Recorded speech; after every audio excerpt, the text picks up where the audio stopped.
Testing my audio level. Oh shit, my audio is way too loud. Hold up. Bringing my audio level down. Okay, I think my audio should be fine now, hopefully. If it's a little too loud, please let me know. And I will make adjustments to my audio where needed. But let me go ahead and voila! We are in a new room, sort of. This is just like your, I know, generic Naruto default room. I see here that we got behind me, we have Boxo. So Boxo is a fully functioning VTuber model.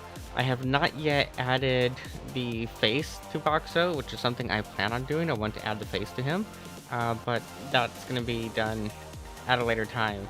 Another thing to note is that the music is super loud for me in my headphones right now. The only way I can get Blender to respond to the music is to make the music louder on my end. So, yeah, the music's pretty loud for in my ears. Hopefully it's not too loud for you guys. If it is, please just let me know and I will do whatever I need to do to fix the audio for you guys. But we're going to be making a virtual DJing booth for future streams because we will be doing VJing or DJing streams in the future. I also want to do some guitar playing streams because I have 2 guitars next to me, and I somehow convinced my boyfriend to let me buy a 3rd guitar. Somehow. Even though I haven't touched the other ones in a long time, I was like, I need a 3rd one, and I finally convinced him to allow me to try to get a 3rd guitar. So I want to do some guitar streams in the future, and we'll definitely be doing DJing streams because I have a whole fucking DJing setup on my desk, and it hasn't been used in quite a while. It's collecting dust. It needs to be used. So tonight we're going to be making a virtual DJing setup, and as you've probably seen, we have some speakers going on in Blender already. I'm going to completely clear out the whole scene in Blender, and we'll start completely fresh from scratch with that. Let me fix my face tracking real quick because it's like making me look right off to the side when I'm not looking off to the side. So one moment while I just rearrange my camera here. Just move my camera around. And it should kind of fix itself, hopefully. Hopefully it fixes itself. Maybe aim the camera down a little bit more. Eventually I want to get a more robust tracking setup. And then for hydration tonight, we have my local store was all out of Pocari Sweat, which is what I usually drink during streams. I'll drink Pocari Sweat, or it'll just be like a bunch of water. My local store was out of Pocari Sweat, so tonight we'll be drinking Aquarius, which is pretty similar to Pocari Sweat, and yeah, that'll hopefully keep us well hydrated throughout the night. And I also have some caffeine if we feel like we need the caffeine. Okay. Can my tracking be fixed? Let's see here. Where's Naruto? So I use Naruto now. I've come more or less abandoned VC Face, as Naruto can use OpenSea Face and it can use other stuff as well. So I've been really enjoying using Naruto for everything. Sorry, I just had to, you know, make sure that it's grabbing me. It's still like off. Okay, this is what I want. Now my tracking is a lot more, it's still off to the side, right? Like my tracking is still, for whatever reason, it wants me to be looking left. It's fine, it's whatever. We're gonna be looking left. Okay, should be a little bit better now, hopefully. But yeah, so I pretty much use Naruto now. It's my preferred tracking app because it can do hand tracking, it can do eye tracking, face tracking, all of that goodness. And as you'll notice too, and that's also how I do all of my hotkeys and stuff. How we're gonna be making this whole thing is gonna be specific to Naruto. I don't think you can do what we're gonna be doing tonight in VNyan or anything else like that. But let me open up Blender. Okay, so let's open Blender up. I'm gonna move over to the gaming room. Give me a second here to go to channel switcher. And then I just have to change one little setting here in Naruto. I haven't set any hotkeys yet. I should be setting hotkeys for some of this stuff. because I don't have a hotkey for the environment yet. I'll worry about that later. Okay, so we're going to turn that off, and we're going to tell this to do a transparent background. There we go. Oh, I just noticed we have a Boxo in the background there still. I don't know, you guys care if we leave Boxo there? I think we can leave Boxo there. Nah, we'll give it a Boxo. Okay, bye Boxo. There we go. And I actually do need to move some stuff around on my screen, it looks like. I need to move myself. So let's go ahead and grab me, and we'll move me over. We'll throw me, like, right over here. And then, do we need to bring... Guess we should move this thing over too. We'll move this little guy over here. And make it a little bit smaller.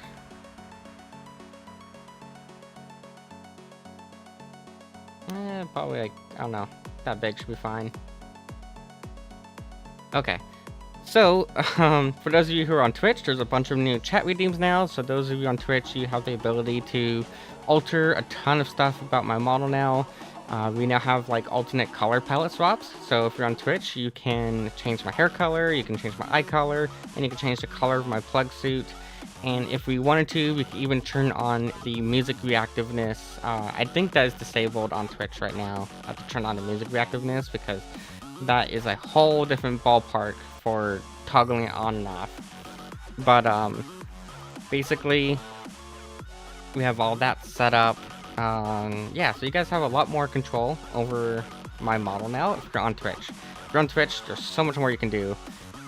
All kinds of toggles. Basically, all the different toggles on my model are available to you guys because I want you guys to feel like you're part of the show and that you have some interaction with me directly and whatnot. So those of you who are on Twitch, you have the ability to alter all kinds of stuff about my model. I don't know of any way of doing that with YouTube just yet. I'm going to be looking into options for YouTube for how to make YouTube feel like they're more interactive with me. But basically, yeah, so Twitch has all kinds of new control, and YouTube will hopefully soon have control over stuff. But with that said, let's jump right in. So you see here, this is a scene in Blender. I actually did like a full-on speaker, so just like a big old speaker here.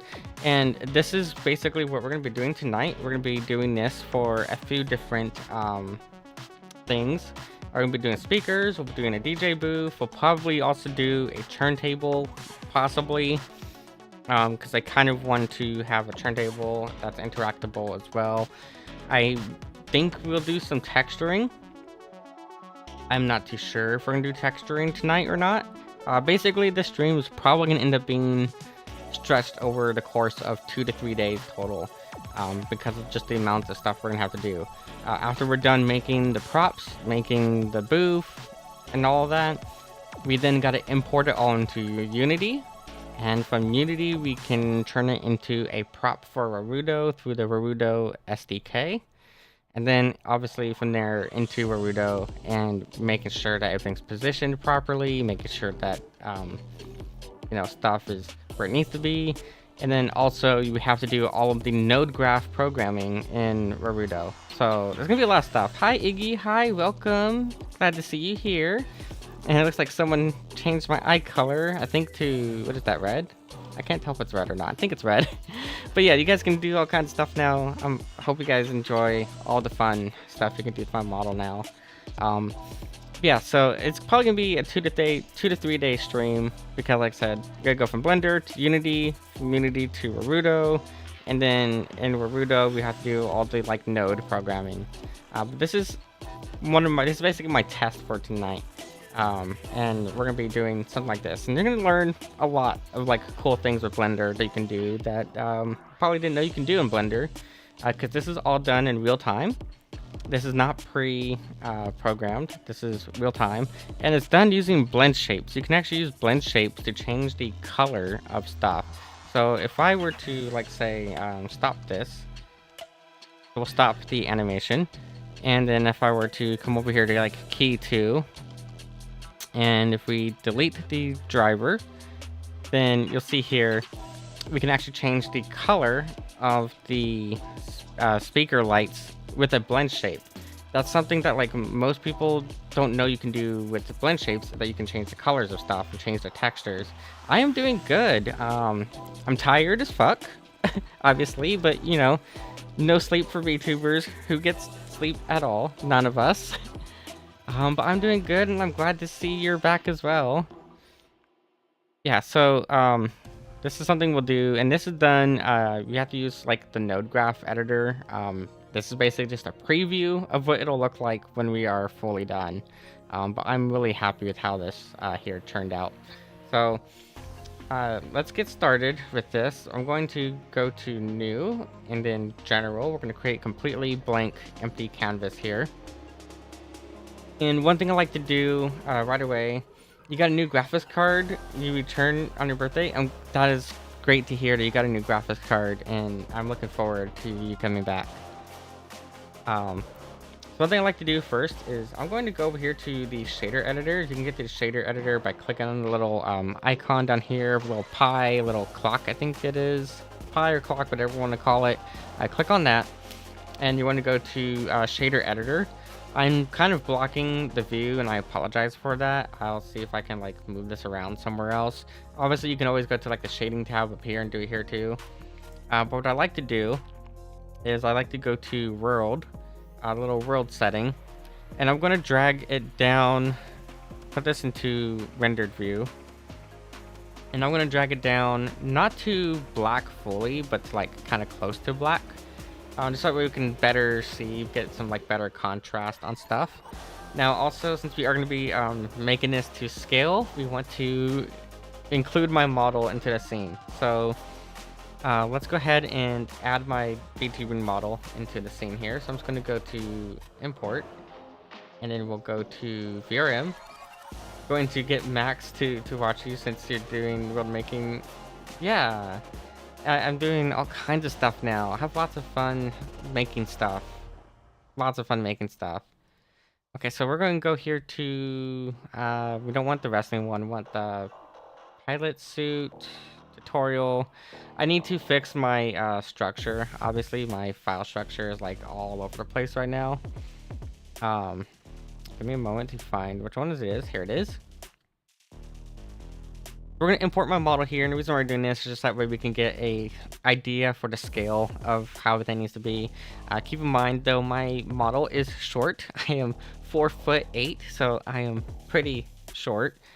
Not the shortest VTuber, of course. There's tons more VTubers who are way shorter than I am, but we're pretty short, and so we want to make sure that everything's going to be to scale. Like that other speaker that I had was way, way bigger than my model.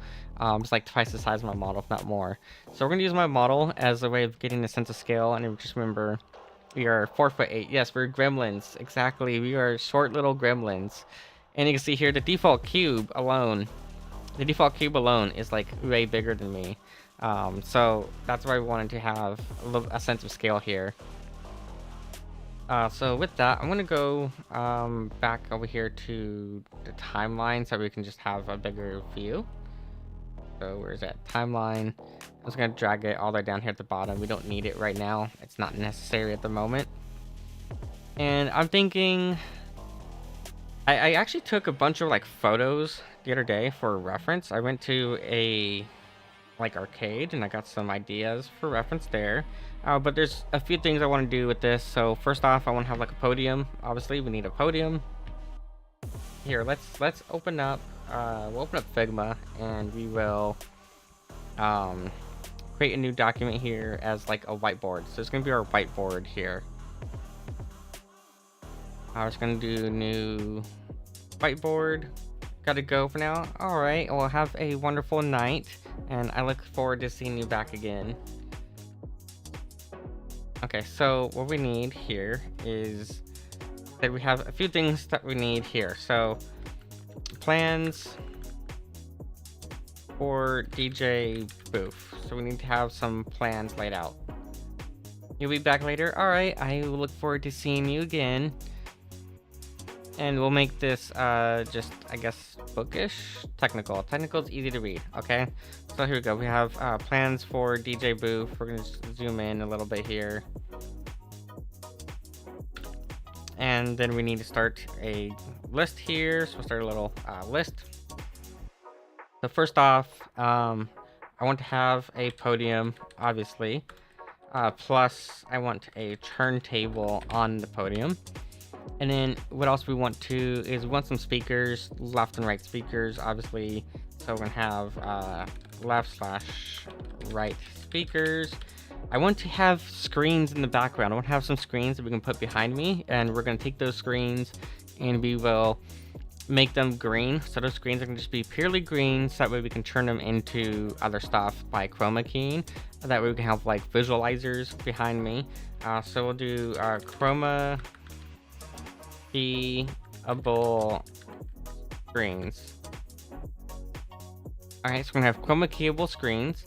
And what else do we want to do with it? We want to, I don't know. I haven't thought if we want to do like the piping and stuff. Well, I don't know if it's really called piping, scaffolding to hold it all up. I'm not really sure if we'll do any scaffolding.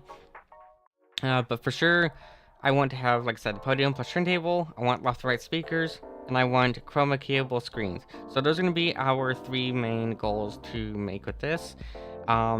With that said, we will have to avoid green for anything other than those screens, because those screens are going to be chroma keyed out. That does pose a challenge with my model, because we do have green eyes and a green suit as an option, so I'm going to have to figure out what to do about those. But so far, this is going to be our plan. And if we think of anything else that we want to add on to our plans, we will figure that out. I also have a pattern that I want to incorporate into it. You guys probably haven't seen it in a good while because I'm now wearing a full bodysuit.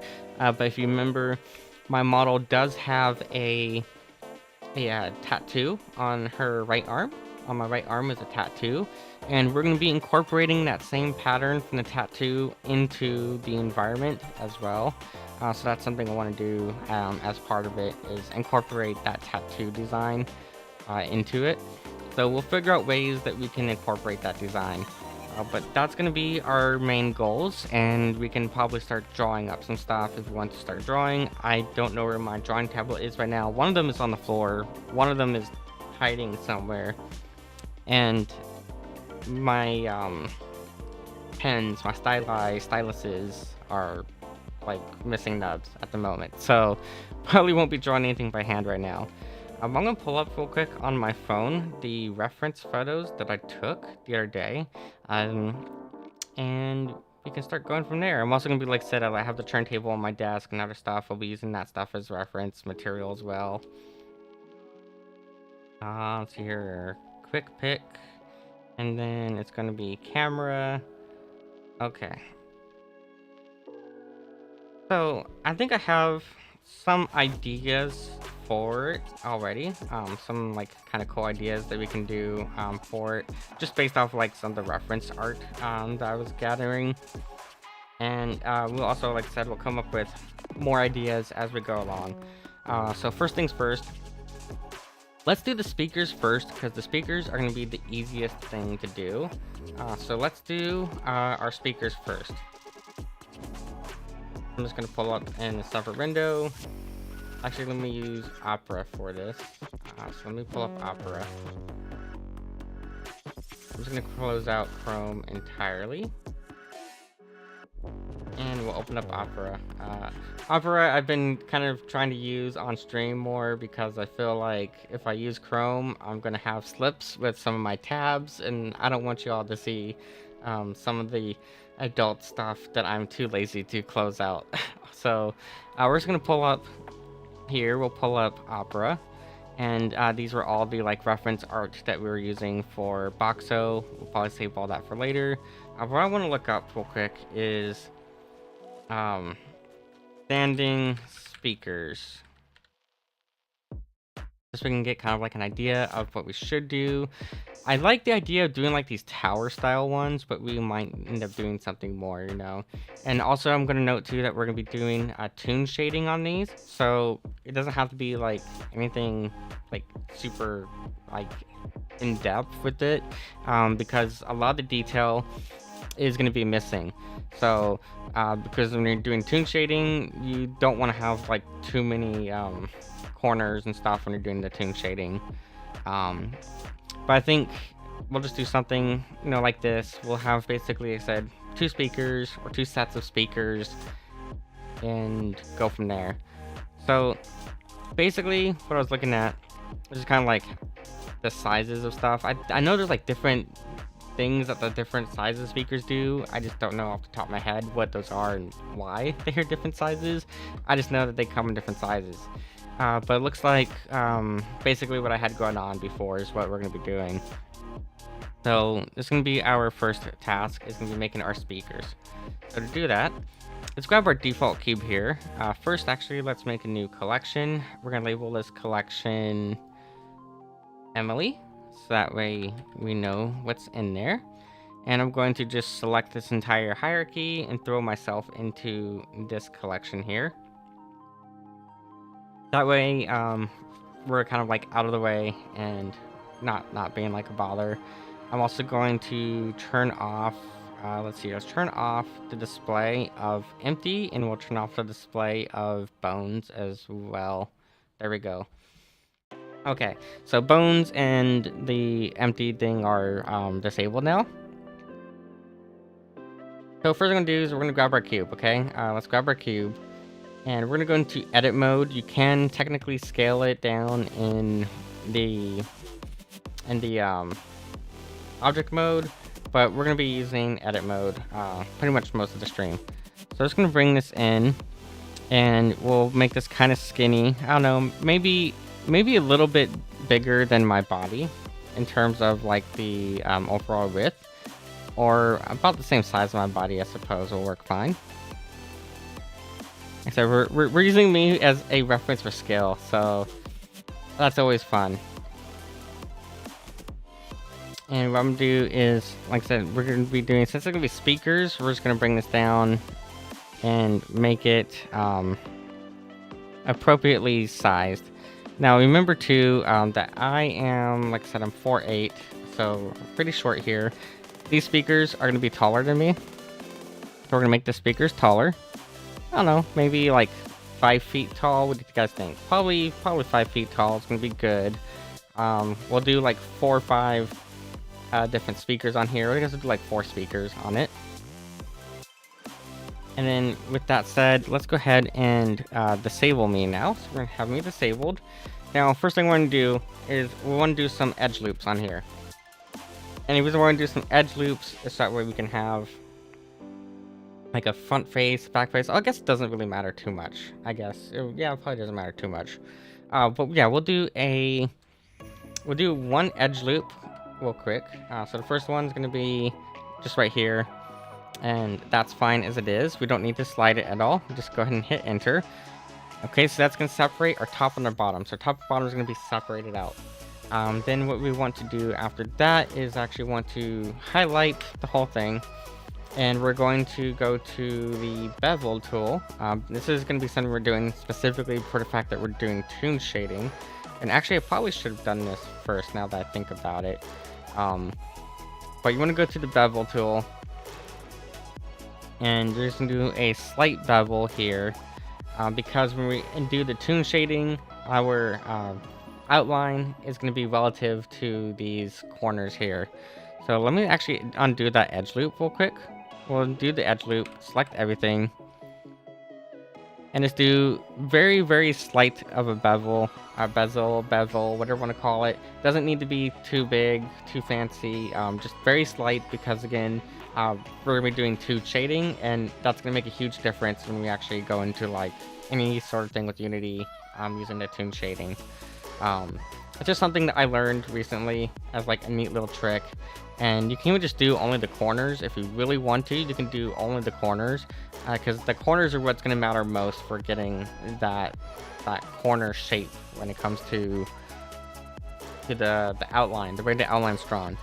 Because basically the way the outline is drawn is it just takes the outline of your normals and it just extrudes them out a little bit. So you won't end up getting like a really good defined line if you don't have like rounded corners, is what I've learned.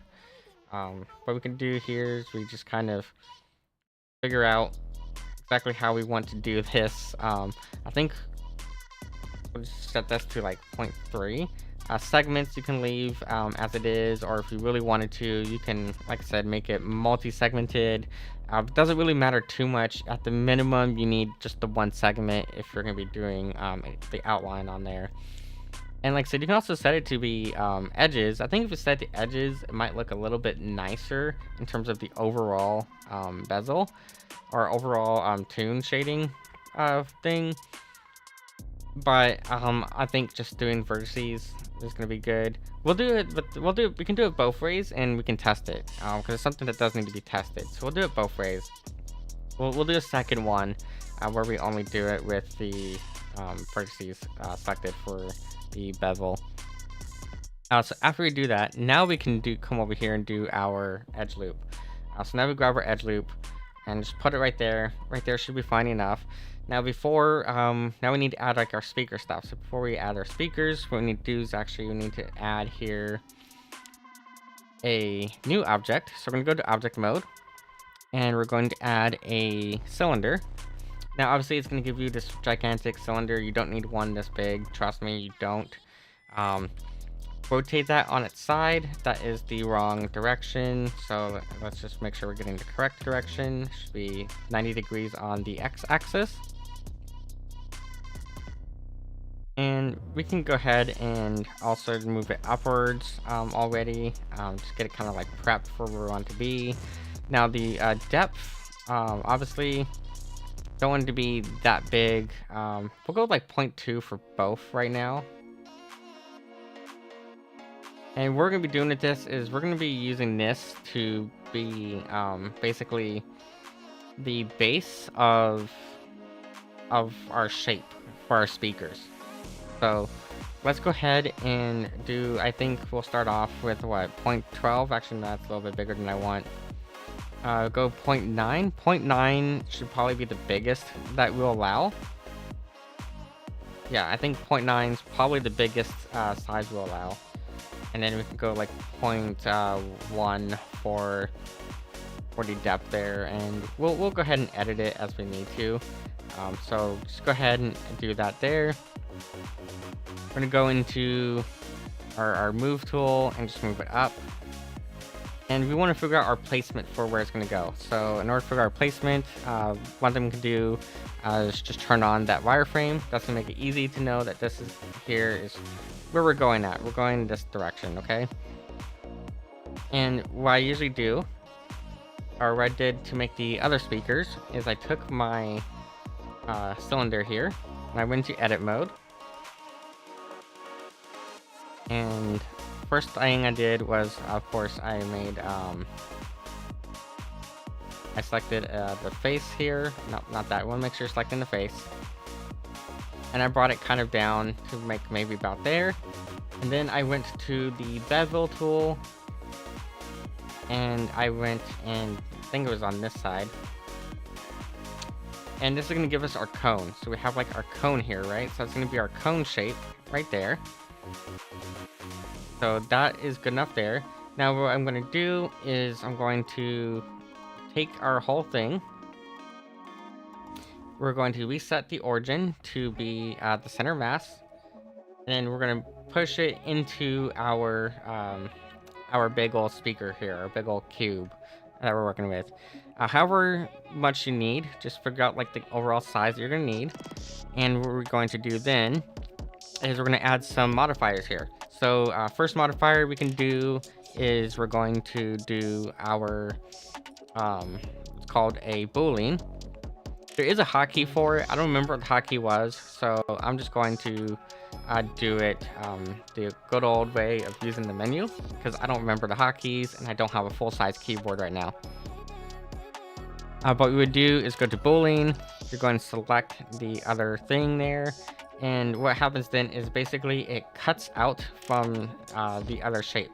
So if we were to hide our cylinder, which is not showing up now for whatever reason, I might need to do it the other direction for it. Yeah, let's try doing it the other direction. So Let's make sure I have this here. And let's, I guess, add it on this side. Again, I don't remember the exact direction it's supposed to go. Just that this is kind of like my process for it. Let's go ahead and select our cylinder now. And there we go. Yeah, so now, as you can see, that shape that we made with the cylinder is now cut out here. So we can do then, take our cylinder, and we can add an array to it. And we want to do a constant offset. And we're going to go up on the z-axis. So, at least it should be the z-axis for it, I'm pretty sure. Oh, turn off the music on accident. Set this to 1. It might not work with it being hidden. So, if we need to, we can just unhide it. Yeah, as you can see here, it's like way the hell over there. So, what we want for it is, I want our music on. Should be the y-axis then, I guess. Yeah, it's gonna be the y-axis. So here, basically what we're doing is just kind of duplicating it, and we can do multiple duplications of it. I don't remember if we can actually adjust the scaling of it. What we could do is actually do another object here that is a little bit smaller. And we can have the smaller one, you know, obviously be up here at the top. So that's one thing we can do. Or we can just manually resize it through the edit mode. But I feel like the easiest way to do it is going to be this way. So I'm actually going to duplicate this. And then we'll just toss over here to the side. On this duplicated one, we'll go ahead and get rid of the array. And we're just going to take our scale and drag our scale down. On the Z, we'll go to like maybe 0.8, and then on the x-axis, another 0.8 value there, and that's gonna make it a bit of a smaller one. It might be a little bit too big still, so we try 0.6 and then 0.6. So that's gonna give us a smaller speaker up at the top. So again, just go ahead and select our old one now, and if you go over here to caps, go to end, select that one there. Hoping it would work to adjust the scaling of it, but it looks like it's not getting the scale, unfortunately. I was hoping that it would. Yeah, I was hoping that it would get the scale from that, but I guess it's not. Okay, well, it was an idea, but either way, we're going to basically put this over here. And we're going to have the smaller speaker up at the top, and then we'll have a couple big ones, or we can do the big ones up the top. I don't know, is there like a specific order that speakers have their sizing going in? I don't know anything about acoustics, which is why I'm like kind of unsure what to do about that. Let me grab Opera again, and we'll just see, because it looks like most of the speakers, they put the small one up at the top. And so I don't know if there's any like benefit to that. This one has the small one in the middle, but it looks like most of the speakers, they have the smallest speaker up at the top, and then you have like the bigger speakers below that. So I'm guessing there probably is some sort of like acoustic benefit to that. I just have no clue what that acoustic benefit is. So yeah, I guess we'll do the big speaker up top. Let's go ahead and make this a smaller gap. So as you can see here, that made our whole thing disappear. That's fine. It'll come back here in a second. Basically what happens is we were like intersecting too much, and that's why it's doing that. We're going to drag these down, I guess maybe here.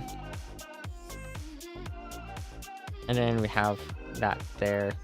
We do also kind of want to make sure we're trying to get them, again, as close to equidistant as possible, but I think that should be fine. Actually, no, wait, we are slightly off center, possibly. Yeah, I think we are slightly off center here for the small one. So we'll just drag it in to be as close to center as we can, but that should be good there. Let's go back on here. We're going to add an extra boolean, so we're just going to add the next boolean here real quick, and then this one's going to be that one there. So now if we were to make these all invisible, you can see here we're starting to get the shape of the speakers that we need. We're still going to have to do a bunch of other little stuff inside of here as well. If we need to scale them down, we can, but I think this will be fine. Yeah, I think that should be fine. Okay, so that's how we're going to get our shape, but we need to now apply it. So the way we can apply it is just simply come over here and hit the apply button. Now, it is going to bug me, like I said, if these are not, like, equal distant. There is a measuring tool, I believe, in Blender. If I have the measuring tool, align, I don't want to align that way. Tool, there should be a measure tool somewhere, and I just don't know where it's at. I don't remember, at least, where it's at. Oh, here it is. Measure it. Okay, so we can measure stuff and just kind of make sure that it is, you know, accurately measured. If I can remember what the hotkey was for, because I think you actually need a hotkey for this. So annotation, link, object mode, measure a new object, or between objects. Okay. What I want to do is the distance between those two objects. I want to see here. And then add a new annotation. Object mode only, measure between two objects, optionally 1 or 2 vertices. So I think it's actually the 1 or 2 vertices that we want to measure between. So if we just select both of those and then we go into edit mode, and we go like here, we should be able to select a vertice here. And oh, it's not gonna let me select that vertice. Oh, okay. Yeah, it's not gonna let me select that because of this here. So what I need to do, simple fix for that, is for us to actually just go to our first cylinder and just apply that array. So you have to be in object mode in order to apply it, but once you're in object mode, you can just hit apply, and then that'll merge all of those into one single object. And then you can go into edit mode and you can select this vertice, select that vertice, and we should be able to measure it now. So if we go ahead and we should be able to measure between those now. Now that's making it way too big of a measurement. Oh, because it's going it by the origin. That's the problem. Yeah, I don't want it to measure by the origin. I want to like measure the distance between those. Let's see here. Go back to object mode. Go to link. Okay, so we want those linked. And I don't want it to be by origin, is the thing. I want it to be by vertices, if anything. Oh, I don't know. It's whatever. We can figure it out later. But I basically I just have like an OCD kind of thing where I'm like it has to be even, or as close to even as possible. And this to me looks like way too big of a distance between the two of them. Yeah, so we'll go up just a little bit more. I don't know, maybe like there. That, I guess, that looks a little bit better. Not quite exact, but it looks a little bit better. Good enough. It's whatever. I don't need to be like this anal about it, okay? I'm just weird. Let's go ahead and hide our measuring tool. And go ahead and click on here. We're going to now click apply on our booleans. And then we can just hide those in any time. We'll come back to them later, because we're going to actually use those now to also be the jog wheels of our turntable. So those we'll put off to the side in the meantime. First, let's go ahead and get to making this speaker here. So what we want to do now is we want to go into edit mode, okay? And then just going to select this face here. We need to make the diaphragm. So this whole thing is going to be the diaphragm, but you need a little thing in the middle. It's usually called like a spider or something. I don't know. I don't really know much about the anatomy of speakers. But what we're going to do is go to inset faces. and just drag this into the middle, however big you need. If you need to, you might need to zoom out a bit. If you want to make it a little bit smaller, you might need to zoom out. We'll go like, I don't know, probably like right there for this first one. And then these other ones, obviously, are going to be much bigger. So if we click on these ones, I'm actually going to click on these all together, because we should be able to do them all at the same time. And we're going to be probably, I guess, like right about there, maybe. Should be fine. Okay, so we have that there. And actually, what we should do... We did this in the wrong order. Because I like the idea of that speaker that was showing off first. That first speaker that I had on stream. So, the way I did that is because I want to have those lights. Let's do an initial one here. That's going to give us a little light ring. So we're going to create a little light ring in the center there. And then from there, we can go much smaller. Go like probably about, I don't know, maybe there. I feel like that one on the top is now too small. So let's go ahead and Control Z and then just unselect that one.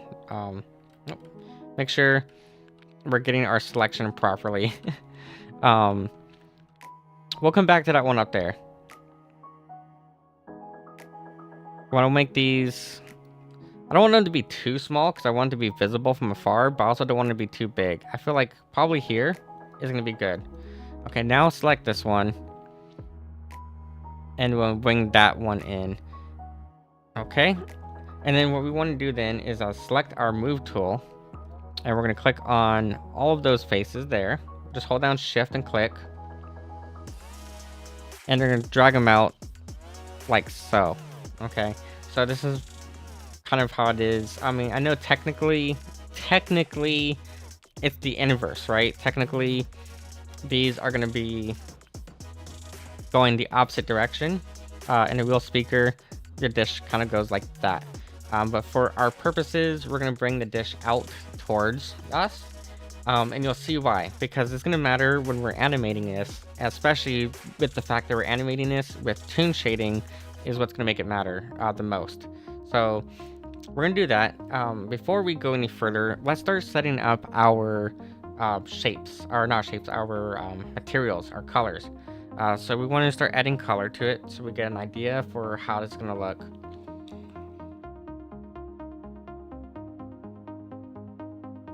Sorry, I need to hydrate. Okay. So we can start adding materials here. First thing we're going to do is we're just going to select all. And we're going to add a new material. It's already got a material right here. We're going to just have that material assigned. And what I always do is I turn off nodes. It's going to get all new nodes in a moment. And then we're going to go to enable mtoon shader. Enable VRM mtoon material. The reason we're using mtoon is because one, I feel like mtoon has a really good anime shader, anime style toon shading with mtoon, and two, we have to actually use it because the way we're going to be doing this all is these are technically going to be VTuber models for all the speakers and props.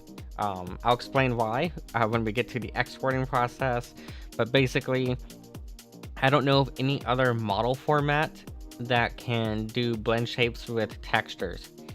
Whereas the VRM format, which is used for VTuber models, you can do blend shapes that alter textures rather than altering vertices.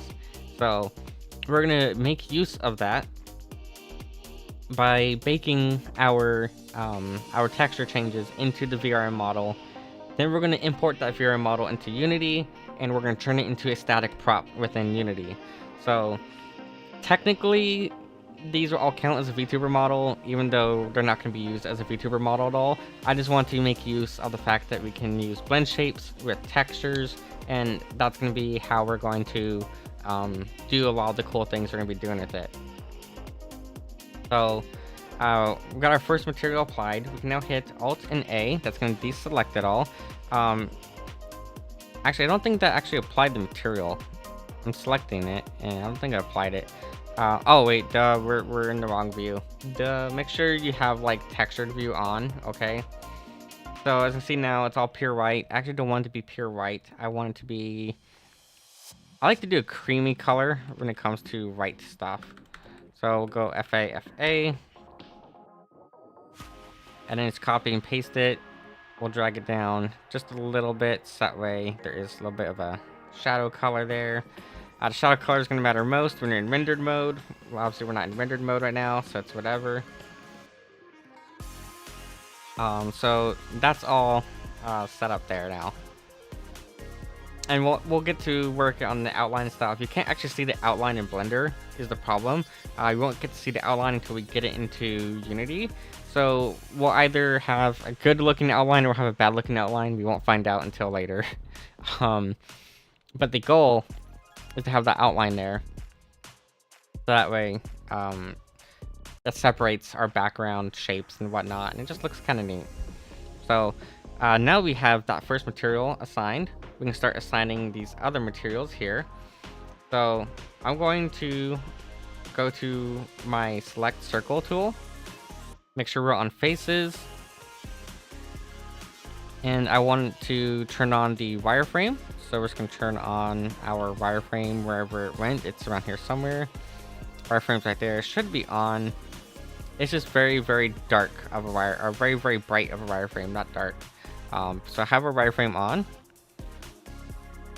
And if we need to, we can go into this view, okay? So, gonna hold down Alt and hit A. That's gonna clear our selection. Zoom in here. We're gonna select the entirety of it, and you might want to also just make sure that your selection mode is set to additive or to extend selection. And we're gonna select our speakers, okay? So we're gonna select our whole speaker here. It might be easier too if you just hold down Alt and then hit Z. You can turn on the X-ray mode, and that might make it a little bit easier to manage selecting our speaker dish. So with that, just go ahead and make sure, like I said, make sure your whole speaker dish is selected.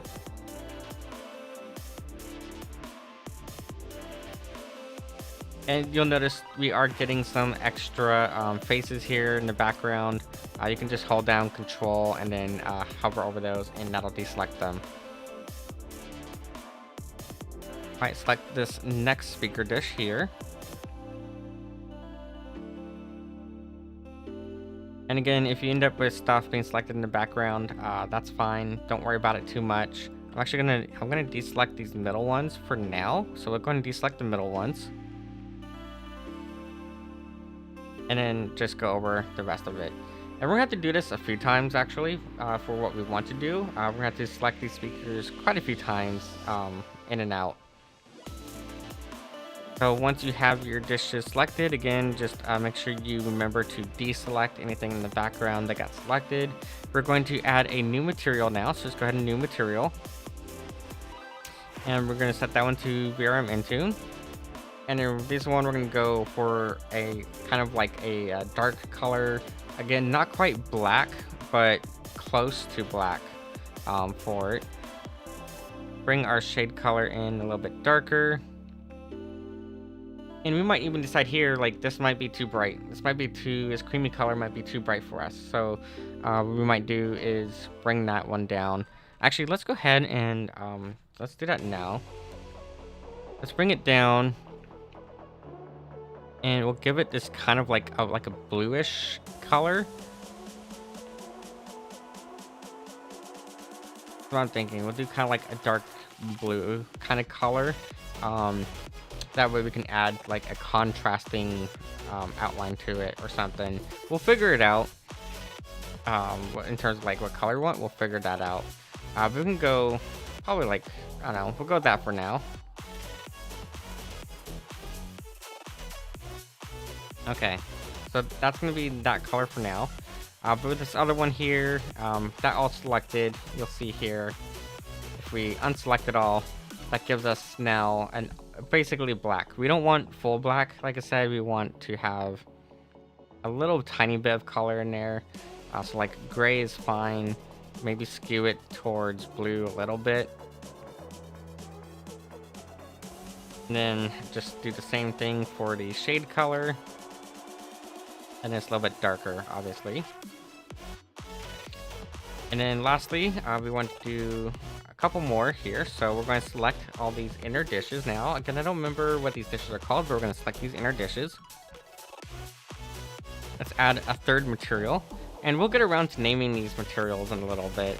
Right now, obviously, they're not going to be named. We'll get around to naming them in a little bit. One could be just like a gray color. Doesn't have to be anything too special for that one. Okay, and then the last thing that we want to select is we want to select the LED rings that we're going to be lighting up. So we actually made here an inner ring and then like an outer ring. We can do 2 different colors there, and then also obviously along this whole outside here is going to become a LED light. So what I'm going to do is basically just select all of that real quick. We're going to select what is going to become our lights. And you might need to like move your camera around from time to time. It's completely normal and just kind of expected when you're doing 3D stuff that you're going to be looking all over the place with your camera. And you technically don't need to like rotate the camera the way I'm rotating it. It's just I do that for myself. But technically, if you're in this view here, this X-ray view, then as long as you are going over that area, it'll highlight. You don't need to be looking like directly at it. That's just something that I do personally.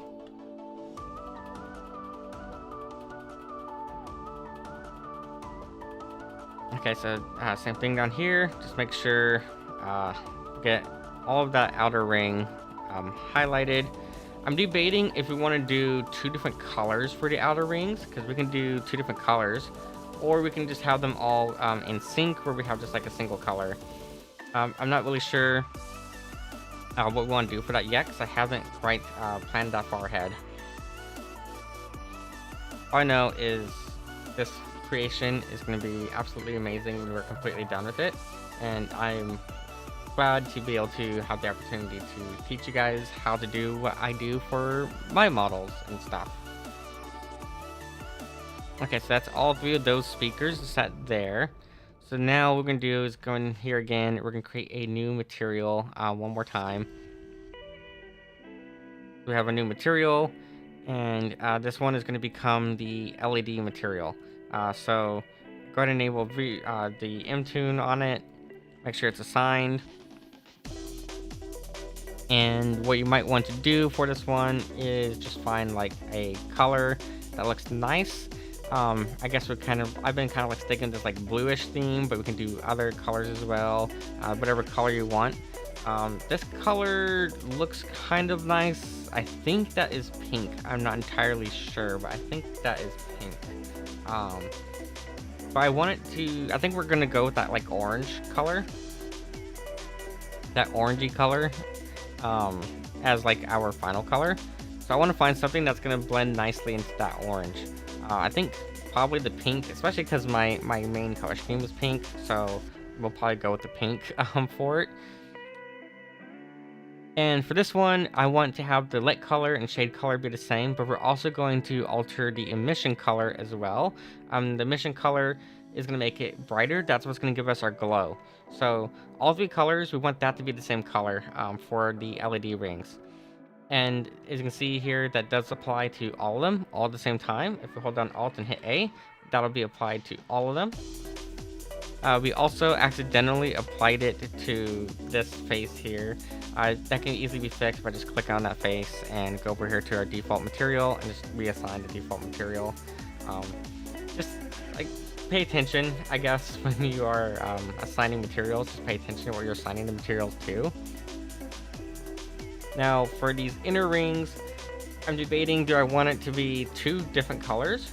Like I said, we can do 2 different colors. Or we can do just one big old color. Like just one single color. Either way, though, this is going to be used for basically the mid range. So the speaker itself is going to vibrate relative to the bass.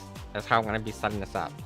And then the other part of the speaker, obviously the colors, the LED lights, I want to have on the mid-range. So we want those to be on the mid-range. We want the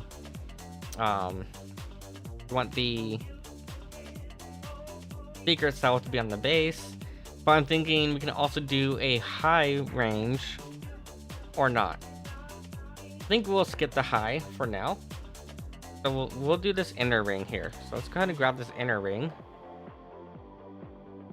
And you're gonna have to just select it like this for each and every LED ring that you want. So we're gonna have that LED ring. I'm gonna have an inner ring here. So it's gonna be very quick about it, very quick selection. Let's go ahead and make sure that we have it all. And then just get rid of whatever selections you don't need. You can see there in the background, we did end up picking up these stray vertices or stray faces out in the back. So since we have that, just hold down control and make sure that you don't forget to go back there and just kind of get out that selection there. There's the last speaker down here.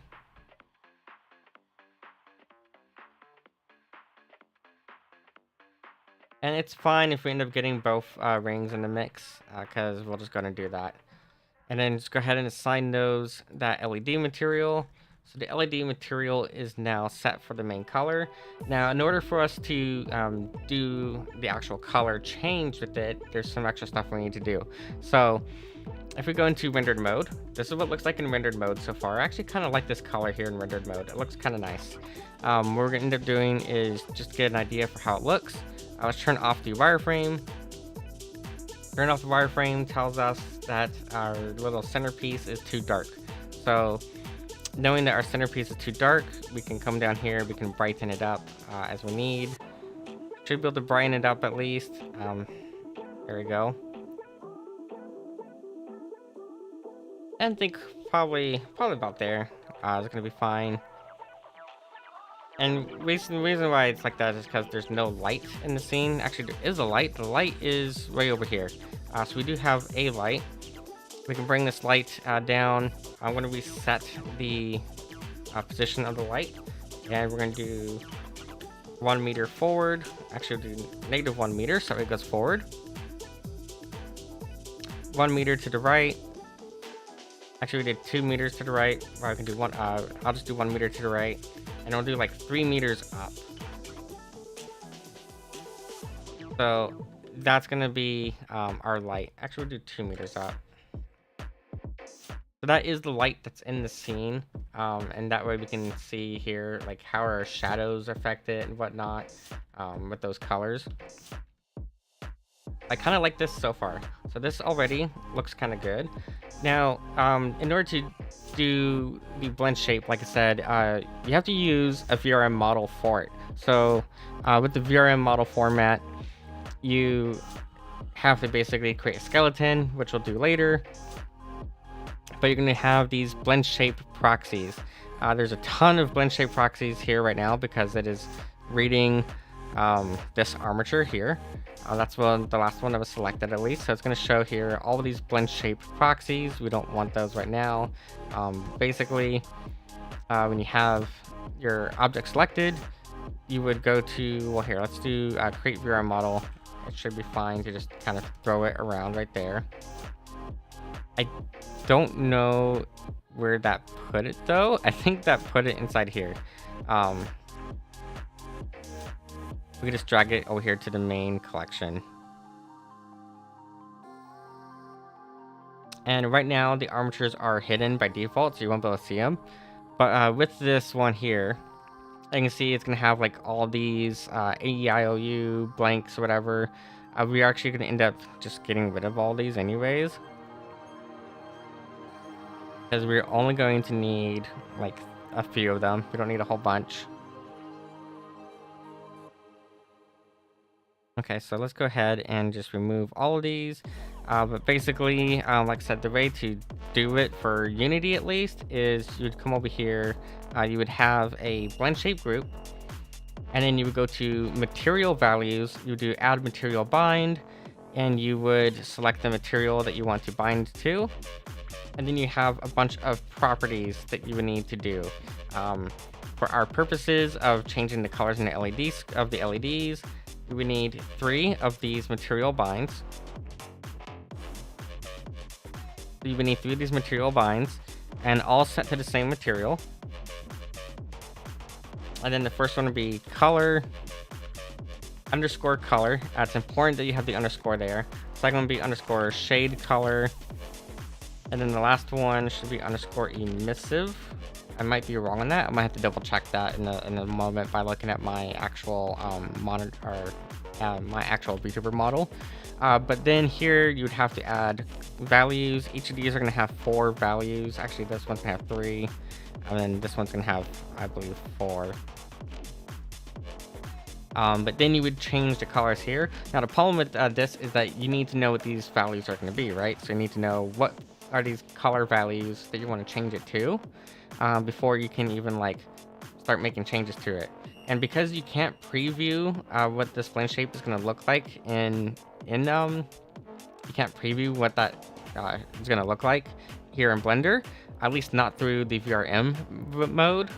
You have to basically put into Unity, but you can do it in Blender through a different method, and I'm going to show you guys how to do that now.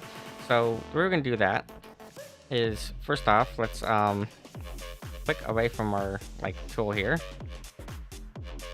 and we can just set this back like view or whatever, and then just hide it on the side.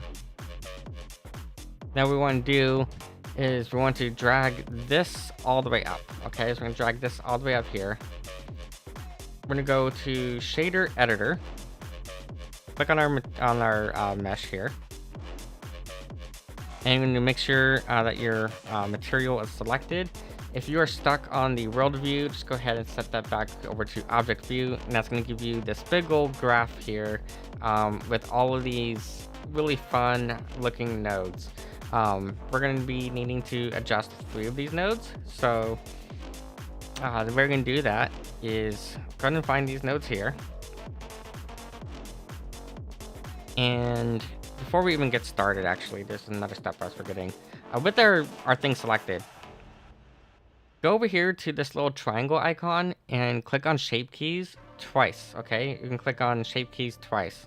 We'll actually do it, and then we'll do 3. You'll have 3 keys. So our first key will be our speakers, and then our second key will be LEDs. I'm doing this all out of order, and I'm apologizing. I apologize for doing this kind of out of order because it's just my brain, I don't know if it's ADHD or what, but like my brain is kind of scattered all over the place sometimes, and I jump from like thing to thing. So I apologize if it gets still confusing. I don't mean to confuse anyone, but it might end up a little confusing, and I do apologize for that. But basically, with this here, our LEDs, we can set this to a value of 100 for now. And we're going to add a node. So go back over here, come over here to our shader thing. We're going to click on add node, go down to color, and then mix RGB, and throw that right in here. Okay, so that's going to end up right here. I'm going to grab this and drag it out this direction, and then just click on it, and it's Control C, Control V, and drag the second one over here to color 2. Okay, with color 2, we can then find the color we want. We want to do like, say, kind of like an orangey color, so like maybe about here. I want to be quite saturated orange at that. So I think probably, I'm trying to figure out like the best kind of orange to go for. I kind of like this one, so we'll go with this one here. Okay, we're going to end up copying and pasting this a bunch, but we're going to go with that one there. Now, to actually be able to preview our change, right click on the value of the shape key and go to copy as new driver, and then come over here to this FAC here, just like where it says FAC. Right click on that and just paste driver. And now, as we move our slider here, it'll end up changing that color. Now we are in the shade and we have an emissive color, so we need to do this actually for all 3 colors. So what we're gonna do basically is come down here and you're gonna do the same thing. We're gonna add that node, go to that color, go to mix RGB, put it in there, drag the shade color off to the side, Control V, Control C, drag it down there, paste driver here, and then down here we're gonna find our emissive color. Should be, oh, make sure you don't lose sight of your nodes. So here's our emissive color. So we're gonna take this one and we're gonna do the same thing. Just go ahead and add that color, mix RGB, throw it right there. Go ahead and paste the driver early. Control C, Control V on the color. Drag that one down there. Now we can do here is scroll up and just hover over the other color, hit Control C, and then you can paste that color directly onto the little thing there. I'm also going to hit Control S real quick and just going to make sure that we are saving this as, I guess, speaker.blend. So now here, now if we drag this slider here, that is going to be our new color. So we can see in real time, what it's going to look like when we get into Unity by doing it this way. Like I said, this doesn't get baked into it. Unfortunately, it doesn't. But it's a good preview of how it's going to look when it gets into Unity. And also, by having done this, we now know our colors, our values that we're going to need for that blend shape. So if we click back on Armature 1, and then we go down over here to the VRM view, and we go back to that blend shape proxy, we can paste that color. Might actually be better off just doing it like a notepad real quick. So you have like a text editor that you can pop out. I'll go like window. I don't remember how to add new ducks. I don't remember how to add like a new duck up here.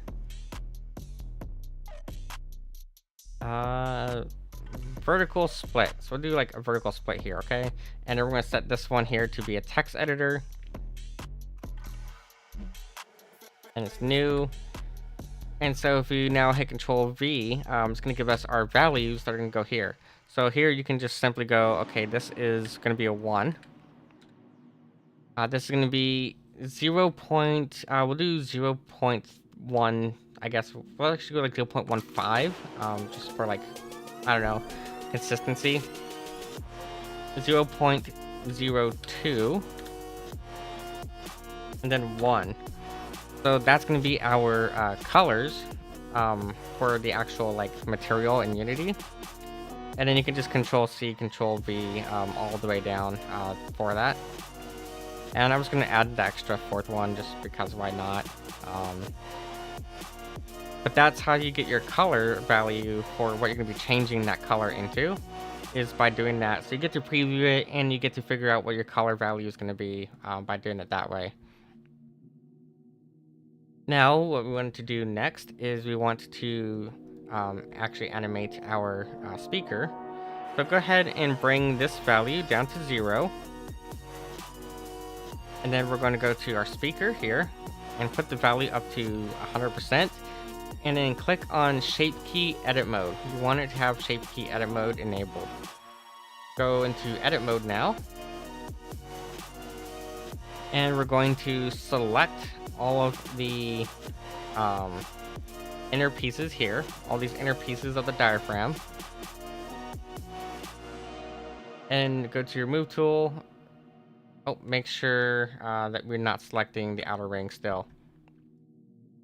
So go ahead and just select these inner pieces of the diaphragm and drag these inwards like so. This one, you don't need to like make it like super pronounced. I would still do it a little bit concave, convex, whatever it is. Probably goes in just a little bit like that. But what we need to do now is then invert the selection. So now just hold down Alt, hit A, and we're gonna select the entirety of this whole like area here. So for that, just use your circle select tool. and you want to select around the outside of that inner part. Make sure that you don't have the outer ring right there selected. So just double check your selection, make sure that you're not selecting anything that you don't want to move. Because if you do have stuff selected that you don't want it to move, it's gonna end up getting ugly real fast. So just double check your selection there, and you're going to do the same thing for each of these speakers again. So just select the whole, everything outside of that inner ring that we just did. Okay, so we're going to just make sure that's all there. And again, just double check, make sure that you're not having any additional faces selected. There is like one down here that's an extra one selected, so let's go ahead and deselect those. So just double check your selections, basically. That's kind of like a big thing with modeling, is just double check your selections. Got a couple more speakers here we need to do real quick. And also too, looks like we got some stragglers in the background as well because of the selection mode that we're using. So we also need to remember to deselect those before we do anything further. So I was going to do a quick visual inspection, make sure that I'm not selecting any of the outer ring there.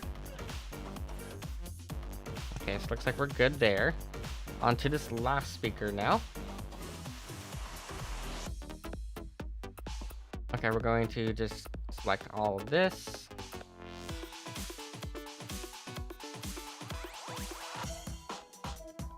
And then I'm just going to quickly do a quick visual scan. I think we are good on our selection there. Yeah, it looks like we are good on the selection. Wait. Did I miss one? Yeah, no, we're good. Okay, I thought I had highlighted one that wasn't trying to highlight. And just make sure that all back there is deselected. What we're gonna do now, actually we're missing a bunch in our selection here.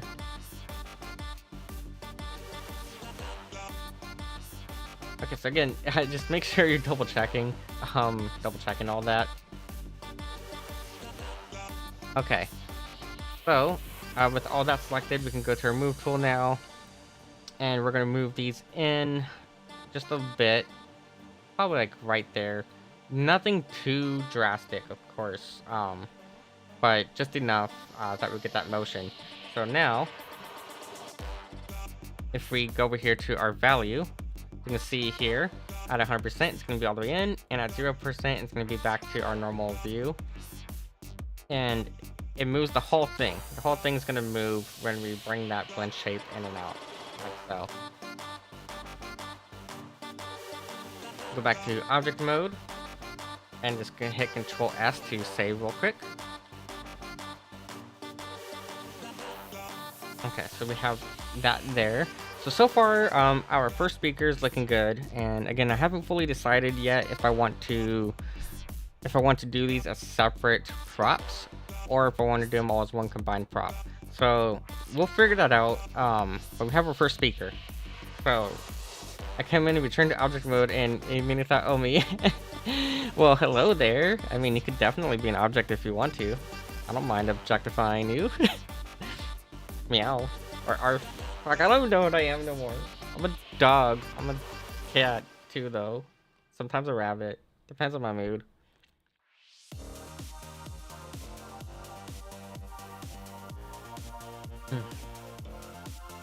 Okay. So now we have our previews for how this is gonna look inside of Unity here. So we have speakers that go in for the vibration effect, and then we have lights that change colors. And I think green would probably look the best with it, but again, we are going to be doing a green background, a green screen background. So because we're going to have a green background, we can't do green LEDs, unfortunately. But that's fine. It's whatever, right? So anyways, we have this here. So now what we're going to do is let's make a collection up here. We're gonna make a new collection, and we're gonna label that speakers. Okay, I'm gonna label that speakers. We're gonna drag our cube in here, and since we need 2 of these speakers, what I'm gonna do to make 2 of the speakers, we're just gonna use the modifier for the array modifier. And we're gonna have it at a constant offset here. And we'll do 2 meters. So it's gonna be 2 meters apart, just like that. And I'll actually set this back. We'll do -1 meter. We have our 2 speakers now on the outside, and then we'll probably decide if we want to like rotate these at all or not. But we now have our speakers. So now we have our speakers, we need to make our booth. So let's get to making the booth. So for the booth, what we're gonna do is start off with another cube. So it's gonna go to add mesh. And then go to cube. That's gonna give us our big ass fucking cube right here that we're gonna cut down in size. So let's go ahead and start cutting this cube up. We're going to edit mode. And we'll start resizing this here in edit mode. You can also turn on the what's called mirror tool and just have it be mirrored, and just make sure that when you have on the mirror tool that you have on the correct axis that you want to have mirrored. I'll probably go there. Back to object mode real quick. Just gonna toss it forward a little bit, and we're gonna be doing a lot of cutting away of this cube. So I have an idea for what I want to do pattern-wise. There's a pattern, like I said, I want to incorporate into it, which is the pattern of the tattoo that's on my model. So I'm going to drag in a PNG of that tattoo, and we'll figure out if we want to do like the whole shape as triangles, or if we want to have like just a regular old boxy booth, and then have that have like triangles cut into it or cut out of it. We'll figure that out. But right here, I think is roughly where we'll have it positioned at. And let's go over here to our normal view so we're not wasting resources by trying to render it. We're not ready to render yet. So this is going to be our cube. Let me grab that PNG real quick. Should be... It's going to be in my prop folder. You can see my mess of folders here real quick, with all of my different characters and stuff. Lots of stuff is in this folder that needs to be done differently again. I remember, can I not? Oh, I guess I can't just drag and drop it. I thought I had the drag and drop thing enabled, but I guess I don't. So I'm just going to go over here to add image, image. Add reference image into the scene between objects, background. I'll do it as a plane. Okay, so we have this image here, and I'm going to rotate it real quick. Oh, no, that should be 90 degrees. This one should be 0 degrees. So this is what the original pattern of the tattoo looked like. Obviously, it's been cut down a lot in size for the actual tattoo that's on my model. But this is the pattern that I came up with a while back, and I want to incorporate this pattern into our setup here. So what I'm thinking is we will actually have a triangular shaped LED or triangular shaped screens back here. So in the background we'll have like the different screens here. They're gonna be triangle shapes, but I also want to incorporate them into the booth itself. So let's bring my model back in so we can see how big we are. So this is how tall we are. I actually think I got the height pretty close on the first try here, but what I want to do is one, let's make sure that this is correct height. So let's go ahead and just set this here. Put this to orthographic view real quick. Just kind of drag our height down. And drag these down as well. There we go. Okay, and then we can get out of orthographic view. It's a little bit tall still, at least a little bit tall for us. So we'll end up taking care of that real quick. So first things first, edit mode, select this, and bring it down. We're probably about there.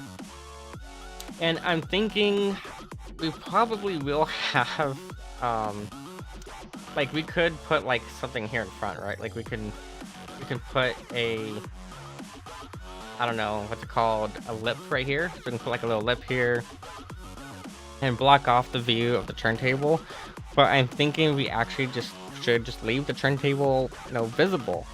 So we can do that. We can have like a bunch of visible gear here, and I think that'll make it look so much cooler if we just have actual visible gear. We could see. Let's see here. If I turn on my hand tracking real quick, let me turn on the hand tracking. I want to see something real quick. I want to see if with my hand tracking enabled in my current setup. Yeah, so with my current setup and the hand tracking, it's not quite the best in terms of like getting that position of where my hands are going to be, but it's close enough, I think. And obviously we can like tweak it. There's some like little tweaks we can do for it.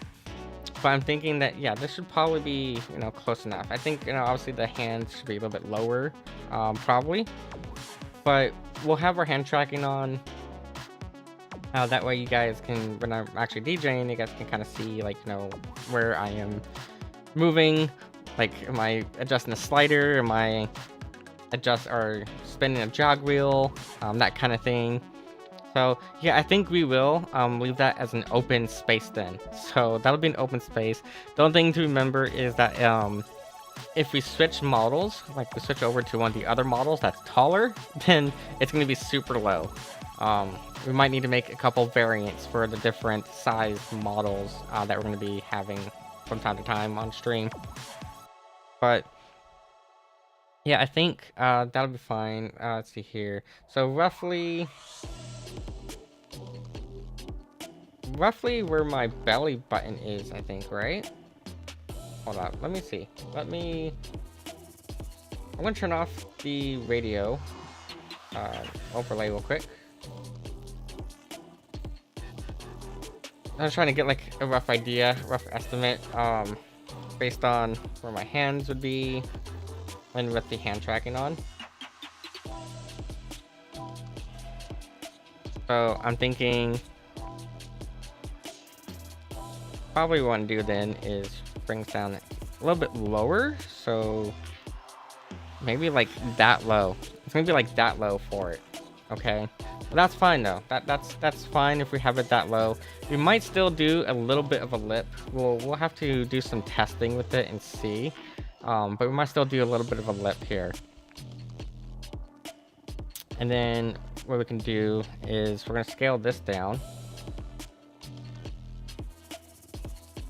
and try to get a feel for how do we want to incorporate those lights.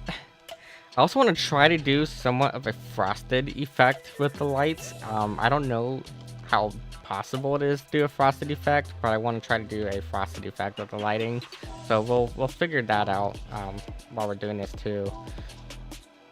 But I think like that's probably fine in terms of like where I want that pattern to be. Maybe a little bit lower, bring it down here. And then, like I said, what we're going to do is we're going to use a bunch of triangles. We're going to make a bunch of triangle meshes to cut this out. I think, real quick, before we actually get to the actual booth. Let's do this. First off, let me get this cup out of the way. This cup is empty, so I need to get this cup. Little stuff off my desk as well. That's really fine. Here. before we actually get to doing the booth, let's do another extra object real quick. I'm gonna put my cursor over here. I probably could have found better placement for the cursor, but whatever, fuck it. Cursor can go right there, okay? I'm gonna put the cursor over here. I'm gonna add in a new object. We're gonna go to mesh. We're going to go to cube. And make sure our rotation is normal. Okay. So make sure that rotation is all there. 0.1. Probably the size I want. We'll end up extending this out. Okay. That's fine. And then let's go into edit mode.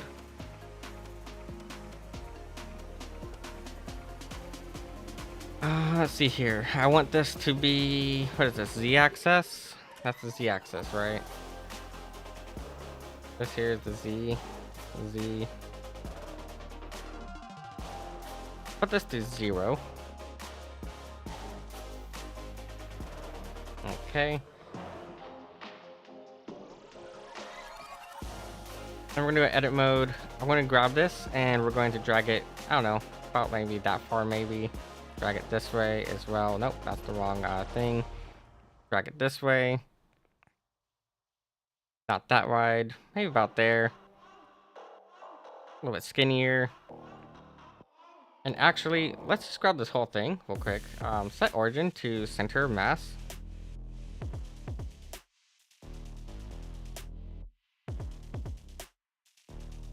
Okay. Let's bring this right about there. Put it down on the table. Bring it down in front of us. Okay, so we have this here is going to become our turntable. So let's take that other cylinder that we did earlier, this one here.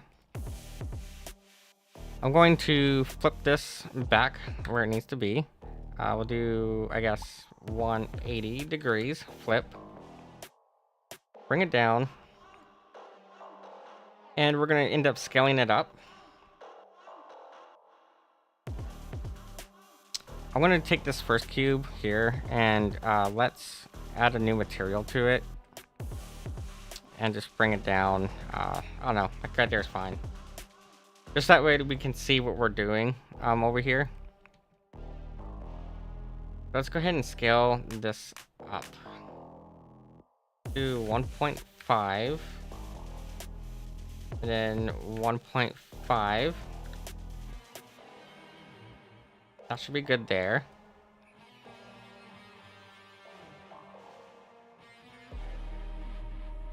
Bring this down.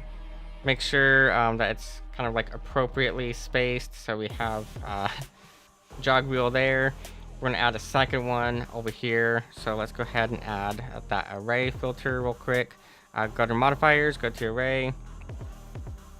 And throw it, I don't know, like right about there. I like using the constant offsets because it ensures that stuff is gonna be evenly spaced.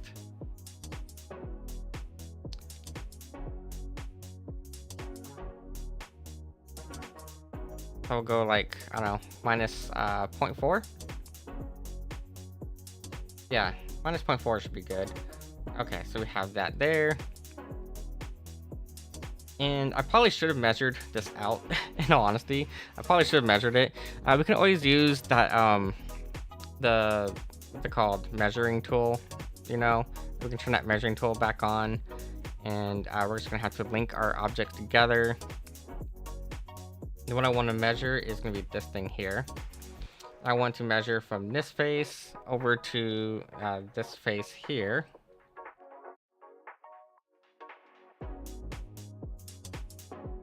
There we go. So then we got these kind of like a segmented view. That didn't quite help. There we go. Actually, okay, cool. So that works.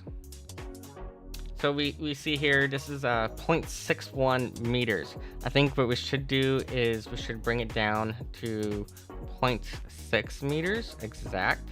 There we go. So 0.6 meters. Um, that way it's a lot more evenly evenly done. I really like this add-on. This was like a free add-on, I think, which is like in the add-on like browser. But it's really helpful to be able to see their like exact dimensions of stuff sometimes. I think it helps a lot. Okay, so we're gonna have that. Go back to actually go back into edit mode. Select everything real quick. Um, we're gonna do that bevel real quick. And again, not too much of one. You don't want it to be like insane. Just enough so that way tomb shading looks a little bit decent with it. Okay, so now we have those. We know that these are 0.4 apart because we have this array here that's going to be 0.4 meters.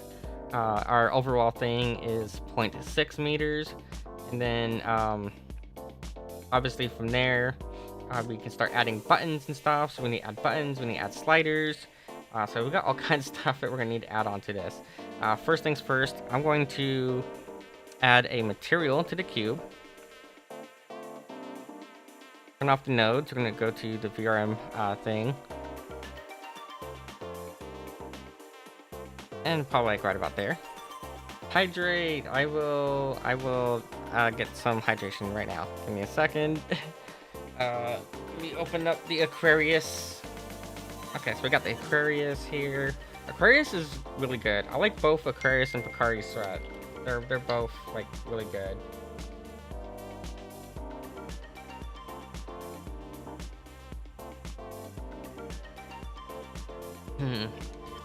Me too. Well, technically I'm an Aquaricorn. I'm both Aquarius and Capricorn at the same time. Don't ask how that works because it's really weird. But yeah, essentially I'm both Aquarius and Capricorn at the same time.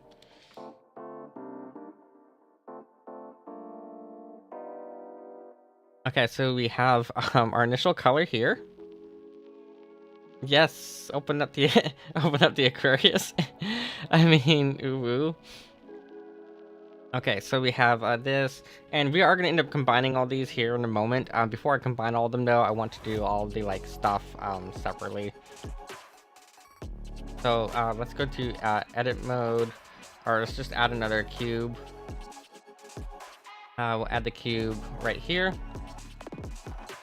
We're going to add our first button here, so we're going to go to cube again. And hey, that actually made a tiny cube for once. That's what we want, is a tiny cube. Okay, so make sure our rotations are, you know, zeroed out. Zero out our rotations. And then we'll have to do some like adjustment here of that button size. I might have made the turntable too big, to be honest. I was kind of like basing it off of mine. We'll figure it out. Actually, no, I think we're good on the button size. We should be good on the button size. Okay, let's go into edit mode. Now, for these little buttons, we're not going to need to do any beveling on them.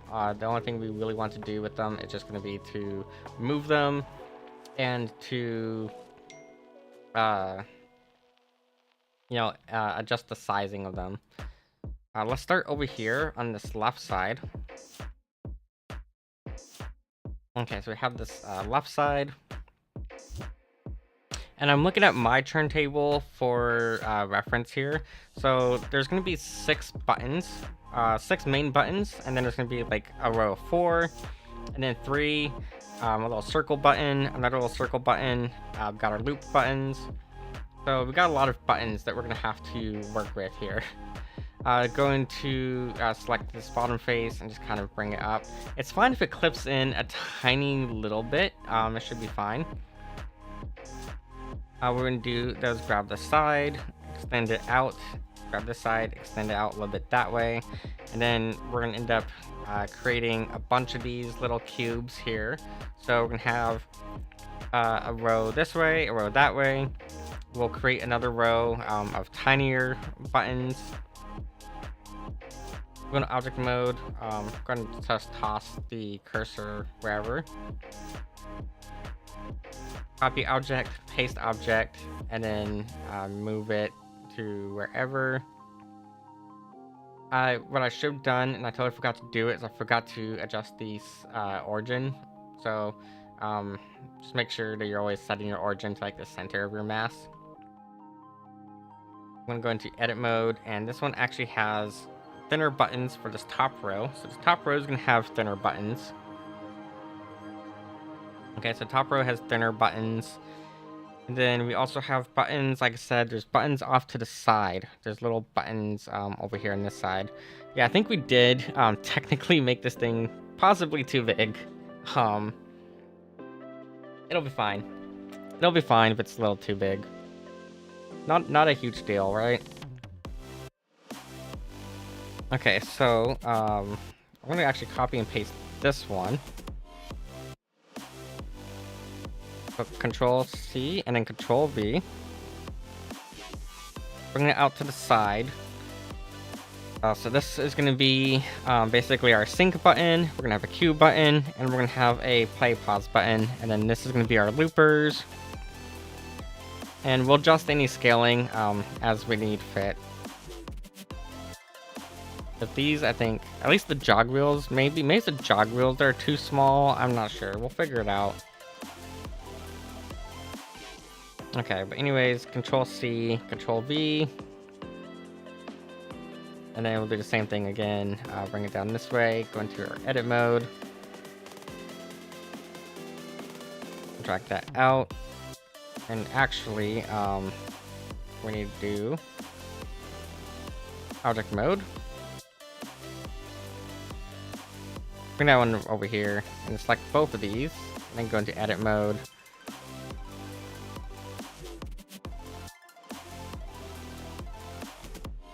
There we go.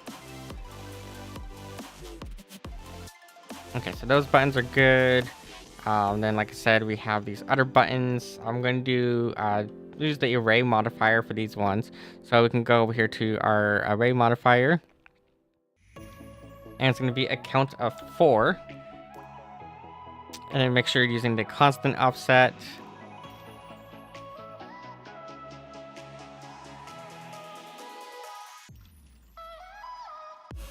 And that should be like good enough spacing. I think honestly, let's see here, let's try 3.5. No, that's a little bit too much.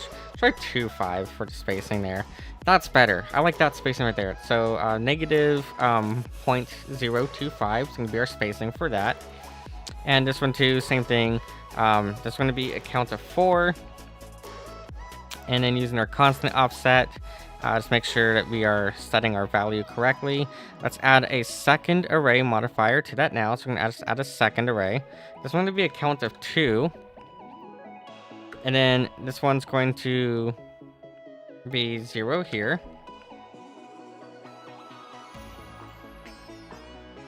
And we'll go like right about there.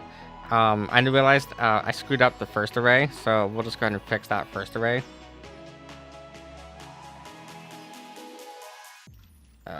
0.025, and then count of 4. Make sure it's on the correct one. Negative 0.025. So that's now going to be like our looper pads. So you can have like stutter. You're going to have like 1/4, 1/8, 1/16 loops. You can also set samples on here. So you can set up to 8 samples. And then you'll have like, so this top one's going to be Q. You have Q, auto loop, fader, sample. And then you'll have, like I said, you have basically 8 sampler buttons, or if you hold down one of the other buttons on here, try to remember what button it was, but there's another button on here, it's like a modifier key. And you would basically click that modifier key, and then you could do like stutter or loop or whatnot with it. So there's our first set of buttons. We do have plenty of buttons we're gonna need to add on here. I don't know how much detail we're gonna put on here in terms of like, you know, how realistic should it be. We can kind of like figure it out as we go along. Let's actually set this to scale of 1 for these. That looks better. in terms of the size. One thing is now that his definitely made that like further out. Let's go ahead and bring that, I guess 3.5 should work. Yeah, 0.35 should work. Okay. That's actually a little bit better in terms of the scale there. So this is already starting to come along nicely. My particular turntable actually has like a separate LCD screen. So that's on the jog wheel. I don't know if we want to do the LCD screen on the jog wheel itself. We can technically do that. It's not the hardest thing to do, so we can technically do that.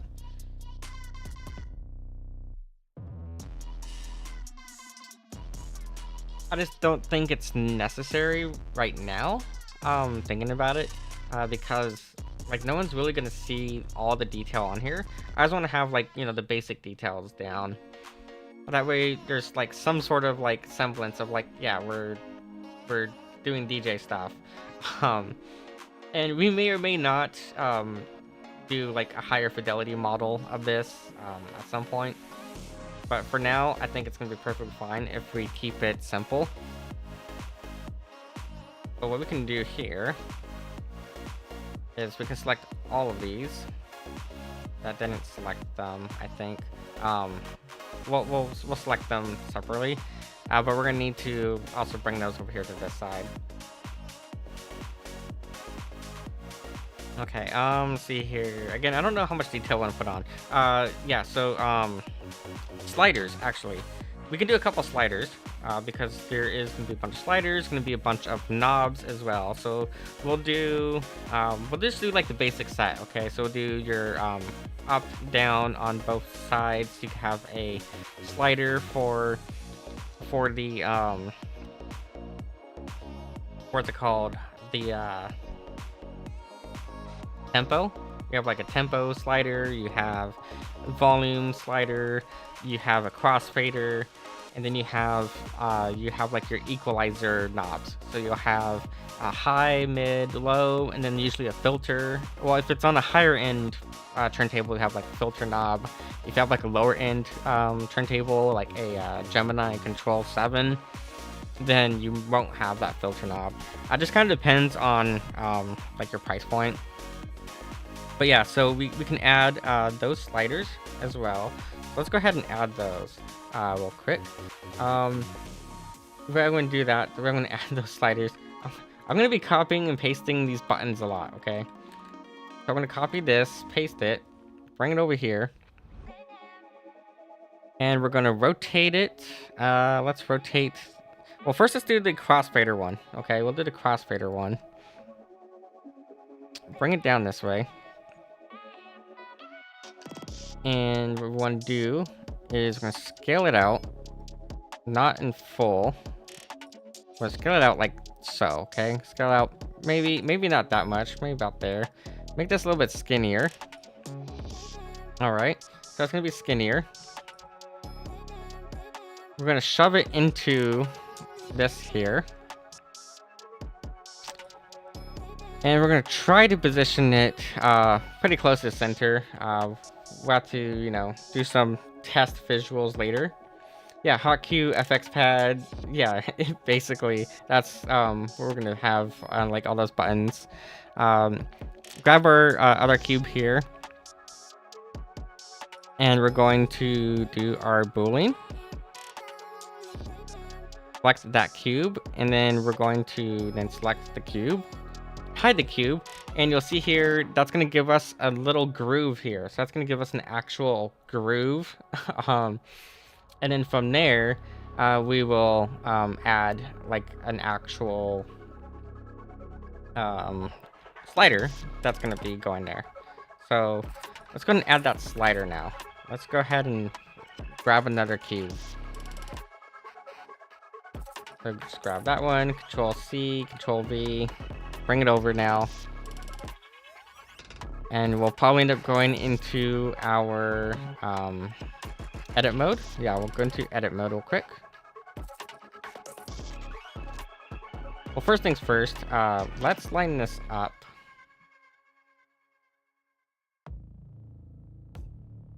So I'm going to go to set origin, make it center mass, and just kind of line this up as best I can with that groove. To be about halfway there. Okay, so like probably about there. Add that modifier of Boolean. Select the turntable. And then we're going to just apply that. That's going to make it a little bit easier for us. So it's going to apply that. Okay, and then now we go into edit mode. We have that one face over here selected already. That's fine with me. Make sure we have both sides selected. Now, when you have your side selected, make sure too that you're getting the correct. So make sure you're getting the correct faces if you're doing any sort of mirroring. Because I don't think this is actually mirroring properly. Let's see here. On the x-axis, nope. Yeah, it should be mirroring on the y, and it's not mirroring it. So I don't know why it's not doing that, but it's whatever. Basically, just gonna drag it in a tiny bit. Shove this down in there. Grab the top face, and what we're gonna do is bring this up a lot, just like that.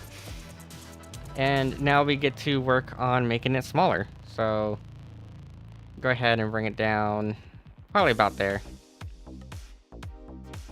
There we go. So we have our first slider. Now it's gonna be our crossfader slider. Also, I think it should be a little bit wider, maybe. Let's see here. Oh wait, do we have proportional? No, we don't have proportional editing on. So why is it skewing it when we don't have proportional editing? What? That is weird. I don't have proportional editing on enabled. It's whatever. Try it out. Tiny bit, probably. Not a whole lot. Okay, so there's slider 1. That's our crossfader. I think actually this is probably too wide of a crossfader. But it's whatever. I think the actual groove, the groove is too wide, and I think the fader itself is probably too small. Yeah. Bring it up just a little bit more, and then I'm going to send it out a little bit more. We're not quite exact here, but that's fine.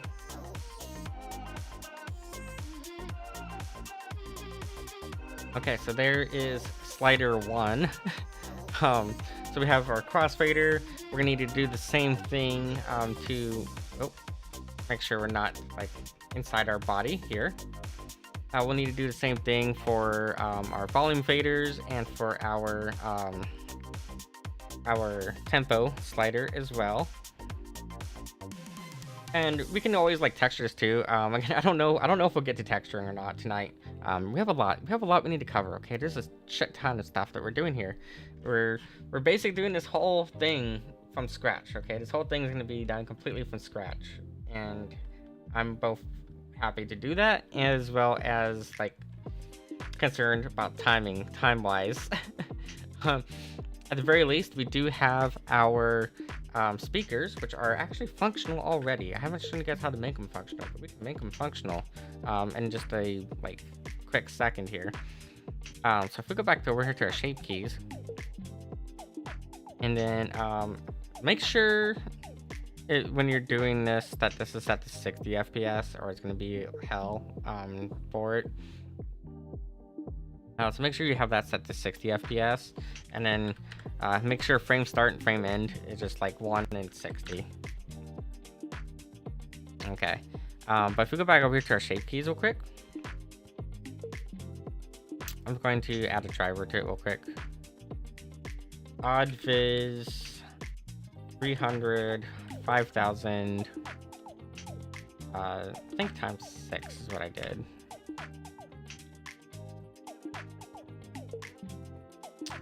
And it should be playing now. And of course it's not going to, for whatever reason.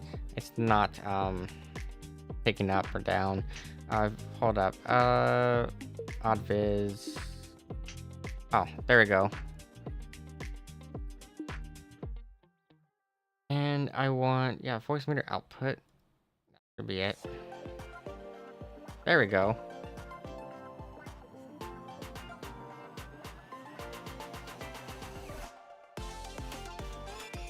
So as you can see here, we have these changing color.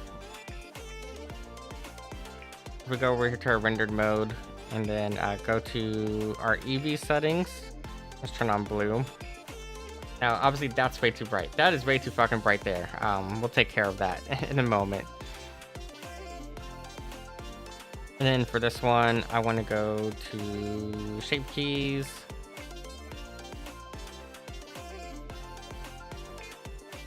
Oddviz 20, 300 divided by 6. Yeah.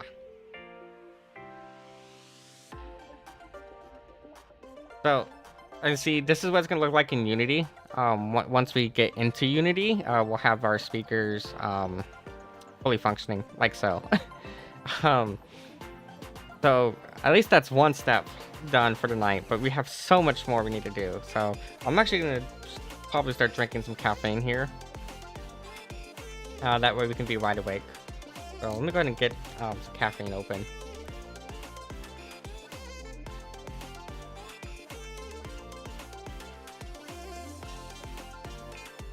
And you can see that's why too, why we over-exaggerated the movement of the speaker. Because with this toon shading, because it's not like realistically shaded, no one's gonna see that the movement isn't quite like normal. So that's why we kind of over-exaggerated our speaker design here. Okay, but let me turn off the animation. We'll turn off the animation for now, and then let's finish working on this thing. And I actually think I probably am going to texture these. I'm gonna probably texture the jog reels at the least. I just don't know if I want to add like all the labels and stuff. It's gonna be a lot of labels to add. That's why I'm like, dude, do we add the labels or not add the labels? It's gonna be a lot. Okay, but anyways, so we also need, yeah, we need tempo, knobs. Okay, let's take this one here. We're gonna make that visible again. We're gonna select both of these, and then we're gonna do Control C, copy the objects, paste them. And then we have our objects here, and what we can do is really simply just rotate this 90 degrees. Oh, lost the wrong one. Make sure you only have this side selected when you're rotating. And then you're going to rotate on the Z-axis 90 degrees. Now, you notice here though that didn't quite work for this one. So for this one, you might need to go back and just do another 90 degrees again, or negative 90 degrees, whichever works better.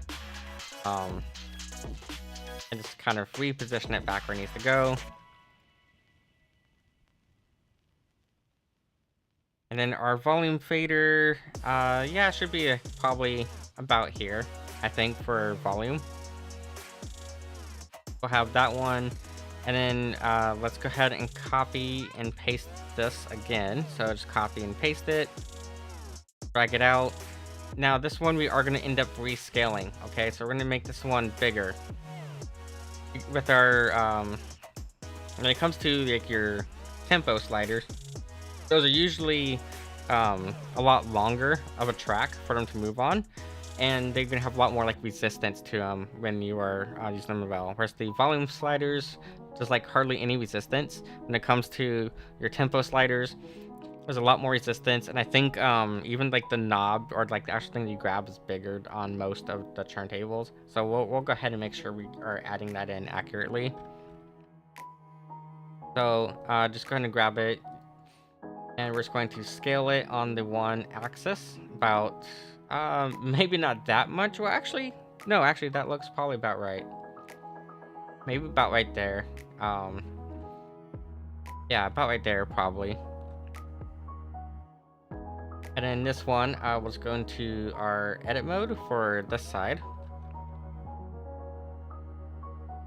And we're just gonna drag this out a little bit bigger. Okay, so that is, you know, quite noticeably a much bigger knob or fader, slider, whatever you want to call it. I don't know my English terminology right now. But that's how we're going to do that. Now I notice here.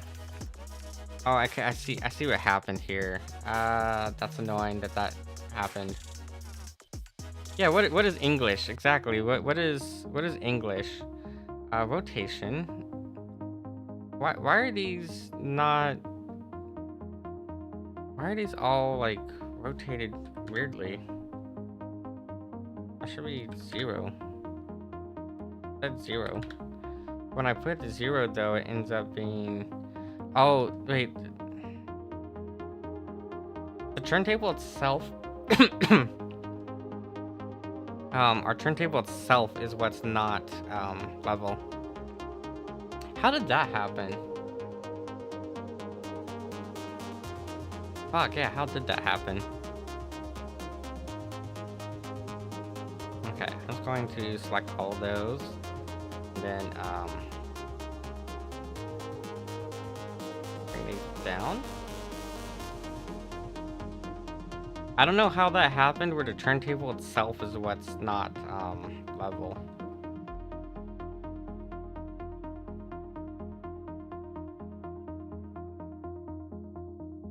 Okay, so we'll have to bring all the stuff lower. Yeah, I don't know what happened there. No, but still is not level. Fuck. It's gonna bug the shit out of me. Because I don't want it to be like all skewed. I don't know why it got skewed, and I don't want it to be skewed off to like one side is the problem. So here's what we're gonna do. Let's delete that cube. And we'll make a new cube. Mesh cube 0.6.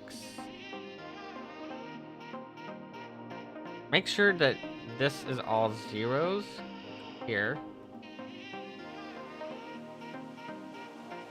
Okay. And then our location. Locations, whatever. We'll figure out the location in a moment.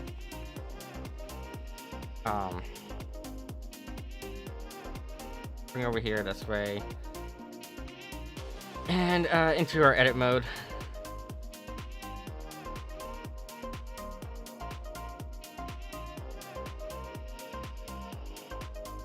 Good thing we know how to do all this ourselves.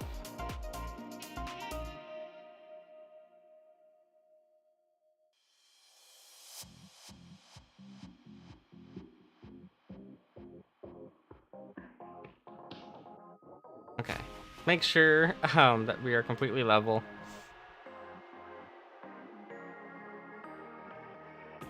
Okay, it looks like we are level enough to me, at least.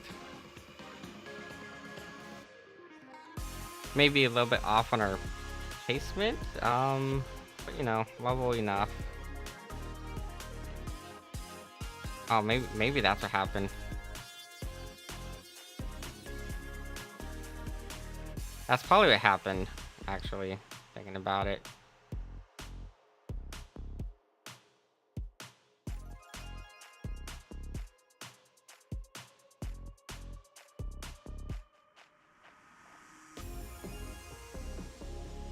Yeah, okay.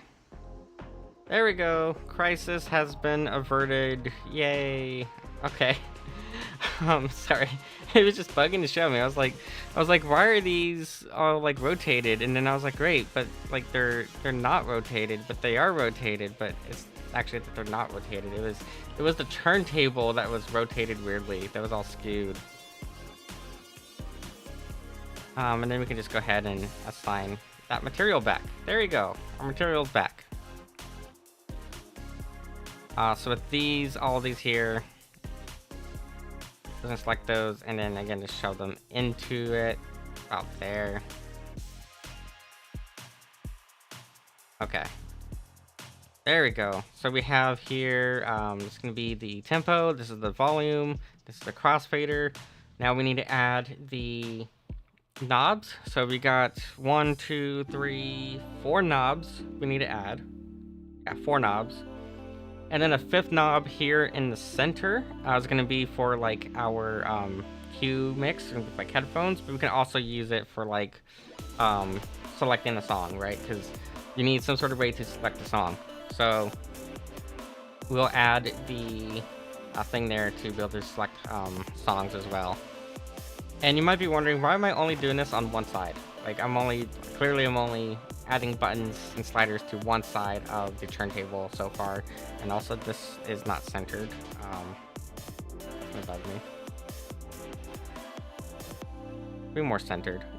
Sorry, I get distracted easily, but that's because all we need to do is simply use that array tool, and if we use the array tool, we can guarantee it's going to end up on the other side in the exact spot that we want to end up in. So that's why we're only using one side right now, is because once we use the array tool, it's going to automatically copy to the other side, and there won't be an issue regardless. Okay, so we have that there. Let's do our knobs now. So our knobs are a little bit easier. Our knobs we can do using a cylinder. So if we go over here to mesh, go to cylinder, make sure your rotation is normal. I don't know why it keeps like rotating weirdly for me when I spawn things in. It just does, and it bugs the shit out of me every fucking time. Yeah, just make sure like your rotation is more or less normal. Go 0.1 radius. We'll also do like 0.1, just make it a little bit easier for us. And we'll still need this to be smaller, but that's fine as it is. Okay, so again, we have a bunch of knobs up here. Knobs go like probably right about there. Okay, so our knobs are gonna go here. And looking at mine, how's the spacing on here? Let me move some stuff around so I can take a look at the spacing of where all these buttons, knobs go.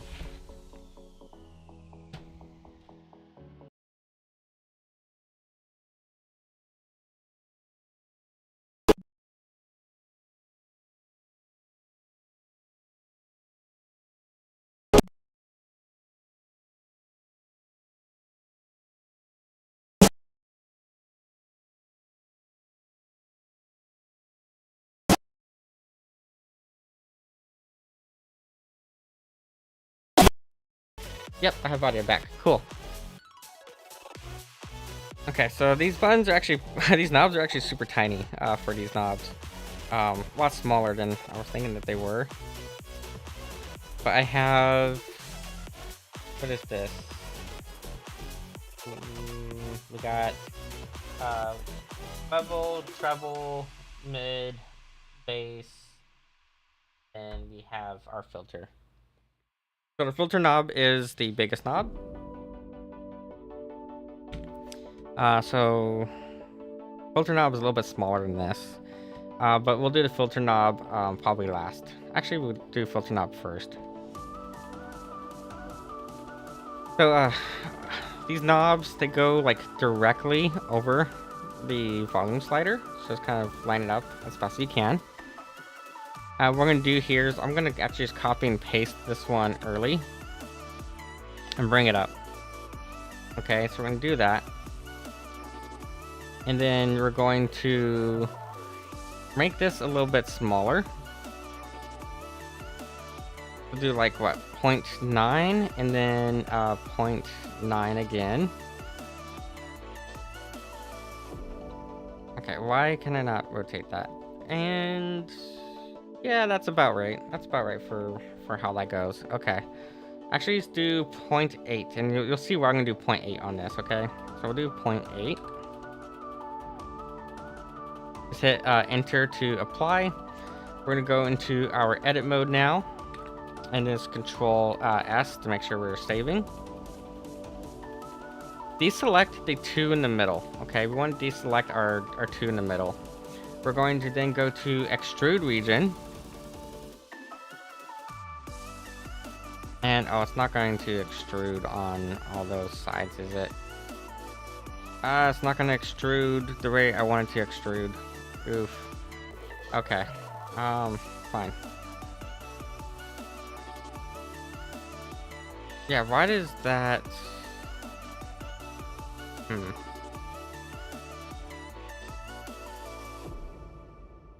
It's not extruding on the other side was what I wanted to do. I wanted to extrude on the other side too. Oof. I'm sure there's a way to like make it work. Normal XYZ. Because it's not symmetry symmetry. It's not symmetrizing whatever it is. The word that makes it symmetrical. There's like a proper way of making stuff symmetrical in Blender, and it's not doing that. Why do we have the whole turntable or the whole box selected? Hold up. Object mode. I only want the button selected, and then I want to go to edit mode. That could be what the problem was, probably.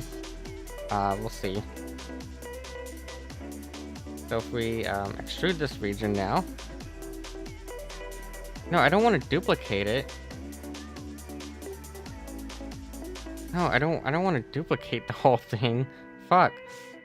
Yeah, I just want to grab this here, and I want to do it on the other side as well. That's all I want. That's all I want, is just for it to do that.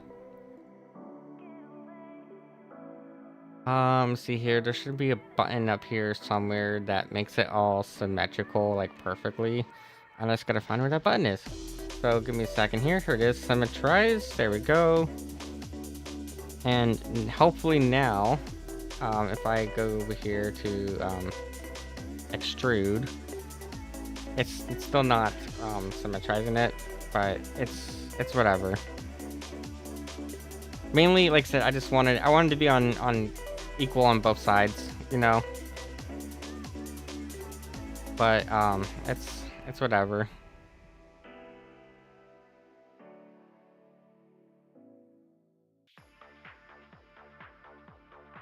Okay, so we might just need to do this on every like side on every side of it, one at a time. That's fine. So what I'm gonna do is let's set our view to go straight up and make sure we're in orthographic projection and that our view is straight up.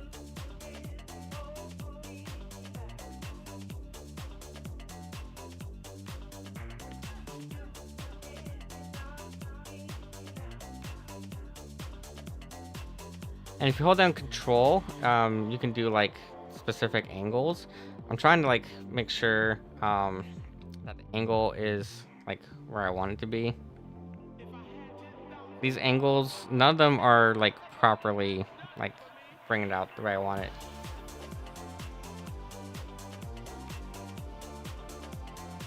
So I might need to actually do this a different way, or maybe I just have too many faces. Could be that too. If you have too many faces, that could be the problem.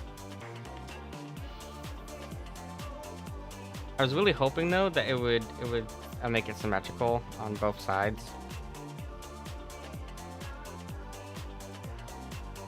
Yeah, because I have mirroring selected, and it's not mirroring it, which is annoying because I really wanted it to be mirrored on the other side here.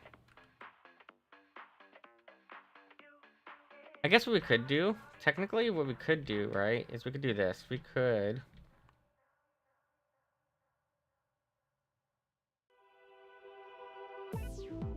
select Alt C, delete faces. No, I don't want to delete both of those. I said Alt A. There we go.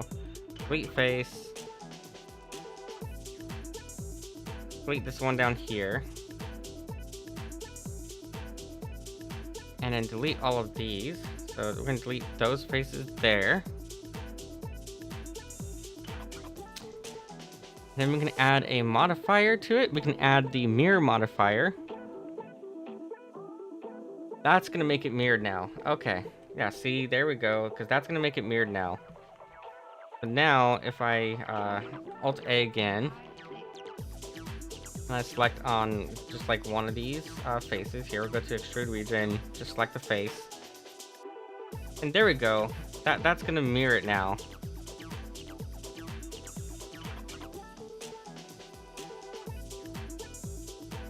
There we go. See, that's what we wanted.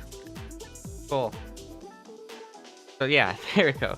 The reason I'm doing this is because on my particular turntable, the knob is like that. For that specific knob. I think actually all of them are like this. All of them are like this, where they have like little grooves. Yeah, now if we go over here to our top-down view. And drag it out however we need.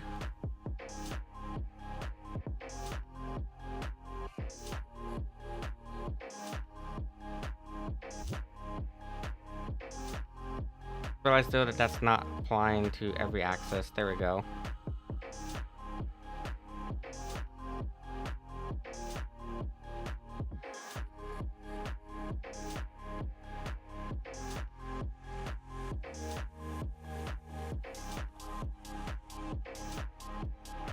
Okay. Oh, but fuck, the problem though is, what I need for it though is I need it to grab like this face here. Yeah, because I need it to be going the other direction actually. That's not gonna work either. I don't know. I don't know what the solution here is for this. I think we are just simply, we have like one too many faces for it. I don't know.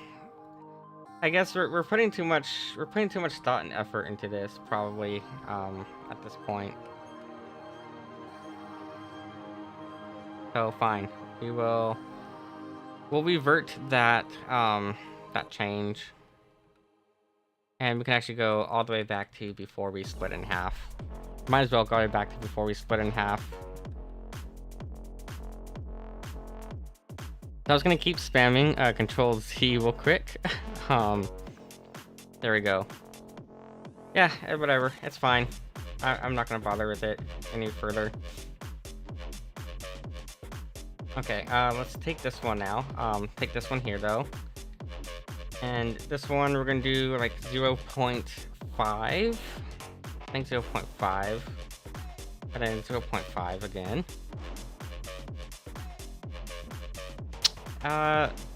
Technically these are actually even smaller than this, but we'll yeah, we can just call it fine there. Oh, we know what we could do, actually.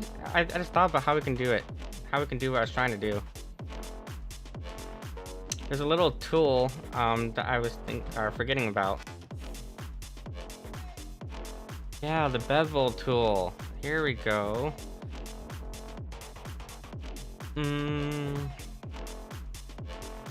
Depth. Whoa, we don't want to do that. Width, offset, width, percent, absolute, depth is going to be way too much there.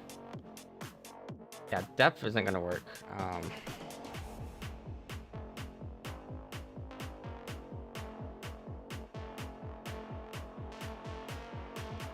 This might not work either. Damn. Face strength, afflicted, all, new, cut off, grid, sharp, patch, arc, sharp, arc. Whoa. Whoa, we don't want that. Okay. Yeah, we don't want that. I don't know, I was thinking that this would have worked, but maybe it's not gonna work. How I was thinking. We don't need any more segments. Shape's fine.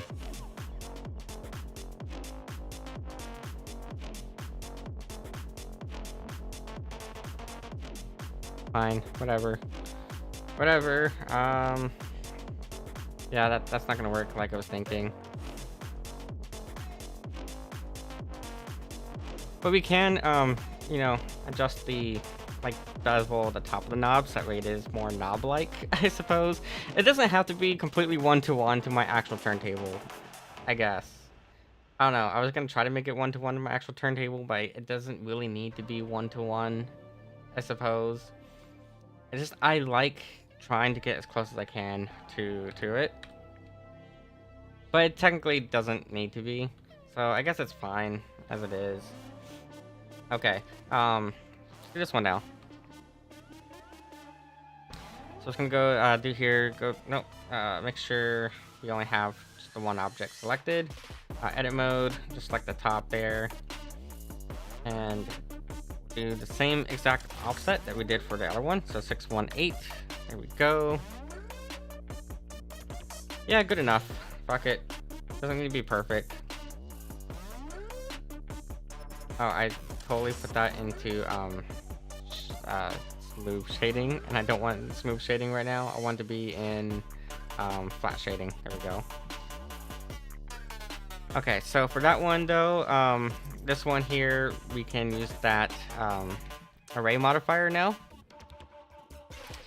So we'll go to array, go to count of 4, because we actually have 4 of these. Set this to 0. And it should be like right about there. So there we go. So now we have here, at least if we use my turntable as a reference, we have here, if I can move this without pulling the cable out again, we have our level, we have our treble, we have our mid, we have our bass, and we have our filter knob. So these are our knobs now. We could always add on like a line to them. There is like an extra little line that goes through these, so that way you know what direction they're facing. I am not going to bother rigging this, so it's not a huge deal right now because I am not bothering to rig it at all. But I'm just saying we do have, they do usually have like an extra little line on the knob that you would have. If you guys want to see here, let me turn on. Let me grab the other camera. Oh fuck, I can't do that too because that's the camera for my I need a third camera, guys. If you guys want to fund a third camera, I would really appreciate some subs. So if you want to fund a third camera in here so I can do the tracking and have an extra view as well of like my actual physical hands and stuff on my desk, we can do that. Also, I should probably move this lubricant out of the way. Don't ask why there's lube on my desk, but there's lube on my desk. I'm just gonna move that out of the way real quick. Yeah, we'll move the lube, move some other stuff out of the way. This can also go up here for now. Just kind of set this like so on there. Let's see here. If I turn off my hand tracking, then we can, I can show it. We'll do that. Let me turn off the hand tracking. Okay, so where's Naruto? Here it is. Nope, that's the wrong window. Here's it. Hand tracking disabled. So hand tracking is now turned off.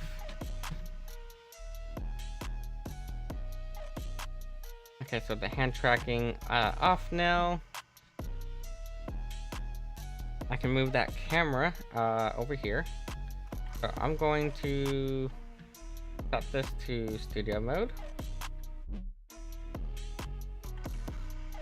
And let's see here.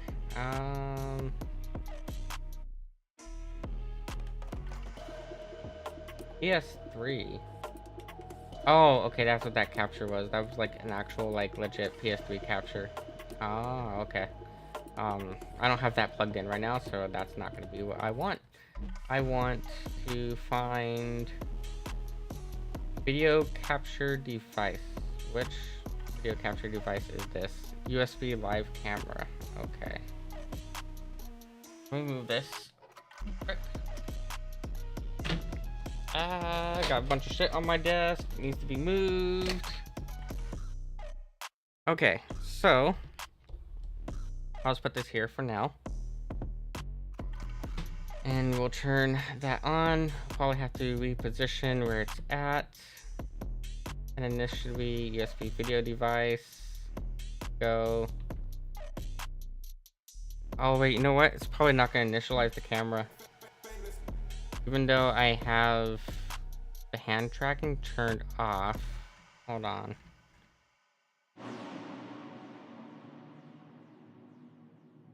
Let's set that to no camera. Then let's deactivate and reactivate this. That's still not going to activate it, is it?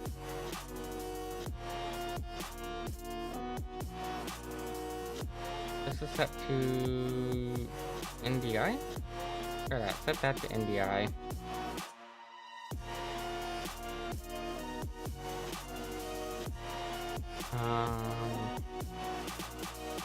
Deactivate, activate. Where's media pipe tracker?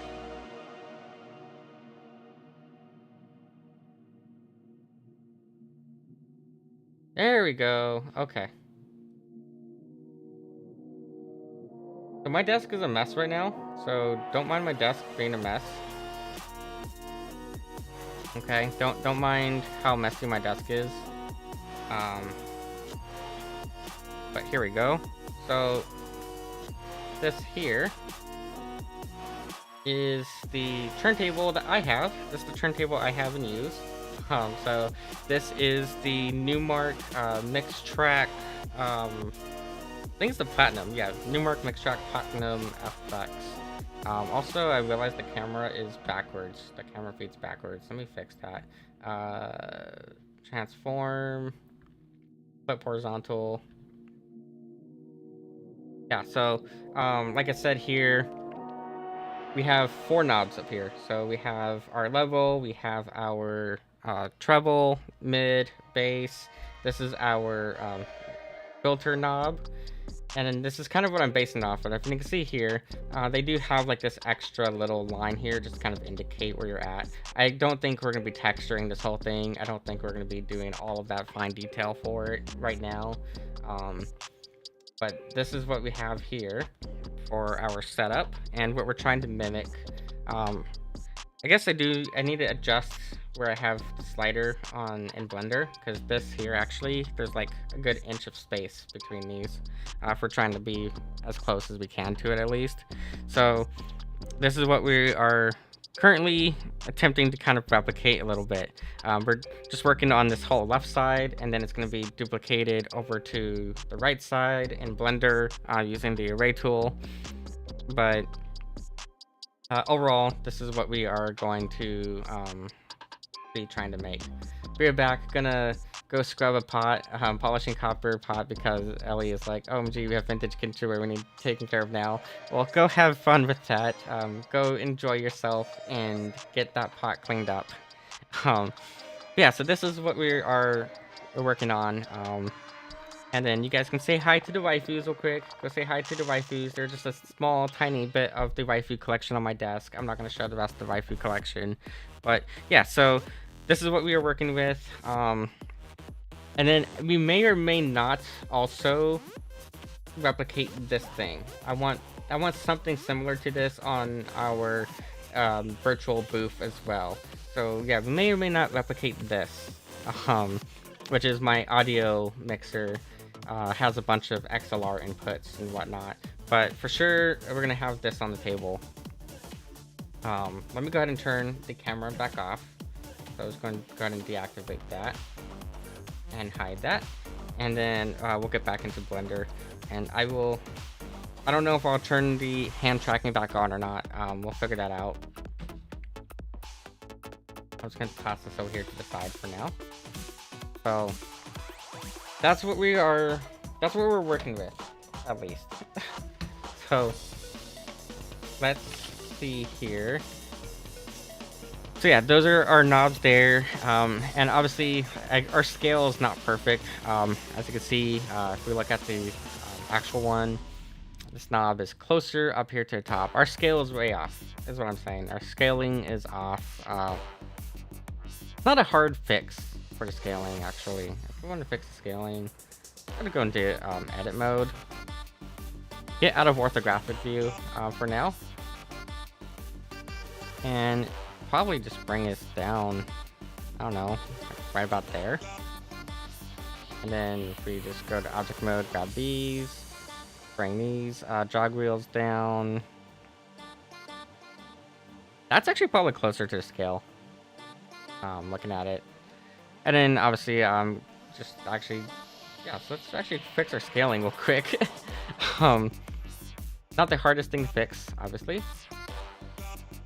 I was just gonna grab this one here, bring that in, probably about there. Oh wait, but that's scaling weirdly again. Hold up.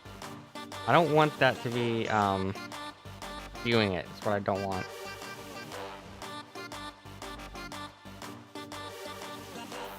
Okay, so that's probably about closer to the scale. We can turn on our measuring tool real quick. Let's turn our measuring tool on. Let's see here. Select all. Go to measure it. And then segment. So we're at 0.54 meters in width now. If we really wanted to, what we should honestly do is just measure the actual fucking turntable. We could just measure it. I do have a measuring tape sitting on my desk. Probably not going to measure it, but we do have a measuring tape sitting on the desk if we want to measure it. So 0.55. Yeah, we can do 0.55. Whatever. That way everything ends in 5. A little bit easier on me mentally, I guess. But that's fine there. Let's go over here to our modifier here, our way. And just kind of bring this in a little bit. 0.32, 0.32, yeah, it should be fine. Yeah, it should be fine. Okay. Actually, here, hold up. Yeah, no, that should be fine. Okay. Let's go ahead and turn off our measuring tool in Blender. There we go. And there you go. That's actually a lot closer to the scaling of this turntable. And then obviously, like I said, this down here, this needs to be a little bit smaller. This is fine. Like probably about there, close enough. And it doesn't need to be 100% accurate. I just want to look close enough so that way when we are doing a DJing stream, that it ends up somewhat accurate when I have my hand tracking on, you know. That way you guys know, okay, if my hand's over here, then I'm doing this. My hand's over there, then I'm doing that. And I've like said too, I'm not going to rig this. It's gonna be just unrigged. Mostly because I'm just too lazy to try to rig everything. I could rig the whole thing and not only have the whole thing rigged, but I can have it synced via MIDI. I can use MIDI signals to completely sync all of where it should be. Just a matter of how much effort do I want to put into it, really. I'll think about it. I'll think about doing all that. The problem with doing that, with like trying to sync it all up to MIDI signals, is you then have to be, you have to put a lot of effort and time into it if you want to like sync up MIDI signals and whatnot. And I just don't really feel like spending all that much time. Okay. But we could. We could do it. I just don't, like I said, I just don't know if I want to. Because I'd be like, it would take a ton of blend shapes to do. We'd have to do a blend shape for every single knob. Every single knob would need a blend shape. Every fader and slide, or every slider would need a blend shape. We need blend shapes for both jog wheels. For spinning left and spinning right, we need both blend. Actually, I think we could get away with one blend shape each for the jog wheels, but we still need blend shapes for the jog wheels. Buttons would probably need a blend shape for each button, so that way it lights up when we press on it and whatnot. It would take a lot of effort. It'd probably be a whole stream of its own, just for making the turntable like completely functional within Naruto as we're using it. Not to say it can't be done. It can be done. It's just it'll take a lot of effort to do. But that would actually be kind of fun too to try to do. To try to replicate every little thing and have it light up completely and whatnot. I think would be pretty fun. But I just don't want to deal with that right now. I don't know. We'll think about it. Anyways, let's grab this button here. I'm gonna grab this button, Control C, and then Control V, and just bring it up. Throw it here in the middle, because there's like a little button up there in the middle for actually selecting a song. And then what else do we need on here? I think that's really it for like the most basic of shit, really. I don't think we need to worry about the shift button. Don't need to worry about the scratch button stuff. This is honestly probably good enough. Maybe our loop buttons, which we have our sampler buttons. We don't have the loop buttons. Those are easy to add. I'm gonna copy this button, paste it, bring it over here, drag it down to like right there. Copy, paste again, bring it down a little bit, and we will simply resize it down that way. That's probably good enough. We'll do like half. We'll do half size. So 0.5 exact. Okay, so that's good there. Drag over here to the side a little bit. I'm going to reset the origin to the center. And honestly, I think that's probably fine. Position-wise, that's probably good. And then just go ahead and, you know, use your array modifier, as always. Do count, constant,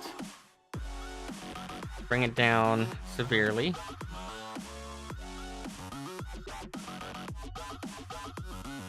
And then I think what, like 2.5? Yeah, that's good enough. Oh, I want that one to be 0. But yeah, like 2.5 probably. Or actually bring it a little bit more this way. And let's try 3.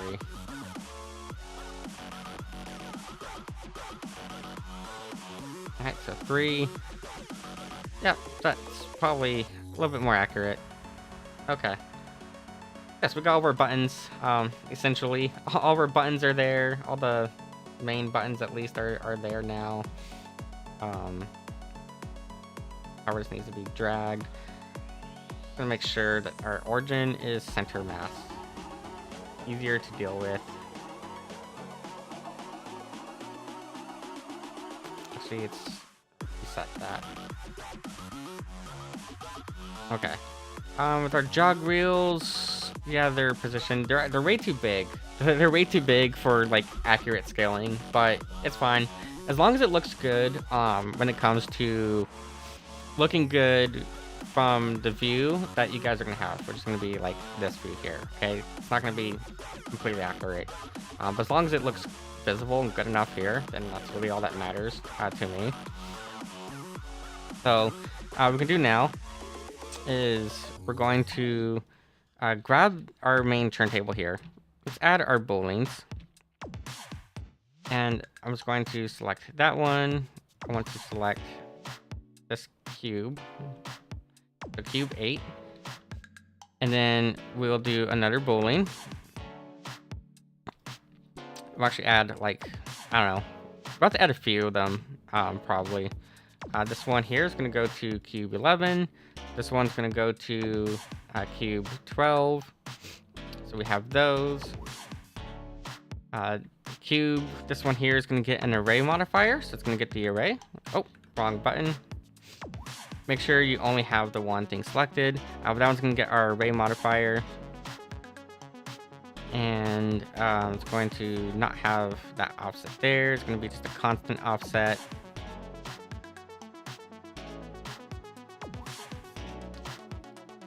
See here. Oh, wait, is this applying in local space? I think that's what it's doing. It's applying in local space. Yeah.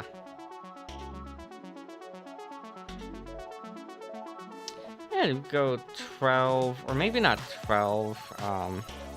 Like, it's a little smiley face. Yeah, it's a little smiley face now. Maybe 11? 11.5? 11 and a half. Let's try 11 and a half. See how that looks. No, I think 12 is going to be better. Okay. We'll do... Or actually, that looks pretty good. This is such a fucking waste of time. What is the, the scrubbing of the pot?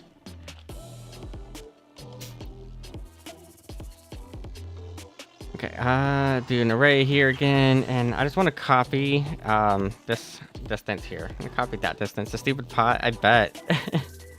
There's a reason why I don't scrub stuff like that. You're supposed to leave it. You're supposed to let it fucking. What's it called? Shit, I don't remember the term. You're supposed to let it season, okay? You're supposed to season it. Just let it season. Oh, that is like way too far out.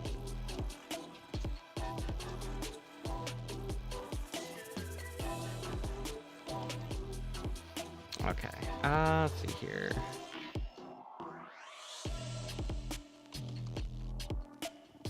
Uh, 6, 5. Almost. 6, 3, 5. Nope, 6, 2, 5, maybe? 6, 2, 5. Ah, there we go. Good enough.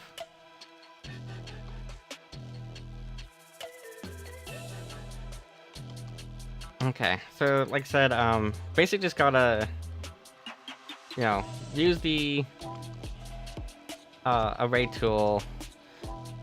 Or actually, do we even need to use the array tool? Thinking about it, hold up. Can I use the mirror tool for this? Mirror. And I want it to be on this axis, and maybe not merge, but like, I don't know. I don't want to merge. Offset. No, I don't want these to offset. Yeah, the mirror tool is not what's going to be what we use, I think. Yeah, it has to be the array tool. Okay, so, array tool, here we go.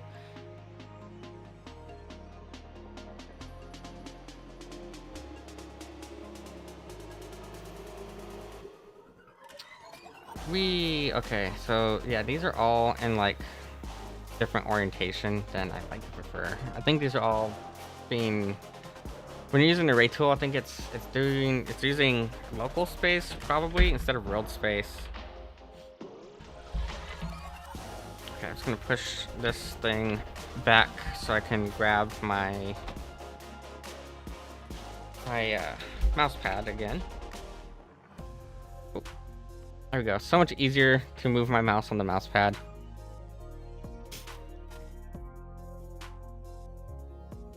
Let's go ahead and delete that one for now. This is the one I want to have modified. Okay, array tool. I want this to be constant offset. I want this to be 0. I want to go right here to be 0.2 across. That looks good to me. Yep, 0.2 across. Okay. Then we can go ahead and take this one then. Do the array tool. and go to our constant offset, set this to 0, and then bring this way the hell over here. That's going to be 0.105, I'm thinking. Yep, 0.105, that looks good enough there.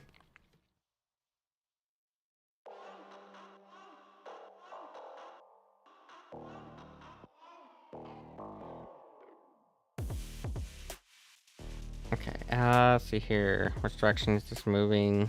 This is moving that direction. Almost spot on there. I think 7.5 is going to be what we want. Nope. 8.78. Maybe 0.79.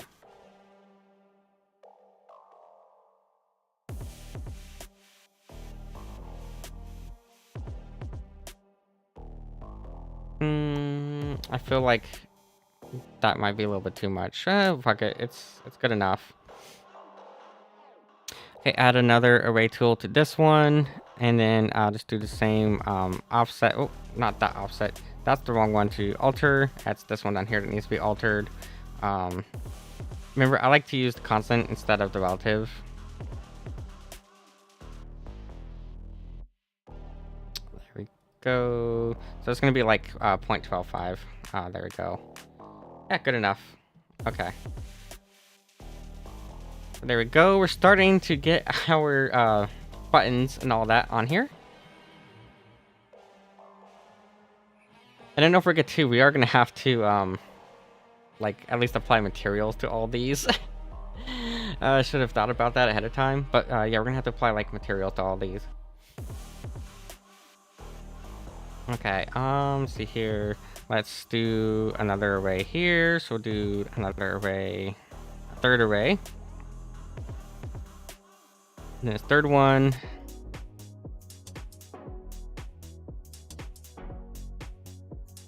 $33, maybe? I think 33. Yeah, 33 I think is probably spot on.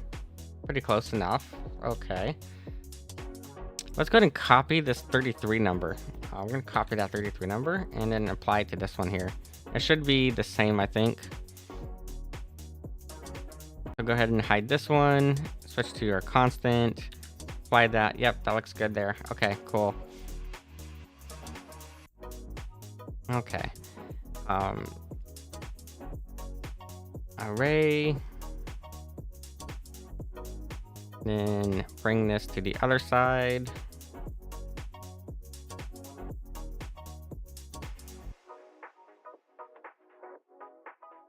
And then 0.33. Technically, those buttons are supposed to be closer together. Technically. But I think it's fine where it's at.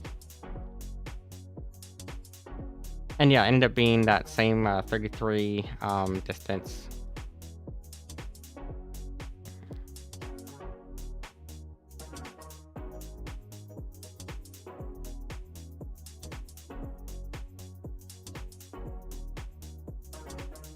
Go. So that's looking good. Okay, now we need to duplicate these buttons here.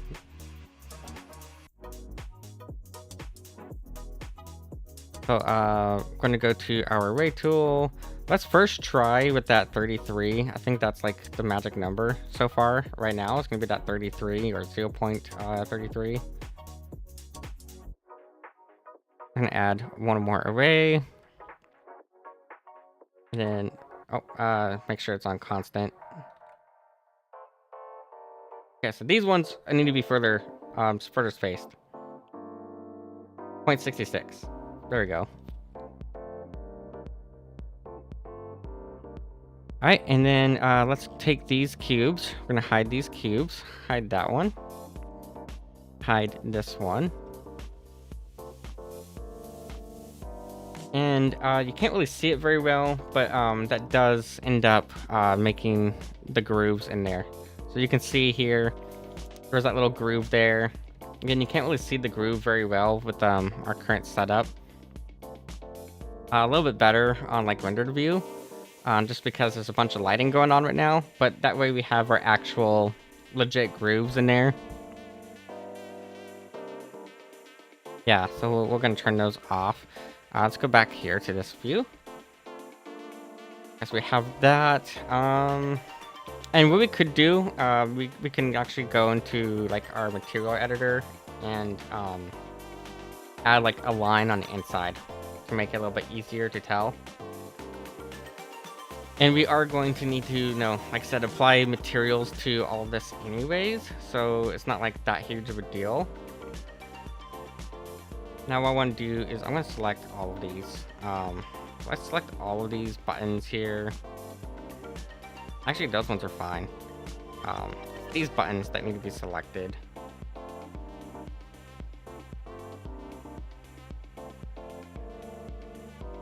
Let's drag them down a little bit more. There we go. Just trying to make sure that these are all like on the same field, same level as the turntable. That way they're not just like floating buttons. And the nice thing is, because we're using the array tool, with the array tool, it's gonna just automatically move all of them, even on this side. And our cylinders here are not floating, right? Yeah, those are not floating, so those we don't need to worry about. Okay, so let's get to applying some materials here. Let's go ahead and grab this one first. What I'm going to do is we're just going to do a new material. Turn off nodes and enable our MTune shader.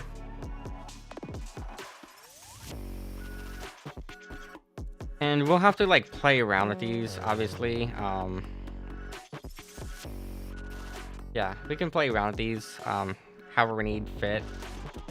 Because maybe we want to take the sides here. Maybe we want the sides to be a lighter material, like a lighter color, right? So we can easily do that. Just go into our edit mode. And we'll just do a new material overall. And then assign it. And maybe what we'll do is we'll make these ones be that like kind of like almost black. Okay, and then over here, take this one, brighter. There we go. That way you can kind of tell that there's like some separation there between the two surfaces. And then these guys here. I actually want all of the knobs to be the same color. So what I'm going to do here for all these knobs is just select our knobs and then hit Control J. Oh, we actually, before we do Control J, we need to apply our arrays. So make sure that you apply the arrays before you join objects together. But we got them where we wanted them, at least, so that's good. And you should probably just do the same thing for all the buttons here. Just apply all of these. Oh, no, don't duplicate that. Set apply. Yeah, so just make sure you apply all of the arrays as needed. That way, when you go to merge everything together, so that way they all use the same material. That way you're not having to do like a million different materials, right? Because you don't want to have to do like a shit ton of materials. And we're all going to merge this into the same object in the end anyways. So it's not like a huge deal, because it's all going to become part of the same object regardless.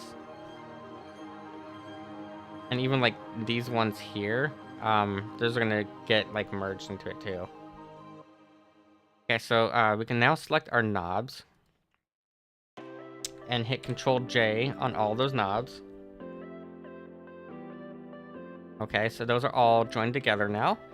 Now we go over here to our materials, create a new material for it. And we're going to turn on our tune shader.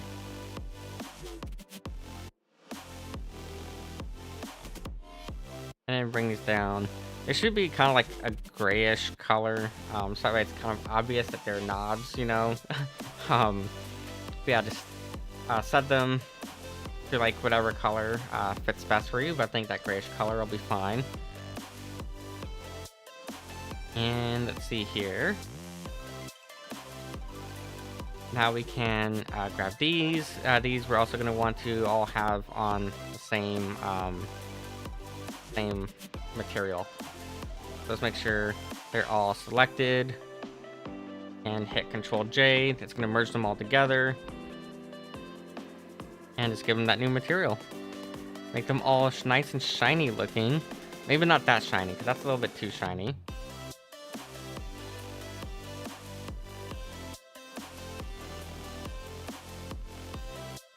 They want to be noticeable, so maybe about there.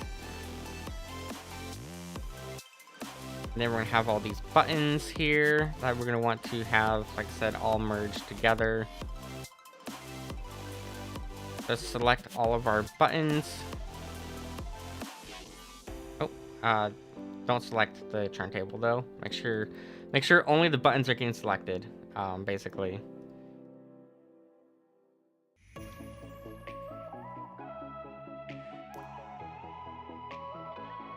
I'm gonna just Alt A real quick. Just Alt A, make sure nothing is selected, and try my selection again.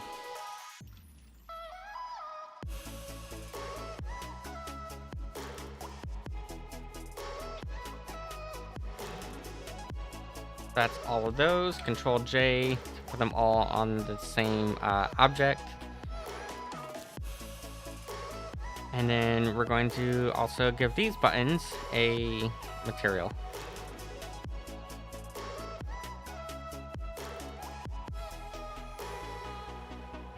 I'll probably like, that's fine, I suppose.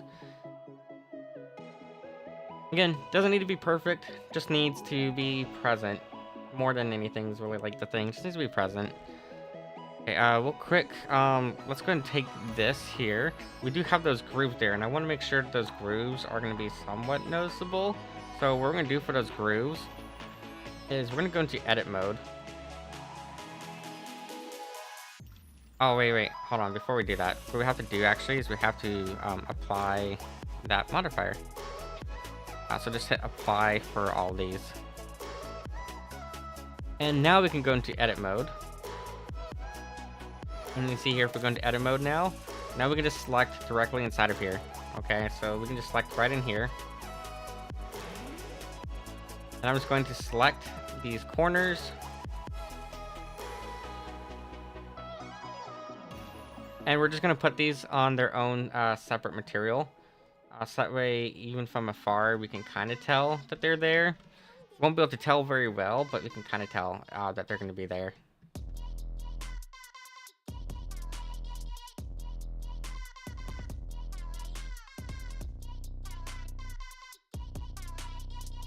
Oh, don't select that.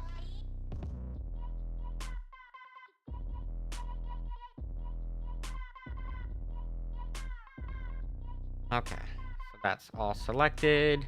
Let's go ahead and we're just gonna make a new material for these and assign that new material.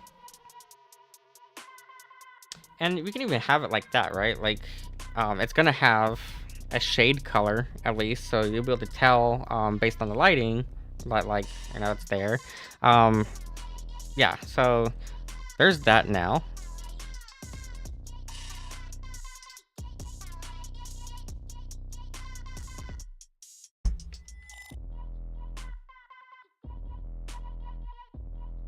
And for these ones, we'll make that like shadow color super dark.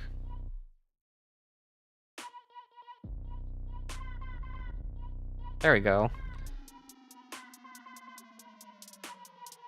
I'm not really satisfied with the pure blackness of this here, but we will do something probably special for that. I think we'll figure out some sort of like thing for it. I might actually just texture the I think I might just do that. I might just texture the turntables. Specifically, I want to texture that top part. And we can also make that change color as well for it. So what I want to do for that, actually, this would be kind of a neat idea to do. Let's do this. Let's go, let's select this. I'm going to select that top material, which is going to be this one here. and we're going to go into, not edit mode, we're going to go over here to the UV editing tab. So we're over here at the UV editing tab. And remember, I only want that material selected. Oh, we didn't apply. I see, hold up. We did not apply the texture there. We'll go back to layout real quick and just make sure that our modifier here is applied. And now we go into UV editing. So you see here, it's gonna have both of those selected. That's what we want. We want to come up here. We're gonna go over here to our UV tab, and we're going to unwrap and do Smart UV Project. Now, realistically, I really only want these to be, only want to have one single UV for it. So let's actually just have only the one selected. And then we'll go to Smart UV Project. That way it's going to be this whole big ol' thing here, okay? So it's going to be this big ol' fucking texture. Go to Export UV Layout. And we're going to go here to Vinyl. Just label it Vinyl, if I can spell vinyl properly. Vinyl underscore UV dot PNG, okay? That's what we're going to label that as. And that's going to export our UV layout. And then we can also create a new image, and we'll just label it vinyl underscore albedo. And then just hit OK. And then we can save that image. We can just save it or edit externally. We don't have the external editor set up. So we'll just go ahead and save it as vinyl underscore albedo. And for that, I think the easiest way to do this one is going to be actually in Figma. So I'm going to grab Figma real quick. Got Figma right here. This is what we've been using. Been using Figma. Figma's great. We're going to take that file we just made. We have the UV and we have the albedo. So I'm going to drag the UV in here. And actually the UV is probably good enough for our purposes tonight. We have our UV map here. A little bit cut off on one end, but on the sides, but that's fine. That doesn't need to be perfect, obviously. And then what we're going to do is, well, we could drop in the other one as well. I think the other one is just completely transparent right now. Yeah, it's just completely transparent, so it's whatever. This here, actually, I kind of like this gray color. I think this gray color is going to be fine. Or no, we actually need to be black and white. Fuck.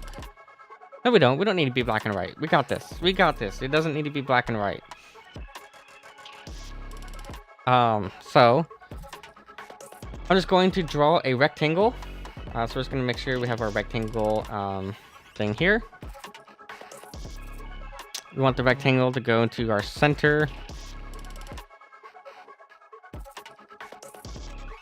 And I feel like it is way too wide at the moment. So let's go ahead and bring this down. I don't know, 50 pixels wide. We could do 50 pixels wide. As long as it is centered. That's really what matters to me. It's just that it's centered up. So now it's all centered up. It's about 50 pixels wide. That should be good enough there. And then I'm going to actually add a circle here in the middle. So it's going to add a circle. Drag the circle. We'll make sure that the circle is even in height and width. And put that dead center. We can maybe stand to make it a bit bigger. So right now it's at 120 pixels. Let's go ahead and try actually 200 pixels. We'll do 200 by 200. And again, just make sure it is nice and centered. And what we're going to do is drag it underneath here. And then we're going to set this to be used as mask. Actually, I guess it has to be. And then for our mask settings, we want to Trying to remember how to do this. um, I want it to go the opposite direction. Is what I want to do. I want it to be the other way. So we need this to invert, basically, is what we need. I remember how to do that. Let's see here. Select you. Well, we have it as a mask right now. What I need is the mask settings, so that way I can have it not do that. I need it to go the other direction. And I'm trying to remember how it was that you did that, because there was a specific way of doing that. It's not going to be strokes, not going to be effects. Use as mask.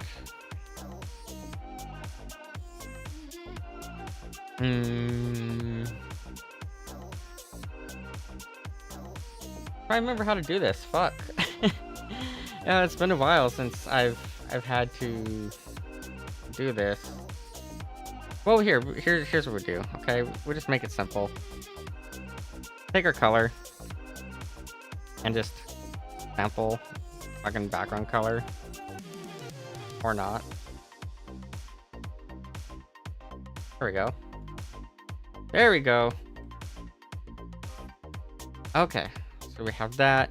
And actually, let's actually do a second ellipse. And we're gonna make the second ellipse be this 1024 by 1024 size. Oh, I said right here, 1024 by 1024. Make this 0, make that 0. Okay, I need it over here.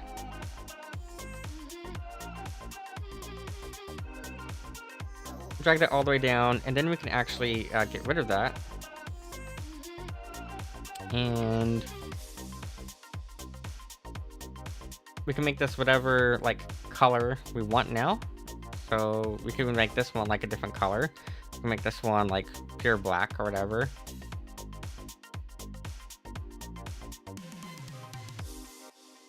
And basically what we're gonna do is we're gonna make this texture spin. This texture is gonna be a spinning texture. That's why I'm doing it this way. Trying to make it an even circle as much as possible. But now we can go ahead and export this. It's going to be a 1024 by 1024 texture here.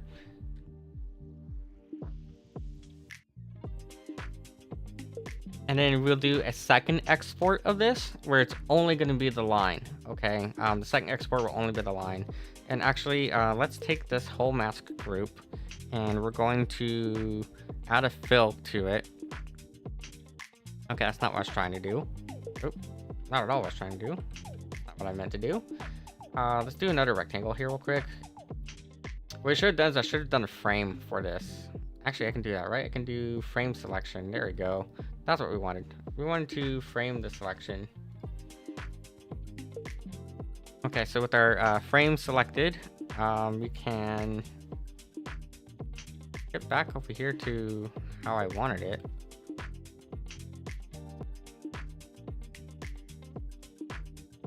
So we can add a fill to it, and then our fill will be black, okay? So we have this here. We're going to export this. So we're going to set this to export.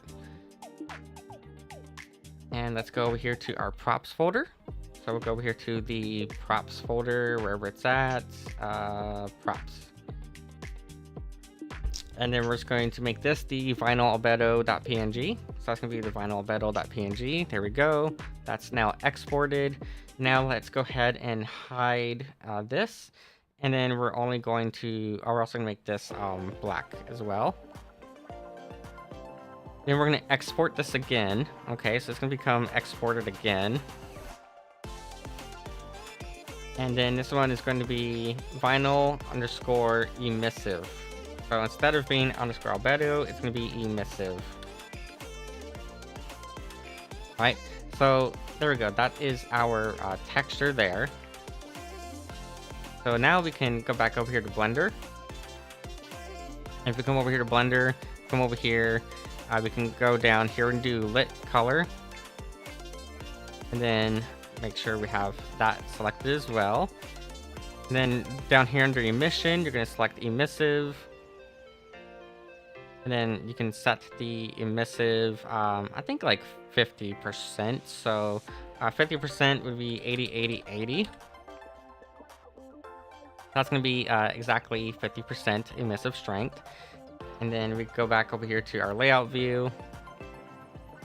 And you're going to see that there, okay? So that's going to be there. Now, what we can do here is... Why does it have that little line there? It's got like a little extra line somewhere. I have to take a look at the texture to try to figure out where that line's coming from. I'm not really sure about that line. But it's whatever. It's not like a huge thing. Okay. But now, make sure that that gets applied, you know, obviously to both ends. So make sure edit mode, make sure they're both selected and that they both get the same material. Okay, why is it not applying to that side? Hold up. Mode, Alt A, select this one, hit assign.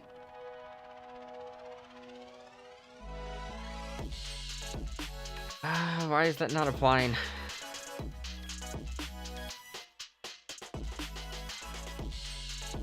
We'll figure it out.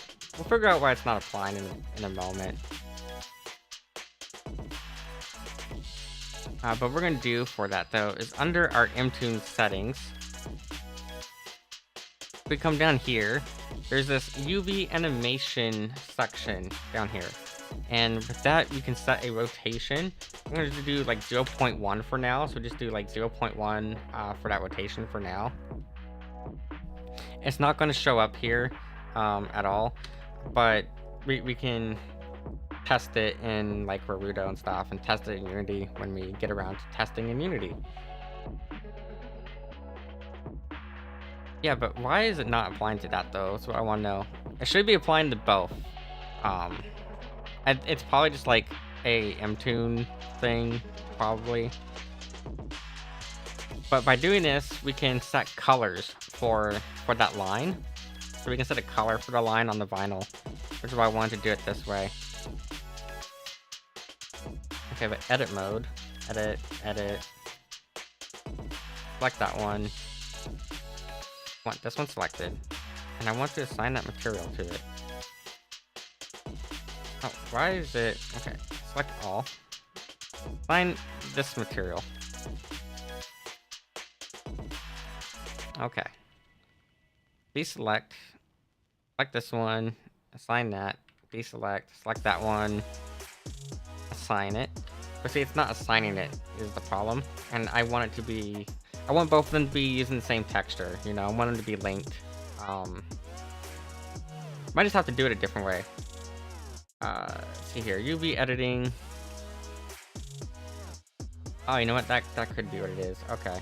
UV unwrap, smart UV project. There we go. Now let's go back over here to our layout view, and there we go. Perfect. Now they're both there. And like I said, when we get to Unity, these will be animated. They will be rotating, however they need to rotate. Yeah, that's going to be helpful. And then we can, you know, we can apply colors to them. So we can come over here. We can, first off, make this pure white now. That just needs to be all white for that. And then down here.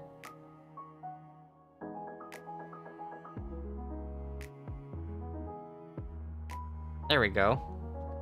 So now it's going to have a glow to it. So it's going to have a glow.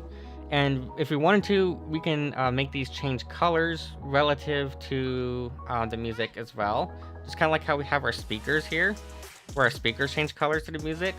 We can do the same thing down here, where these will change colors to the music, if you wanted to do that. Just be careful that you aren't like overblowing everything, because that is definitely something that can happen. If you're not careful, you can overblow these quite a bit.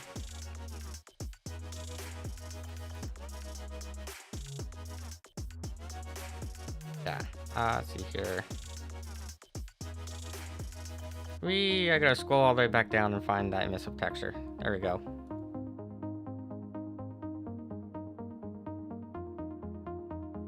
Or actually, let's see here. Set that to albedo. See if that works. No, the albedo texture is not gonna work for it. Yeah, it's gonna have to be the other one, the emissive one.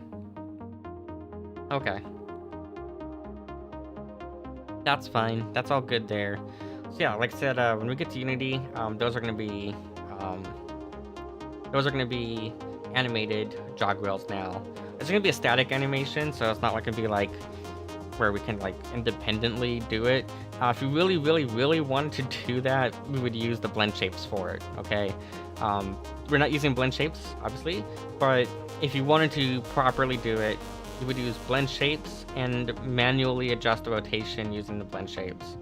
I'm gonna try to figure out why these here, why these are doing what they're doing,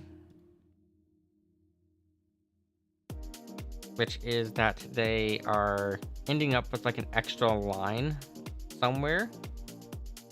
I'm not sure about that extra line. I want to try to figure that out. Well, I also just realized too, this didn't actually save that, did that? No, wait, it did. Albedo.png. Why is it then that it's just coming up all blank? Hold up.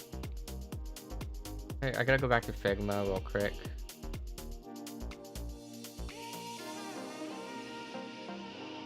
Make sure this is all good here.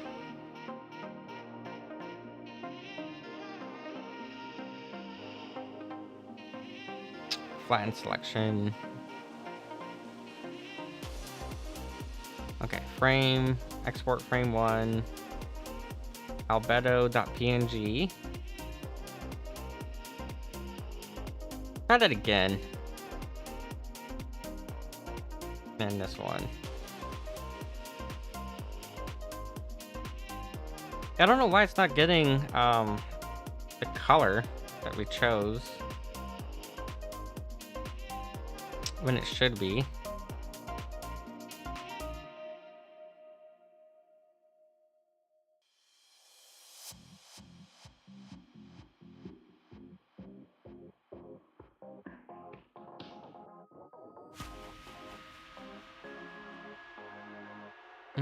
What if we try exporting it as a JPEG?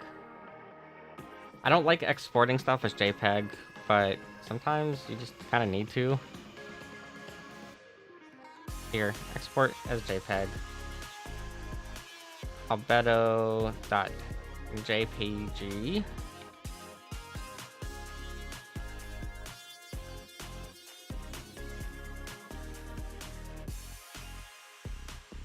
There we go. Sometimes a JPEG will save the day.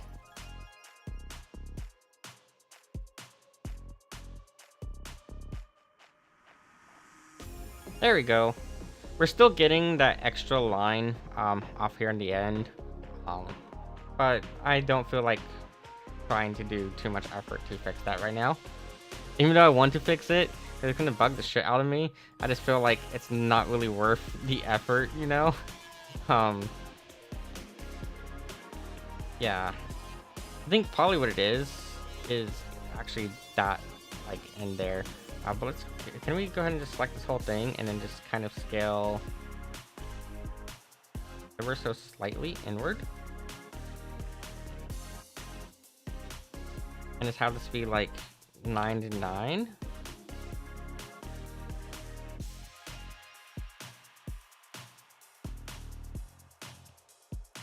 Yeah, that should be good. Let's see if that fixes that.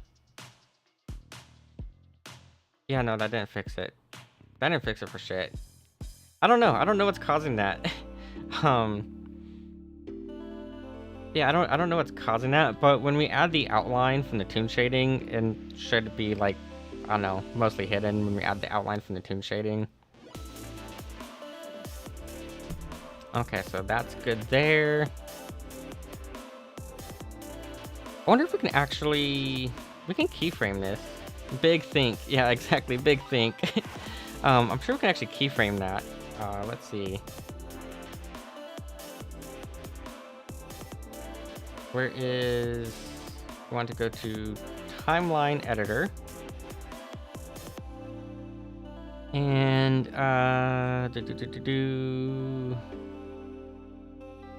scaling, offset.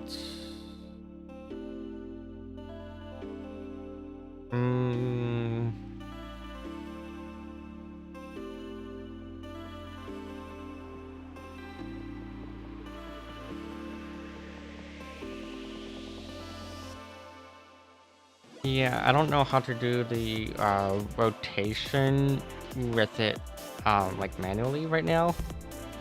For this like particular shader at least. I don't know how to. I know how to do automatic rotation. It's like I wanted to keyframe it, so we just have like a quick keyframe thing going on. But that clearly is not going to like work the way I was thinking it would work. Yeah. No.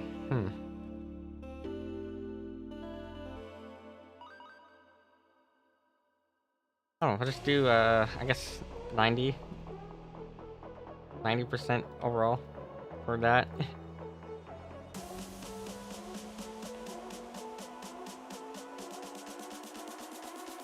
Oh, we gotta apply it to both though.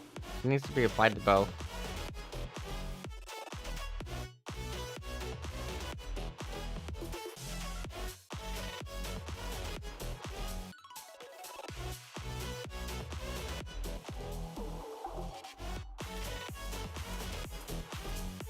Okay. Since these are both going to use the same UV map, it should be fine to do it this way.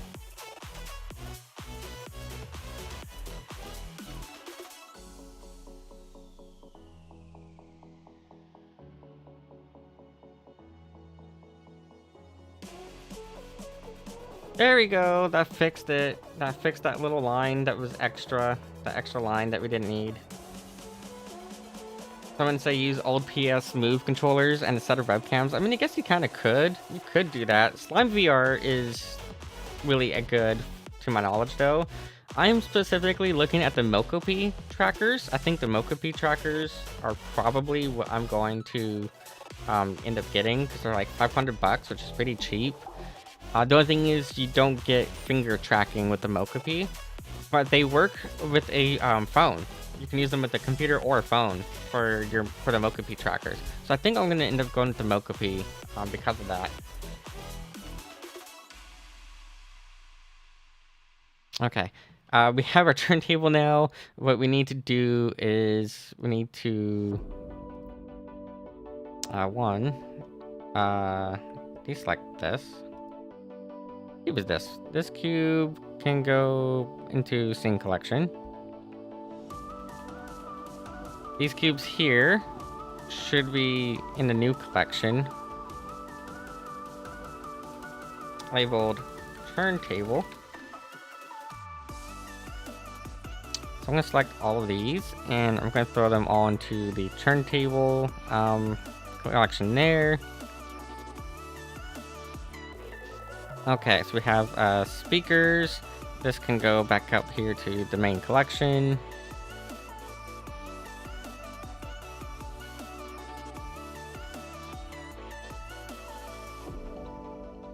Okay, now that we have our turntable where it goes. Hold up, these go into there. Yeah, now that we have our turntable where it goes, we can do this now. We can make our actual booth that we've been needing to make. So let's go over here to our textured view. Also, let's grab the turntable, and I'm just going to grab selected objects, and we're going to set the origin to center mass, and then just drag it here. So that way, center of it is like aligned with our belly button. There we go.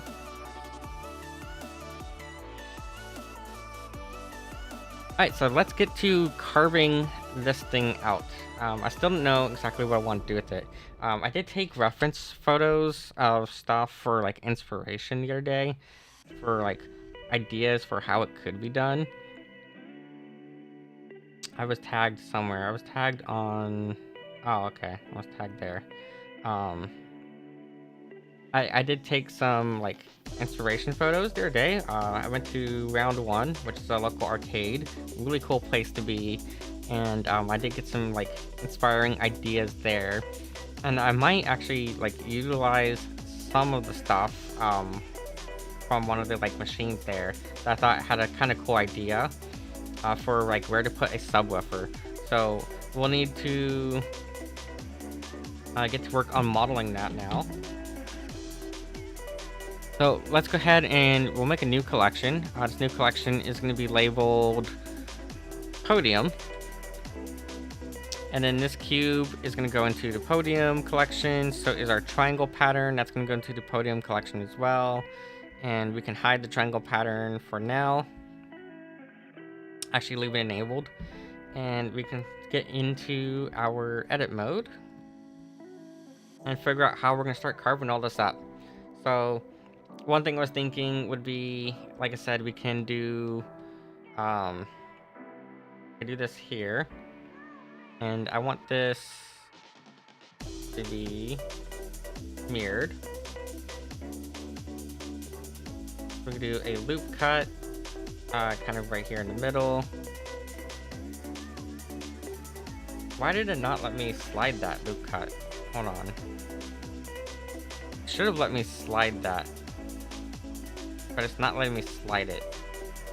I don't know why it doesn't let me slide sometimes. It should let me slide it to like right over here, but it's not letting me do that. I can do it on this side at least. I wanted it to be mirrored though, and it's not mirroring. It's not mirroring that. So I need to figure out why the mirroring tool is like not working for being symmetrical.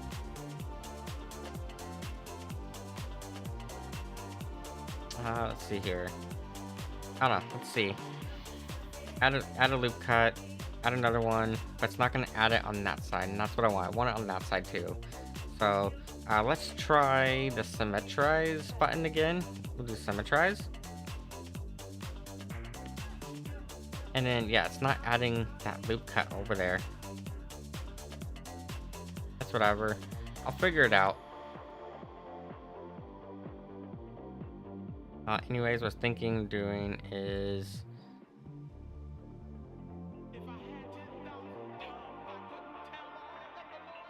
yeah, see, it doesn't let me slide it. It's weird.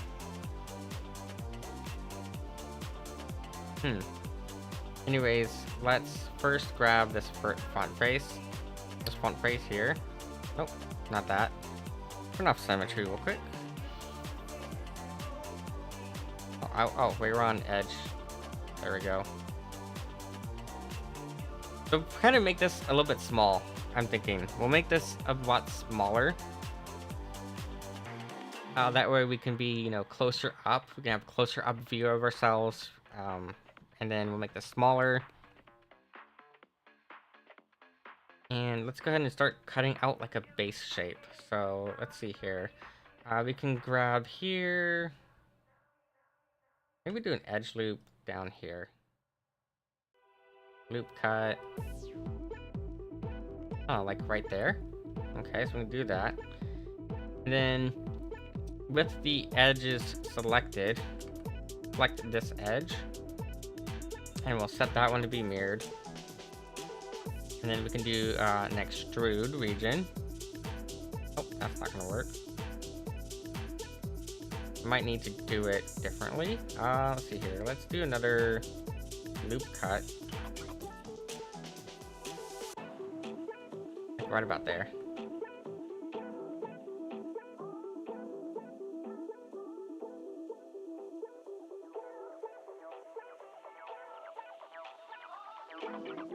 Okay, and then I'm just going to select only this edge. And with that being mirrored, we should be able to now do this. we can grab it and bring it inwards. And that should mirror on both sides. Yep. So that's going to mirror on both sides.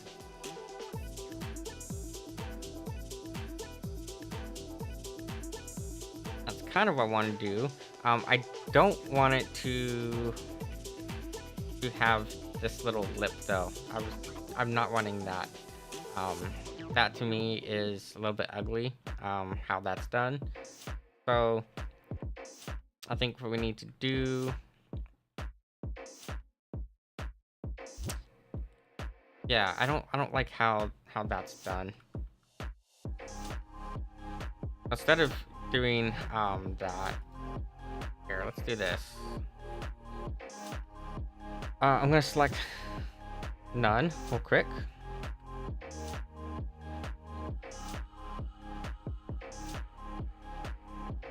Let's delete these edge loops. So those edge loops are going to be deleted. And then let's try now with grabbing only this one here.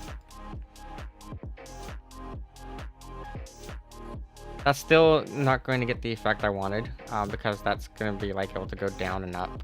So I need to figure out the solution to that.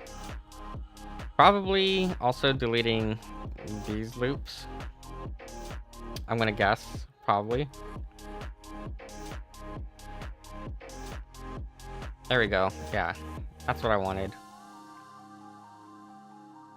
That way we get this little triangular shape going.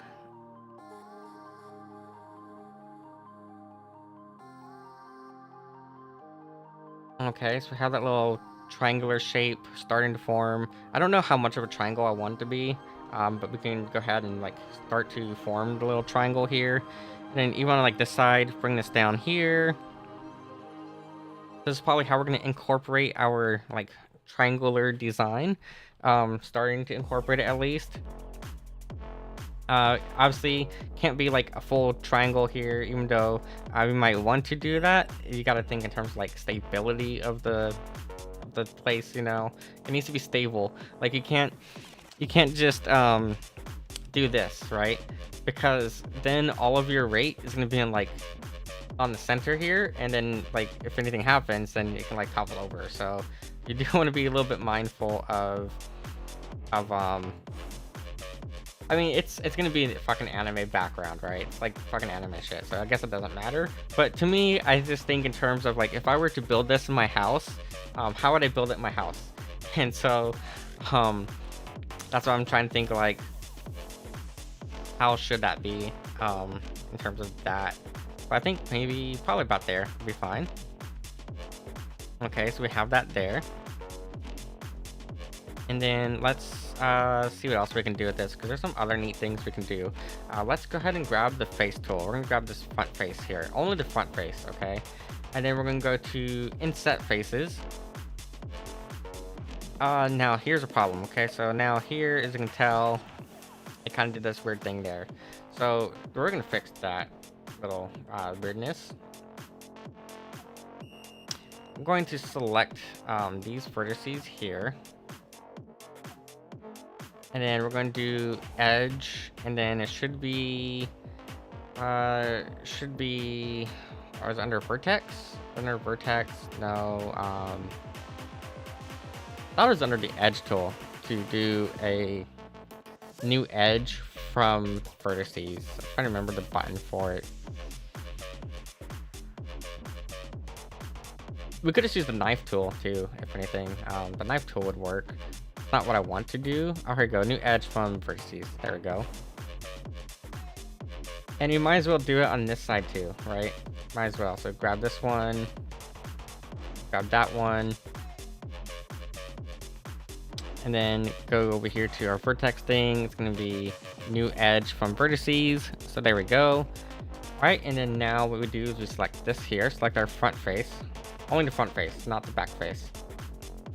Now, I don't want it to be selecting down here. So, see here. I think like the best way to fix that. Go back to our vertices selection tool.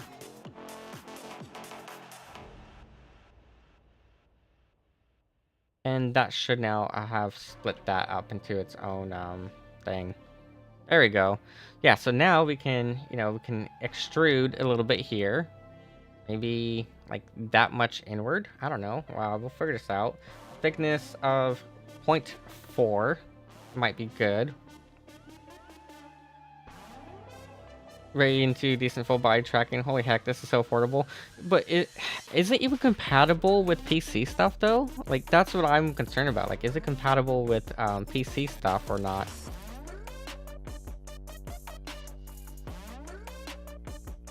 Interpolate, edge rail, relative offset.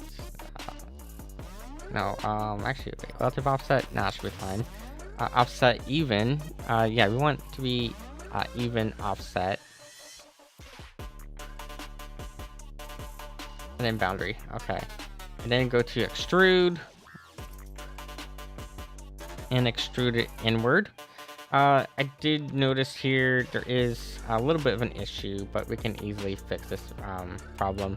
If we go back out here, you'll notice that there is like a face right here. And that's because this face didn't get properly cut. So, little fix for that is just we're going to delete the face. Okay, so that face is now deleted. And we're gonna need to do a couple little fixes here. Not a huge deal for it. Just gonna select these vertices here. Hit F, so that's now filled in properly. And then down here, Alt A, Shift click. Actually, Alt A again. Control Z.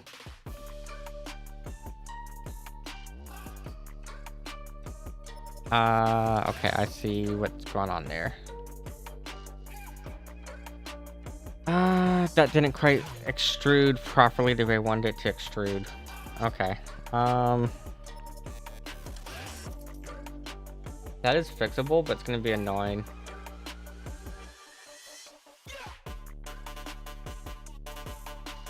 I'm going to go all the way back out real quick.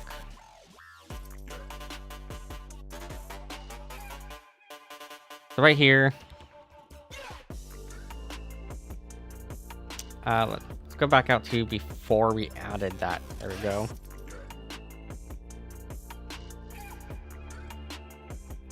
And what we want to do is we want to cut in between those.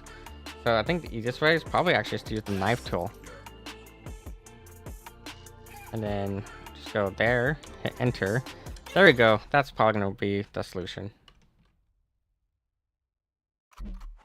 And then Alt A. Select a vertice. Select over here.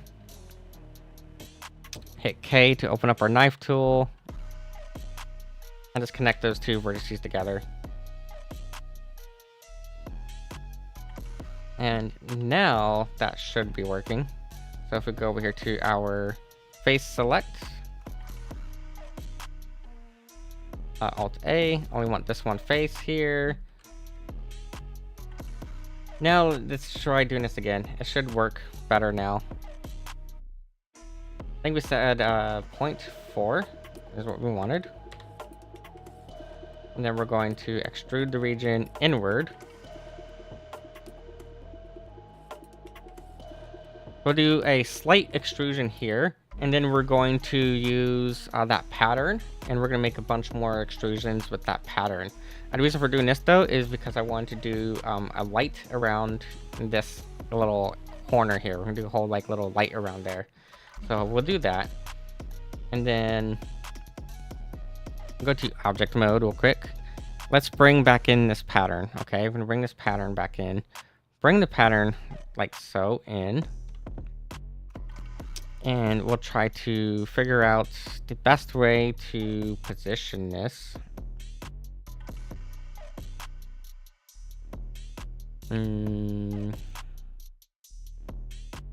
Let's see here.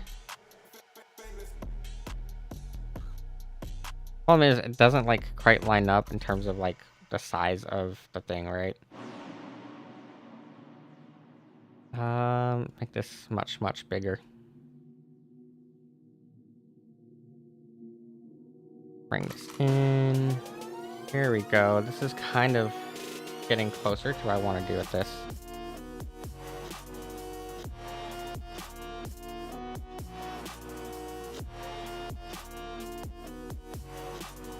And then we'll figure out down here how to fill that in. But this is getting a little bit closer to what I want to do. So now here's what we're going to do. What we're going to do now is, now that that's positioned more or less where I want it. Actually, let's move it a little bit over where it's more even. There we go. What we're going to do now is we're going to make a bunch of triangles. So to make triangles, I guess the way we can do it is obviously we'll just make a cube. Okay, so we'll just make a cube and set all this to zeros.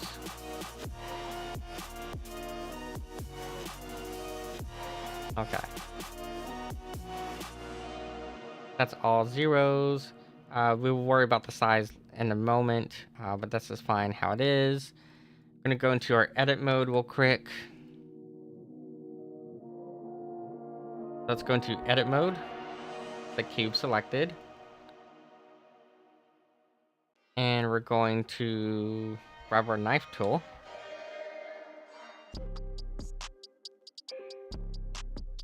And we're just going to cut the cube up. Make sure you cut it on both sides.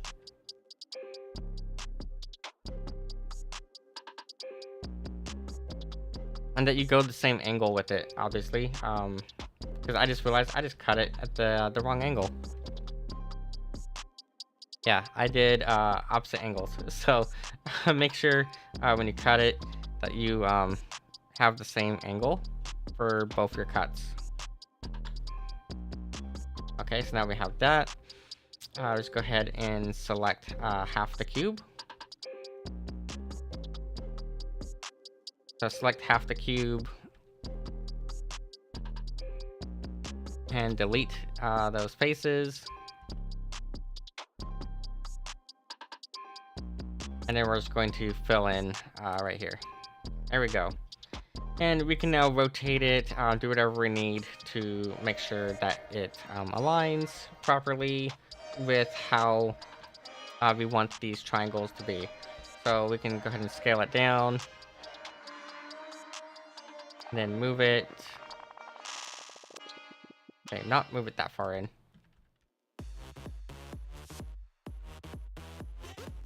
And we'll start with probably this bigger triangle, because I think it'd be easier to kind of like line it up with the bigger triangle. So we'll start with the bigger triangle for it.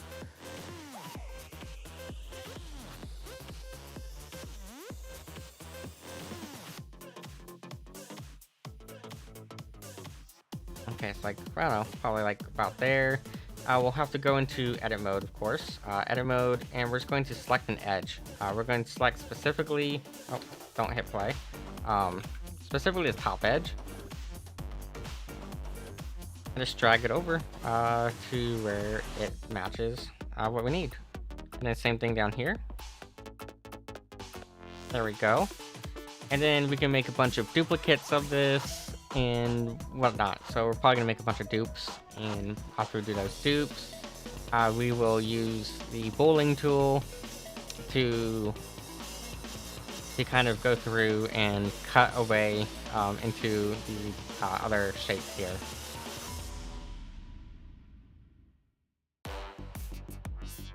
Yeah, I'll probably, I don't know, maybe kind of like make that much. And the goal is to try to do like a frosted effect with it. That's gonna be the goal, at least, is to try to do that frosted effect. Let's do this. Let's go into edit mode. Grab this front face. Bring it in, I don't know, maybe there. flipping through a bit for whatever reason. I guess there's some tiny amount of rotation somewhere. I'm not sure where there's a tiny amount of rotation, but there's a tiny amount of rotation somewhere. I guess the solution would be to do that. Okay.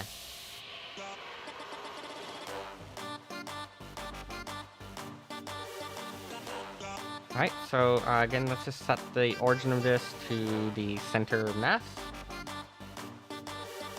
And normally I would use the array tool like we were doing before, but I think I'm just going to just copy and paste it a bunch of times. And just and then just try to line it up as best we can. You know what? That's gonna bug the shit out of me because it's not actually like, I don't know, it's not like aligned properly, I guess. Yeah, and it's like slightly up. That bugs the shit out of me. Hold up. Edit mode.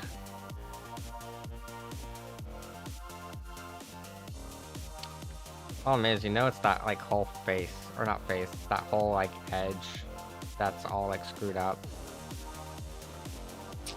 Do this again. So let's go to add mesh, and then we can actually, can I tell it to just make a fucking, can make diamonds? I don't want to make diamonds, I just want to make a triangle. Plane, cube, UV, sphere, cone. I don't want a cone either. I just want like a straight up triangle. I guess not. So yeah, we just gotta use the cube for it. And then make sure that all of these are set to 0. Again, I think that's part of the main problem, is that things get brought in and they get rotated and they get brought in.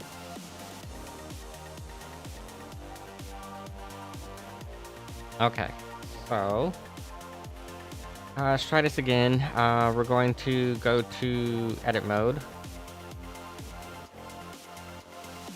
Make sure nothing's selected. I want only this cube. That's the only thing I want selected, is just this cube. And actually, I think we could select just this edge here. Select just this edge and then delete that edge. Oh no, that doesn't work. Okay. Yeah, it's the vertices that gotta be deleted.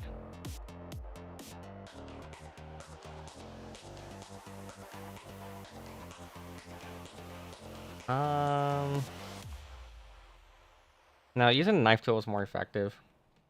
Okay, so Alt Z.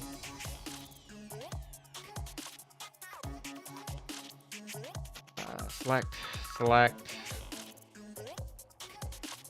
Cut from here down to there.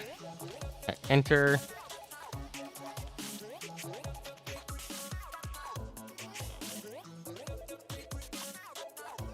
And knife tool. Just flip it around.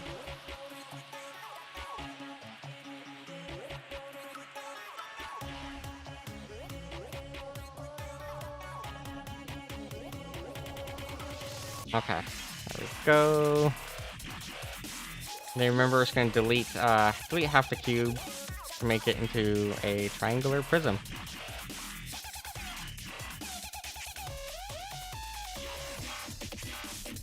Okay, so then just select our edges. F. There we go. And let's see here. So it needs to be equal distant, right? It needs to be like equal distant from up here. So why don't we do this? Let's flip this over. I want to go ahead and we're going to set the origin of this to the center real quick. The origin's at the center. And then let's rotate it. I don't know how many degrees. 45 degrees. So rotate it 45 degrees. Go back into our edit mode.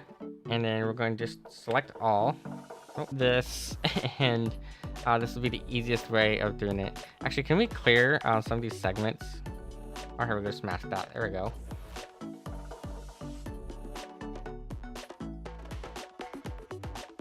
Here we go. Okay, edit mode.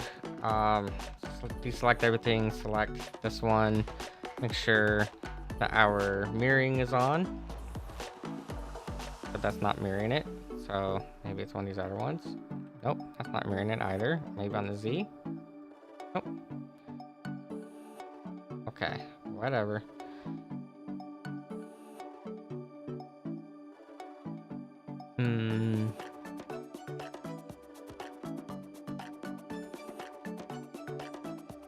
That's gonna skew it. I don't want to skew it. I just want to move only the one.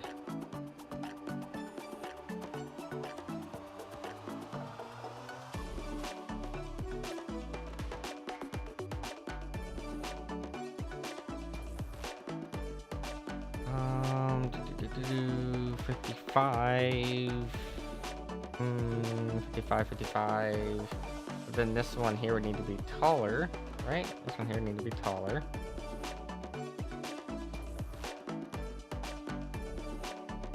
We are slightly short on one side. How did that happen?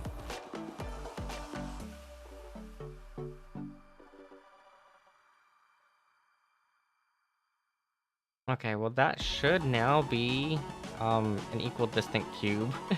Keyword should be not cube, triangle. Equilateral triangle is what we're going for. Yeah. I guess, you know what? Precision down to 5 units. Let's see here. Precision down to 5 units. I want them to be exact, right? They need to be all exact. So, this is where we're gonna get to have a little bit of fun here. Can we make this as close as we can get to...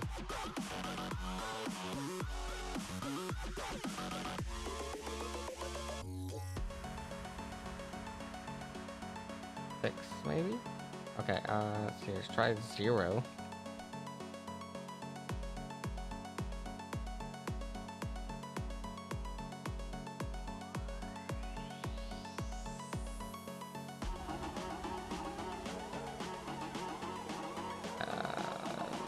One. There we go.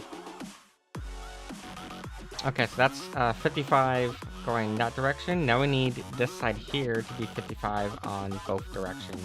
So I want to grab that edge now, and I'm just going to try to drag that edge up, and then we will have to do some fine tweaking here to try to get it down to where it needs to be.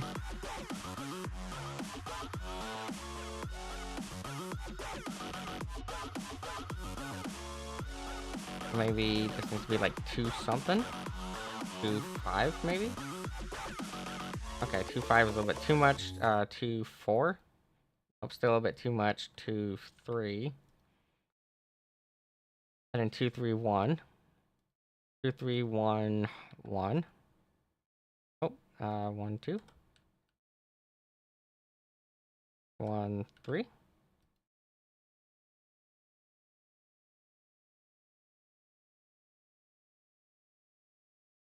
This is gonna take a while, isn't it? There we go. And then the last one that needs to be moved up is gonna be this bottom edge here. I think it actually needs to be moved down. I don't know why this bottom edge is like off. Yeah, this bottom edge here is like off for whatever reason.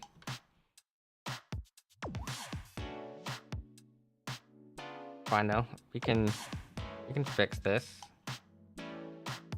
Or not. Because that's now going to alter that too.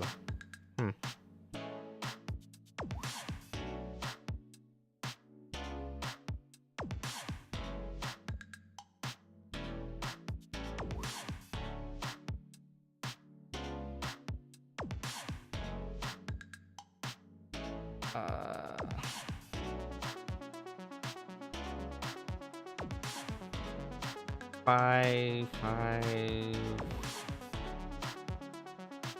This is kind of hard to like line up perfectly. I don't know why there isn't like an easier tool for this in Blender. There really should be an easier tool, in my opinion.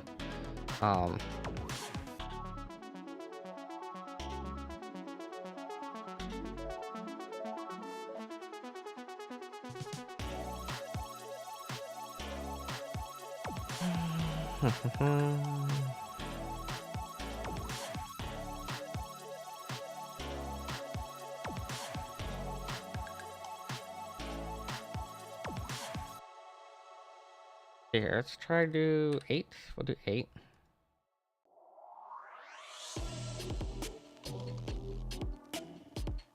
Let's make this 7.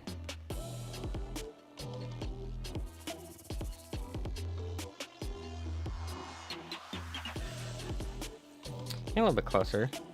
Startup Insurgency Sandstorm had the urge to remake your MST4. Nice.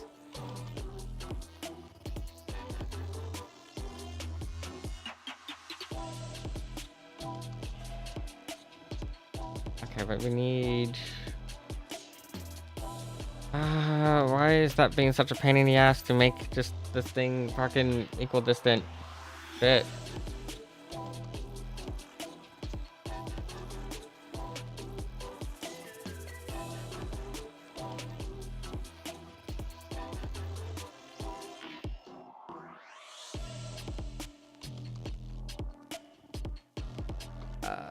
Such a pain. Life is pain sometimes. Problem is, there's no JSDF pattern weapons or the camo. Oh, I didn't know that. Yeah, I didn't know that there was no, none of that camo there. We're in that game. I haven't played Insurgency in a very, very long time. It's been forever since I've played Insurgency.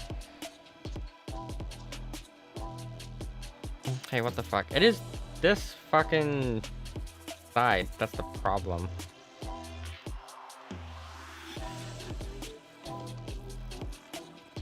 It like very specifically does not want to be a equilateral triangle for whatever reason. It like just does not want to be equilateral. It has to go like out here, right? But then now it's too far from down here. And it's like, why does it not want to be equilateral? There's no reason for it. There's no excuse. There's no excuse for it to like want to try this hard to just not be a fucking triangle. Because I have to drag it this way to make it close to 5.5 here. Then it ends up being too far out from here.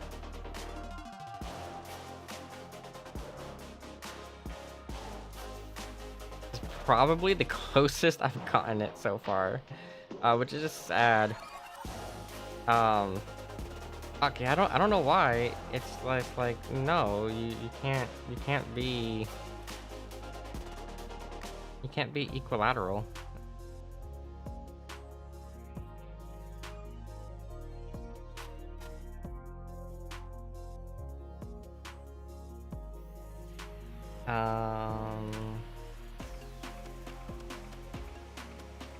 Let's skewed it this direction. We don't want that to be skewed that direction. Okay. Well, let's try this.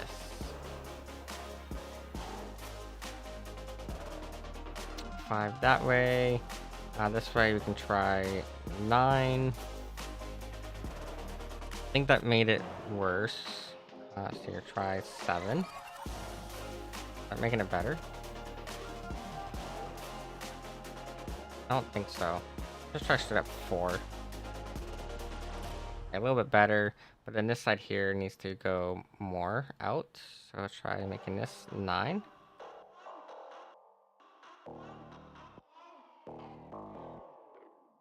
Six. 9, 7, 2. 8, 9, 5, 2. Wait, no, that's going the opposite direction too, though.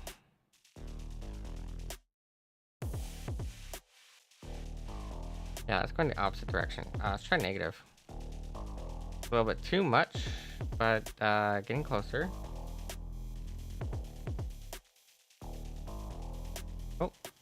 Not there.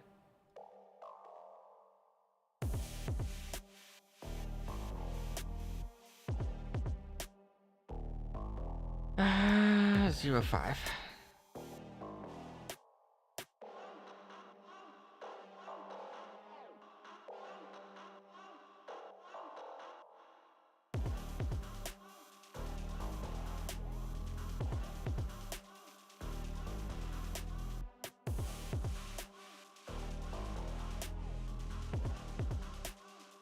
I know this is like a really boring part and I'm not really talking right now. It's because I'm trying to like figure out the math behind this.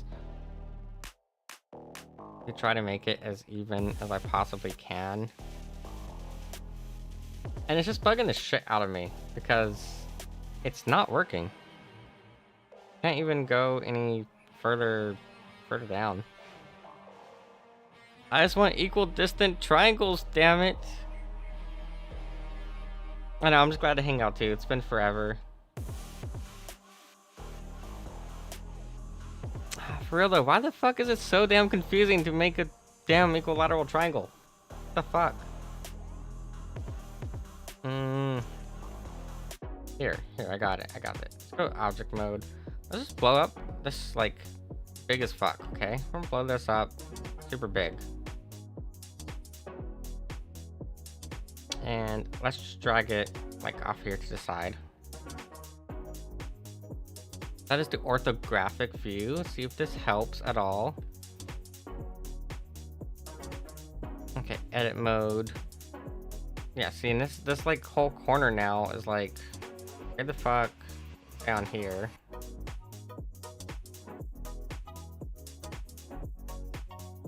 So let's grab that corner again, and let's set our view back to where it should be.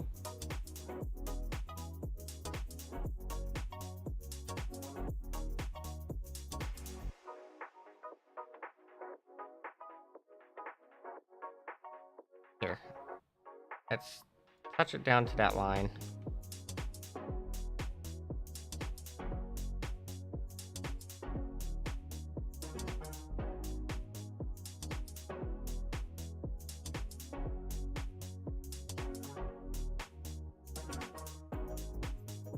Okay, and we'll grab this one.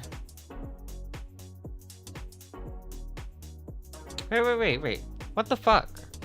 Oh wait, no, it's still off. Yeah, it's still off by like a good bit. Damn it.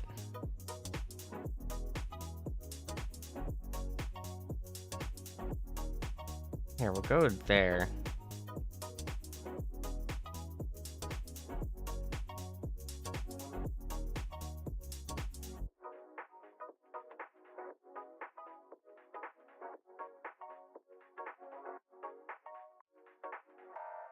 I think my goal with this is I want to try to make this, like, I'll try to make this 3.0 for all of it.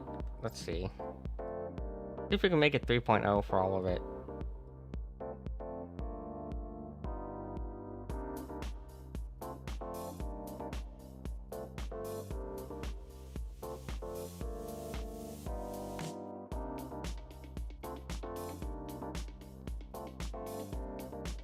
Okay, so that's 3.0 there.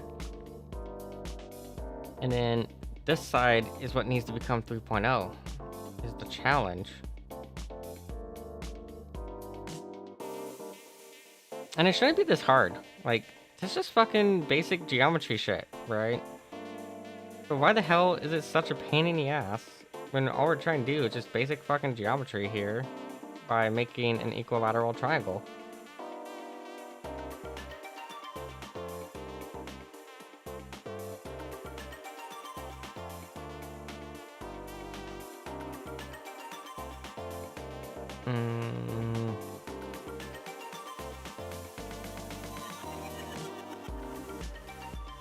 Like, it really shouldn't be this much of a pain in the ass to get this close to it.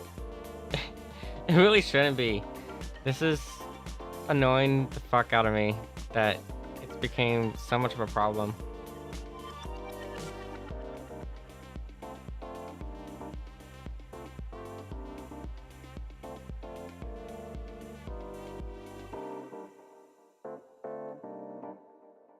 I can't tell if that's getting better or worse.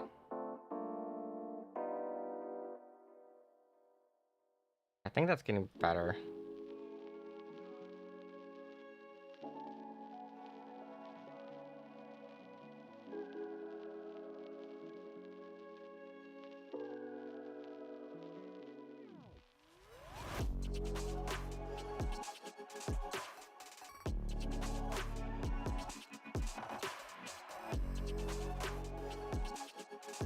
Okay, so now we have two sides. We have two fucking sides here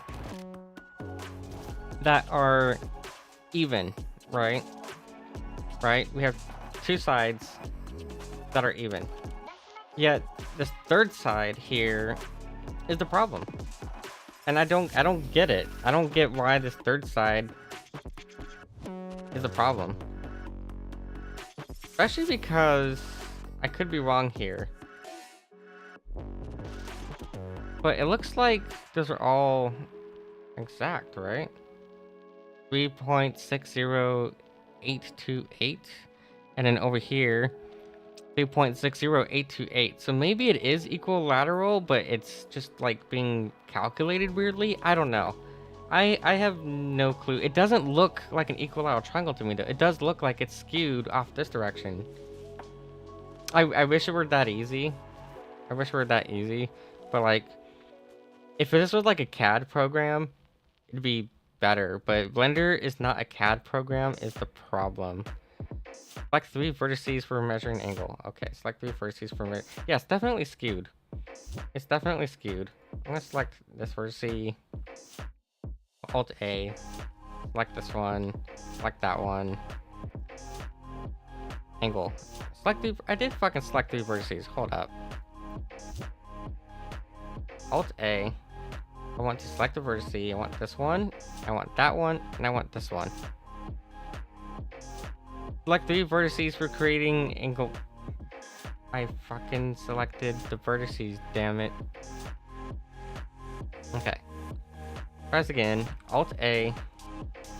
Alt A, make sure nothing is selected.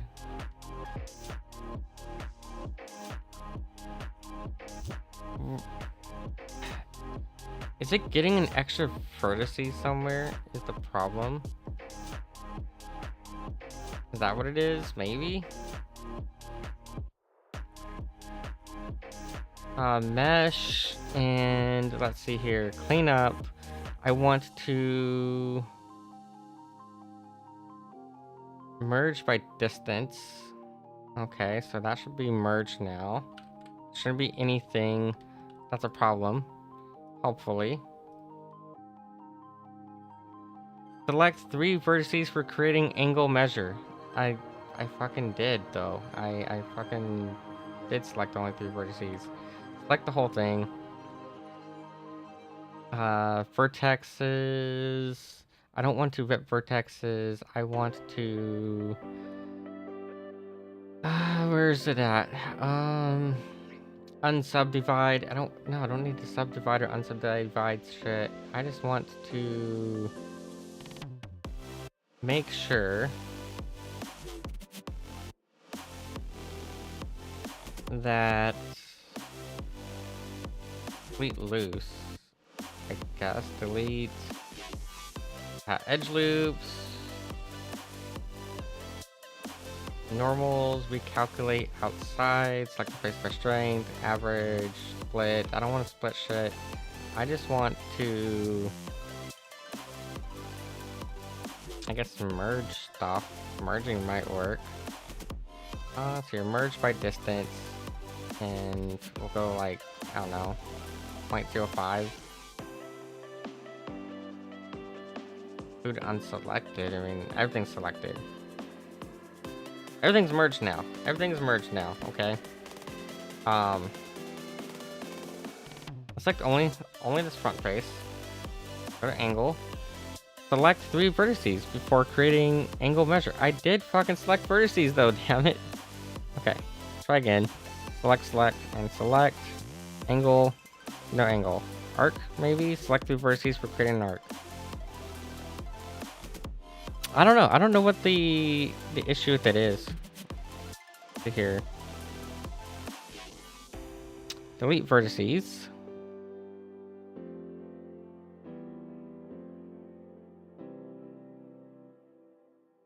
And it's still like all screwed up.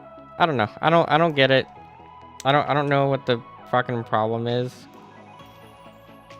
Let's delete all. Delete all of it. And let's start again. Let's select the object. We'll add a new object. We'll add a new cube. Okay, so we have our cube. Bring the cube over here. I want the rotation of the cube to be normal. Why is this? Oh, we're in wireframe view. That's why. Okay, so select this damn cube and go to edit mode. Let's see here. Maybe the bisect tool will work. I don't know. Knife, loop cut. We can't do diagonal loops. I wish I could do diagonal loops, but you can't. Make line. Nope. Might be maybe bisect.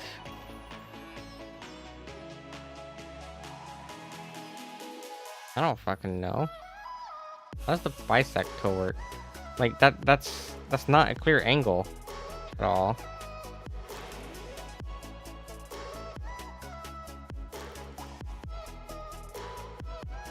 I've got no fucking clue why I won't do this shit.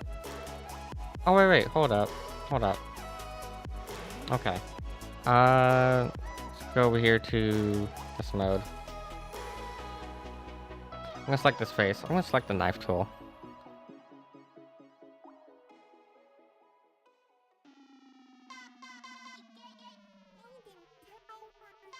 That's not gonna work either. That's just gonna give me 3 triangles.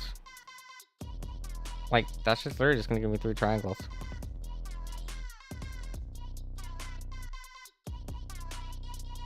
I don't want 3 triangles. I just want... Well, maybe it'll work. I don't know. We'll see. We'll see if this works or not.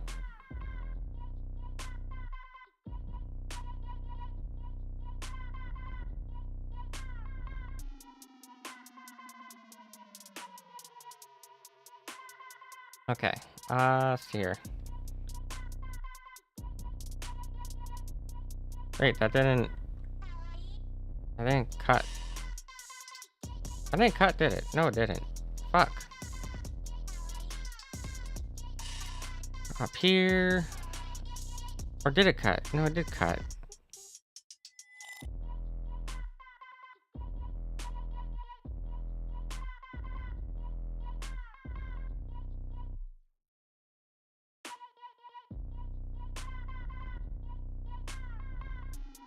Okay.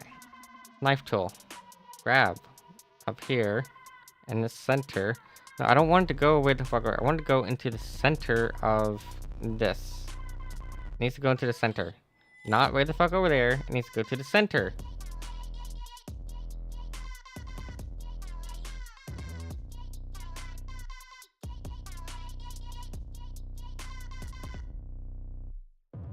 See, I don't know why it wants to snap over there. It just wants to snap over that side.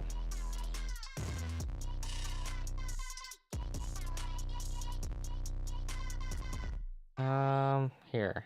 Try this extrude region.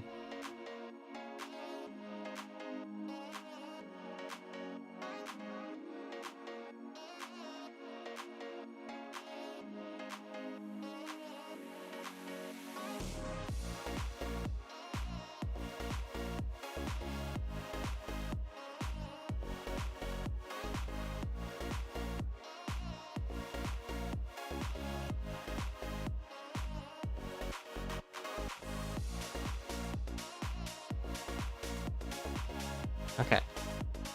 Let's try cutting out the triangle a different way. And let's see here. If this works any better, hopefully. I'm just gonna try only moving this top edge now. So if we did it right, we should only need to move the top edge down.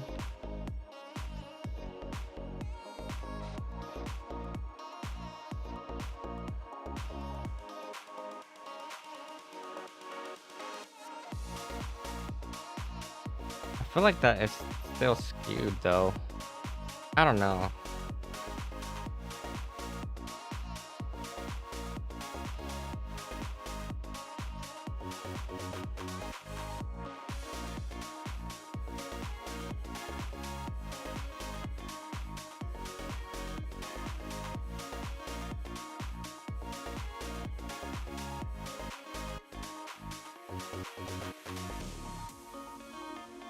Am I making it worse or am I making it better? I can't tell.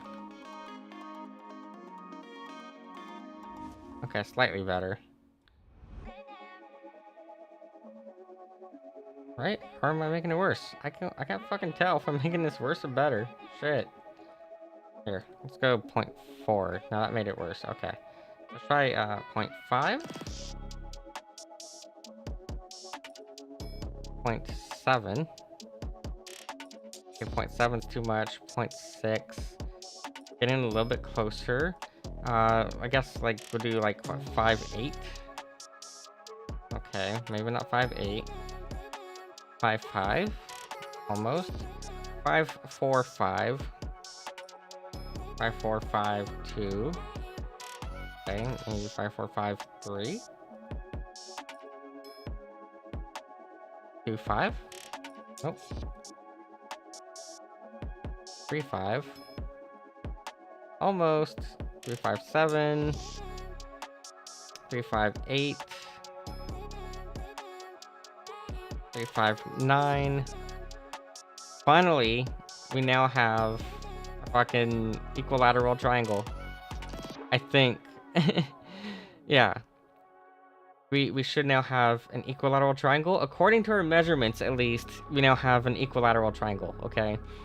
So, perspective aside,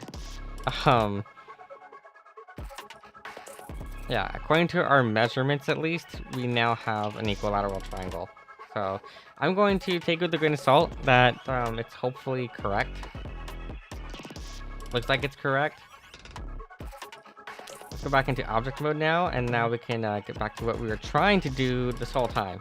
Okay, so let's kind of bring this over here. We'll go back into this view. And assuming this is all good, we should be able to scale it down however we need, scale it to size, and it should be how we need it.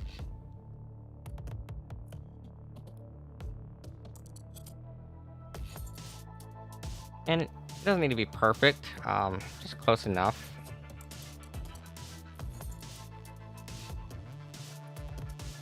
I don't know, scale it up maybe a little bit.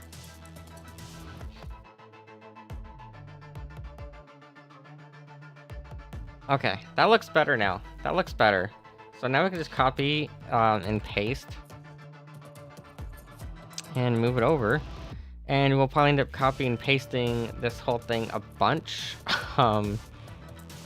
Yeah, we'll probably end up having to copy and paste this thing a whole bunch of times. Actually, let's see here. Let's actually do this. I want to delete that second one. Let's copy and paste this one time here real quick. I want to scale it down, obviously. Scale it down quite a bit. Bring it up here. And kind of get this into position. I don't know, like about there maybe. And then let's copy and paste it again. Just copy, paste. Bring it up here. Scale it down a little bit more. However, we need to scale it down. Like right there. And then we'll just do copy and paste again.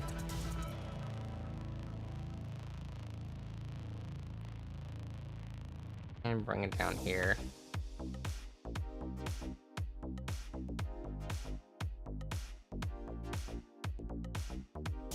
Okay. And then we can try to do the whole thing with the array tool, right? Now if we take our array tool and let's try applying that. Why did it make one up here? I made one over here. Huh.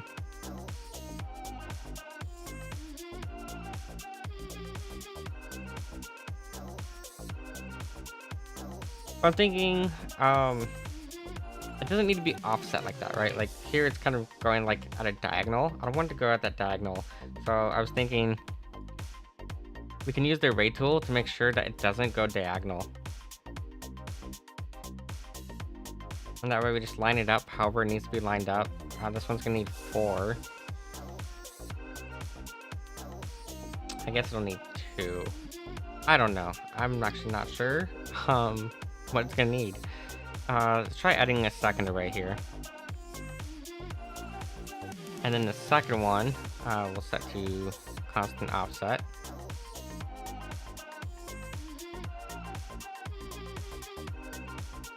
And then 351, maybe? Maybe. That can maybe work. Okay. And then we gotta do the same thing for the rest. Yeah, so we gotta do the same thing for these ones now.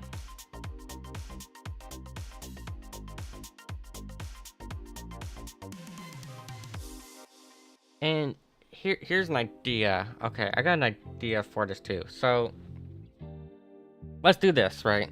We'll do this, but maybe we'll leave this area here empty, and then we can use that as a section to display like album art or something. That could be like a kind of cool idea too. Have like an album art display or something right here in the middle, in between all the triangles. That might work. That might be kind of a legit way of doing it. So let's apply our modifiers. And make sure we're using the constant offset. Out there. Should we maybe a count of what? 3 or 4?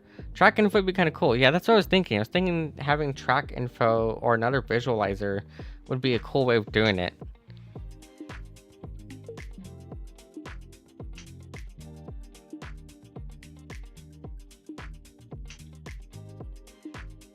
That one to go there. And then we need to copy it over to the other side, obviously. So let's do another extra array. The array tool is so fucking helpful. I love how helpful some of these tools are. Oh, we went way too far. Should be right about here.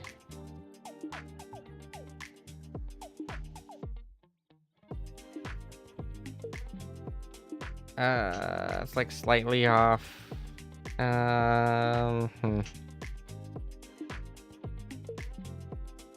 Whatever, should be fine. Or just your logo name. Yeah, I mean, it could do. I don't really have like a logo though. I think I've ever had like a proper logo as a VTuber, or even as a DJ. I haven't had a proper logo. Oh, that is way too many. There should be 2. I think that's 2. Yeah, like that too.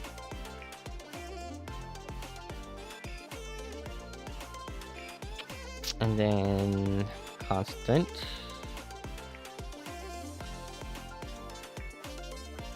And then another array.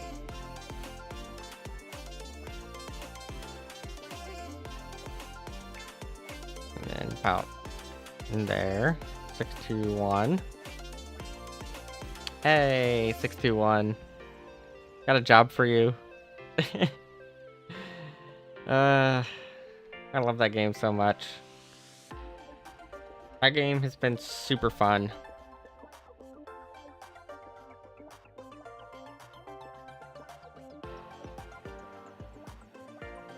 Yeah.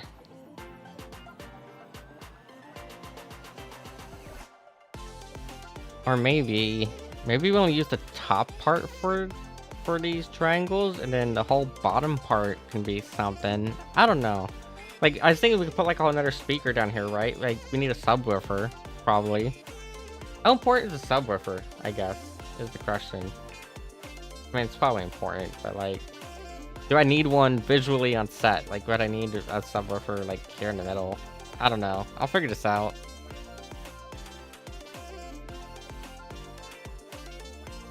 Okay, let's see here. Next thing we want to do.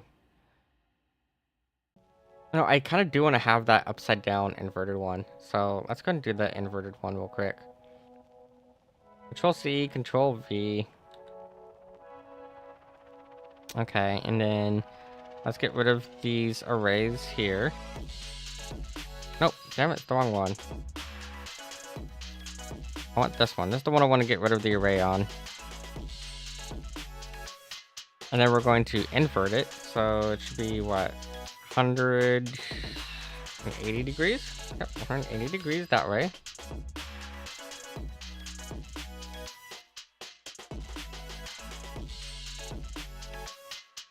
Okay.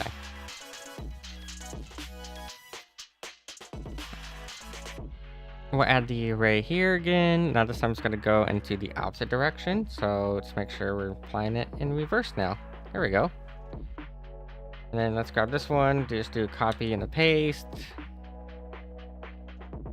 Make sure we have the copy selected and not the original.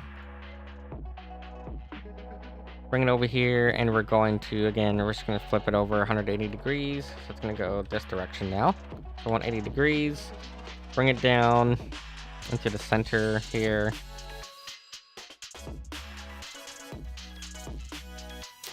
And then we can just do another copy and paste of this one.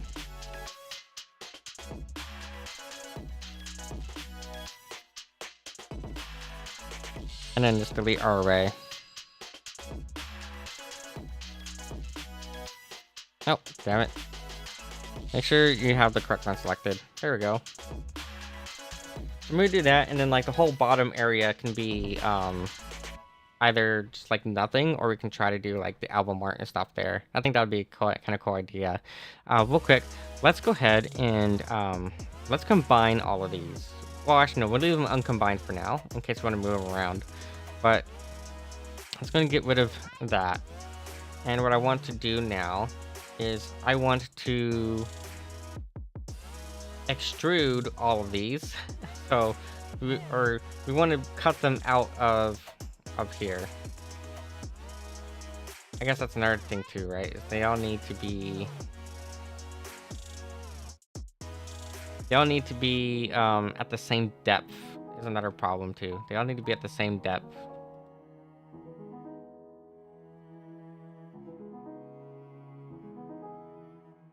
Yeah, because if they're not at the same depth, then it's going to be a pain in the ass to make sure it's all even on the inside.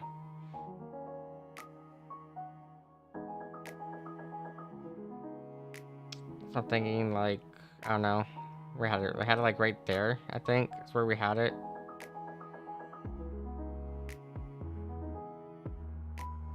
Then these ones here need to all be at the same plane as well.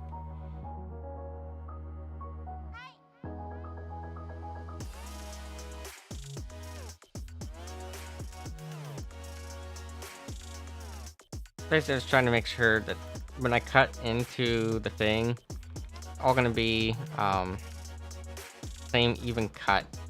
Like right here, it's not even.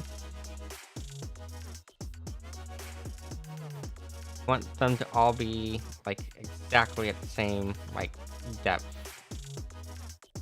There we go. Just that way we can make sure that things get cut properly, right? Like up here, it's not even again. Let's make sure that it is even.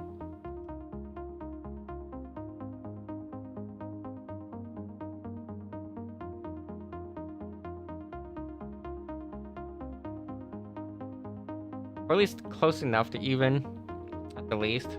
Just make sure it's close enough to being even.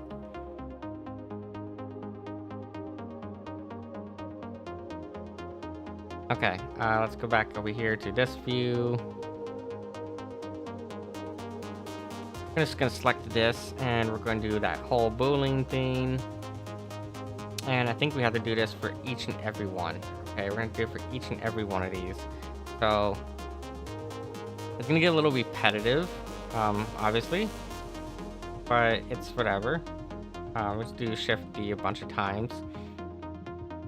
And after we have done one, we'll close it out, and then we'll do The next one.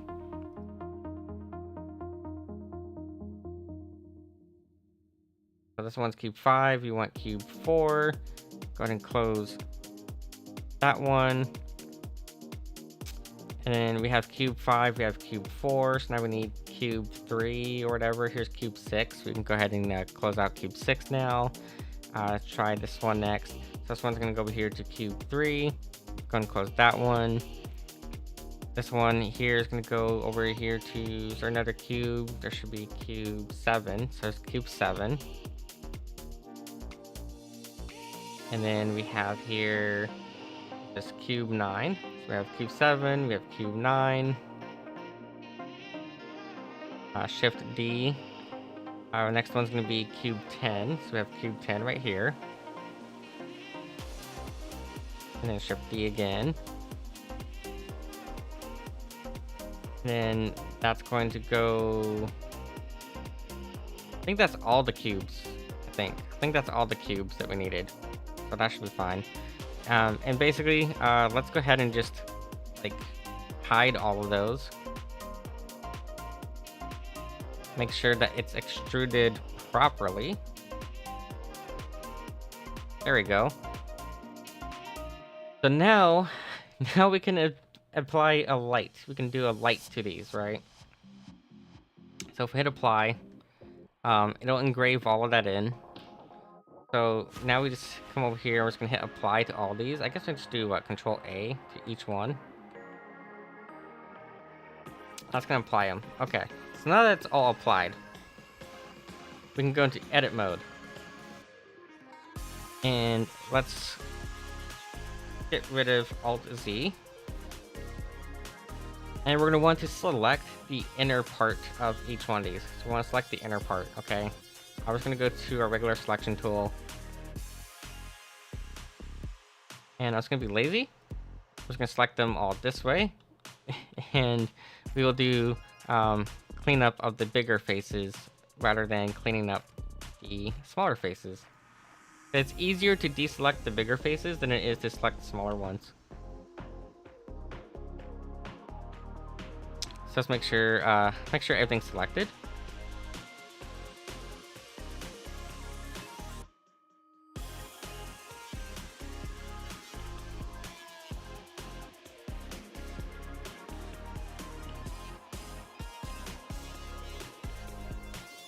I might as well just select it, the whole thing, right? Here, let's just do that. Let's just select all of these, and then we will manually go through and deselect stuff. So, deselect that thing, deselect this one, and then make sure we deselect this, select that, select there. Okay, so we have these inner spots there. And I'm actually going to do the whole inner, okay? The whole inner part is going to get the color. Because my thought is, and let's make sure that one's deselected. I think in order to do the frosted effect, the way I want to do it, we're going to have to fill in these holes. We're going to have to fill in these faces. So I want to fill those in after I've applied a color to everything else. So that's kind of like my theory, is we do that. So let's go over here to our materials, and we're just gonna do I guess a new material. We'll do new material, and we're actually gonna set it to the same material as the other stuff. So that's gonna get lit up, right? That's gonna get lit up. And if we go over here to object mode, we can kind of see already how that's all lit up there. But what I want is I want that frosted effect. So here's my way of getting that, I think. We're gonna go back into edit mode, okay? So let's go back into edit mode. And let's unselect everything. Make sure nothing is selected. And my thought is we simply select these outer edges. We're gonna fill that in. Okay, we're gonna fill in that outer edge now. Make sure nothing's selected after we do that. Oh, and then this here needs to actually be done. Why are Garans 2K? Yeah, that is fucking insane. That Garans are that expensive. They should not be that expensive at all. They really shouldn't be. That is way too much. Okay, so yeah, we're going to now fill in all these triangles that we just made. We're going to fill in all the triangles. Okay, so those are all filled in. It's gonna be a bit of like work to do. Okay, gonna have to keep selecting and unselecting here, but that's fine. We can keep selecting and unselecting.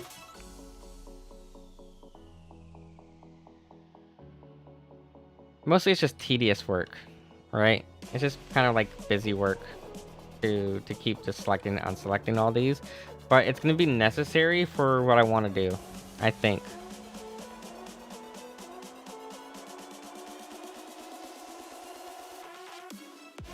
Oh, don't do that. Almost hit the wrong button, and then that would have like selected internally as well, and I don't want to select internally. I just want to select these outer faces.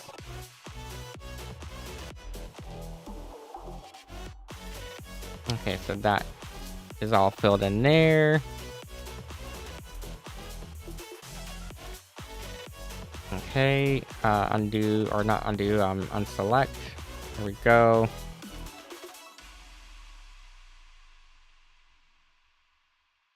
Select, and select. Oh, we forgot to select up here.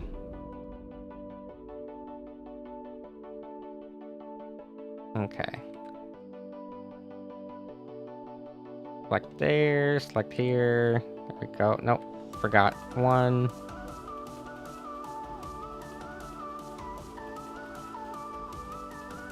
And then fill in.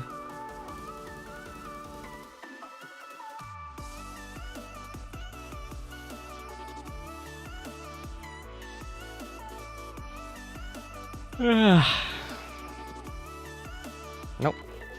I keep forgetting to select up here along this line.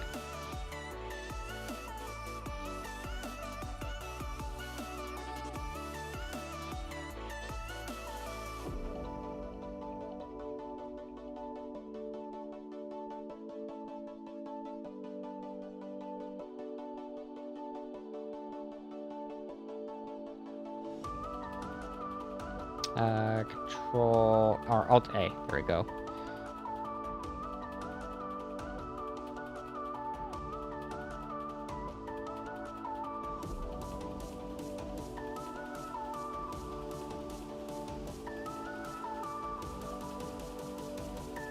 Ah, shit. We ended up selecting back there.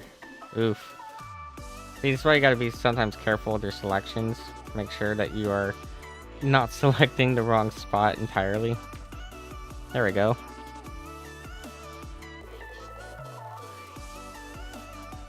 Almost done with all this selection crap. Only one more triangle to fill in. Oop, wrong button there. Yeah, only one more triangle to fill in now. Let's go ahead and make sure we grab all of that there. Cool. Now we need to actually grab all those triangles there. I'm gonna bring the selection radius much smaller. To bring it down to like 5 maybe. 5 should be good enough. I'm just gonna select all those triangles now.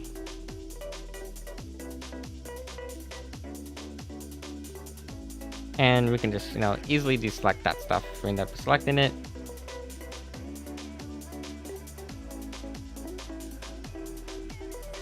Okay, so we have all of those now selected. Let's go ahead and make a new material altogether.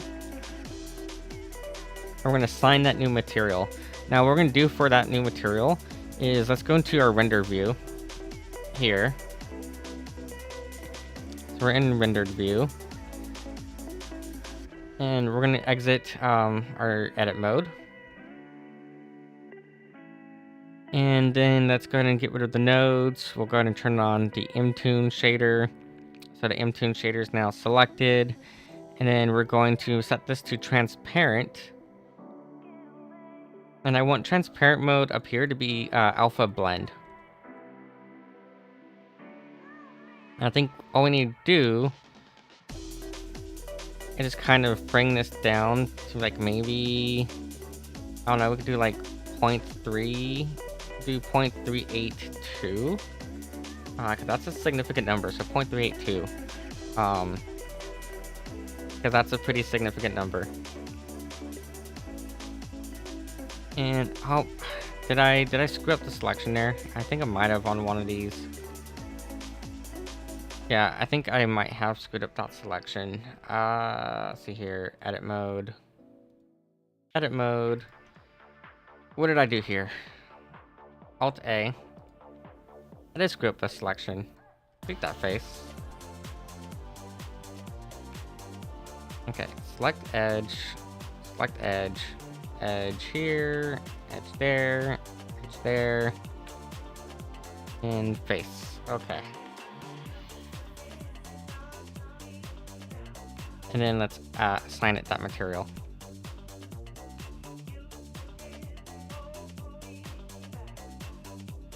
So basically it's gonna get the same like coloring as that part there, right? So like if I come up here to this material now, not material, if I select our speaker,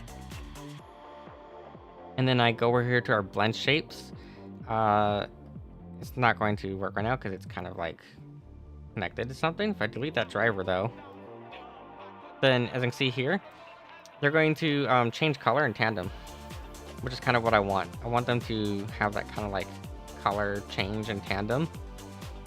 But yeah, this is kind of close to what I was wanting. I want there to be some like maybe noise to it or something. We'll figure it out.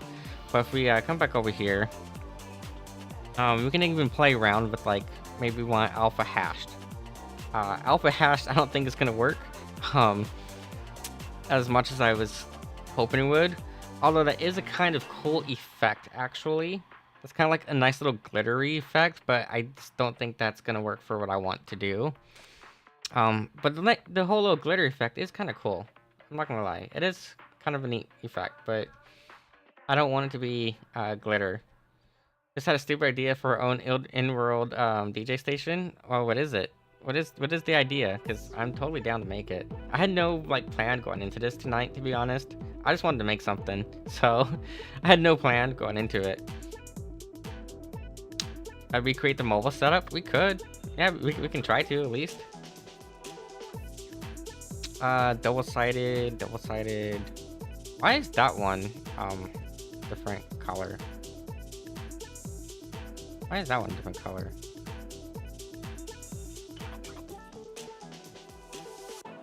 I'm confused. Cut out. Transparent.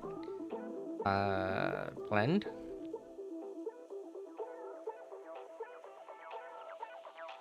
Huh. I'm confused about that one being a different color. Okay, folding table, small boombox on top of it, laptop. Well, yeah, like something like that wouldn't be that hard to do. That'd be pretty easy. Yeah, that'd be kind of easy to do.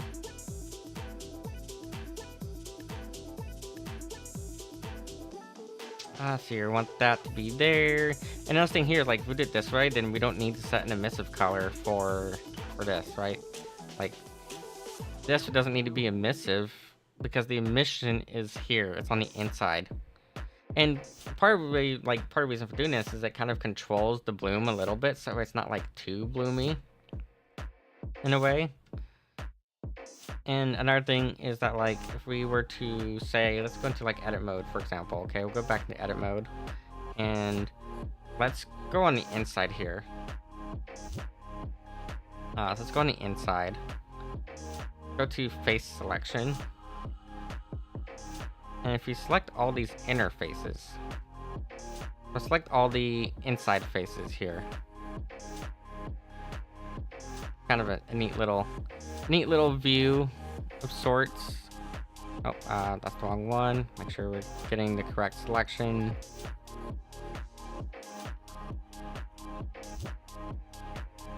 Oh, let's see here. Select there.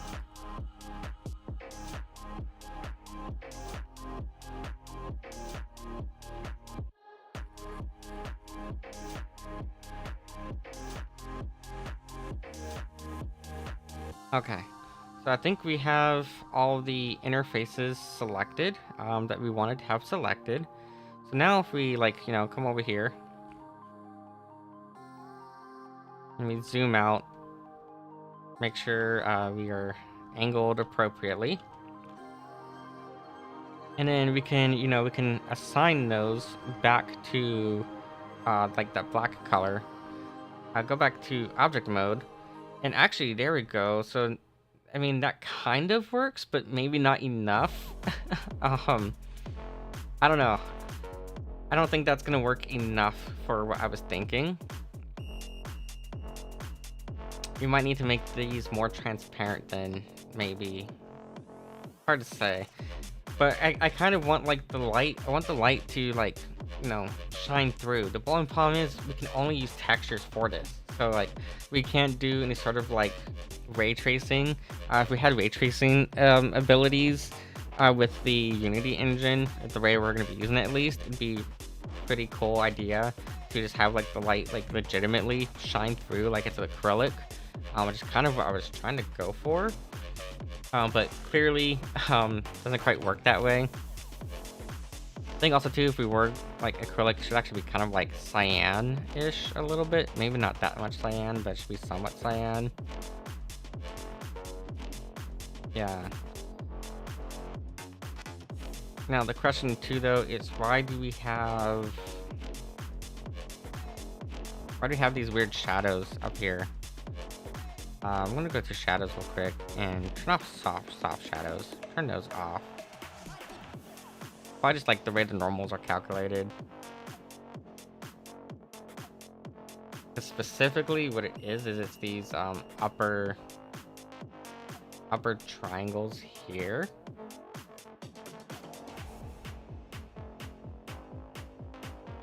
Let's see here.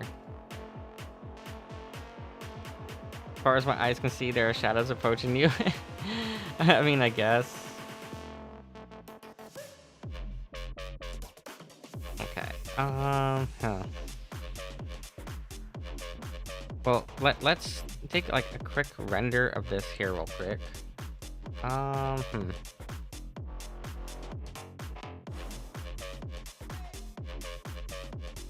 because it's not gonna shine through the way I want it to shine through. So we do have to go back through and let's reset that texture. There we go, like so. Yeah. But if we, like I said, if we grab this here, I think maybe a slight cyan to it. I don't know. Possibly. I think it was fine as it was. I don't know, I think that slight cyan actually helps it. I think the slight cyan helps it.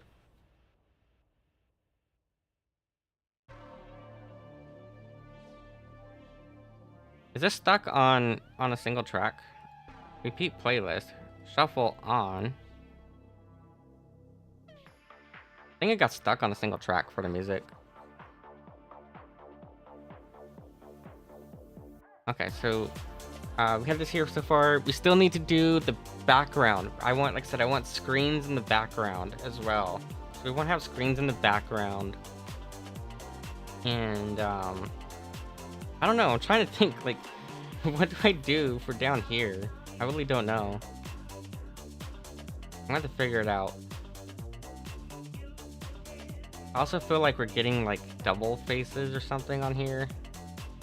Edit mode, select A. Oh no, don't do whatever that was. I was skewing it. I don't want to skew it. Just select A. Okay, just select A. And then mesh, and then clean up. Delete loose. Yeah, just delete loose stuff. And then mesh, cleanup,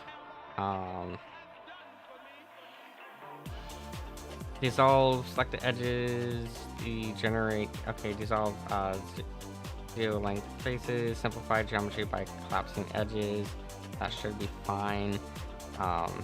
Mesh cleanup, merge by distance, I don't need to merge anything, I don't know, I think it should be fine. Okay. So let's set the origin of this to be the center mass. There we go. Always be the center mass for stuff, in my opinion. It makes more sense and stuff is like centered. Okay, I'm gonna take a quick render of this, and we're gonna throw it onto we'll throw it onto Twitter to remind people that hey, we are, you know, we're doing something, we're doing shit. Okay, but they need to be remembered, or they need to know that we're like doing shit. Yeah. Orientation, transform. I don't know. Yes, we are. Yes, we are doing shit. Yep.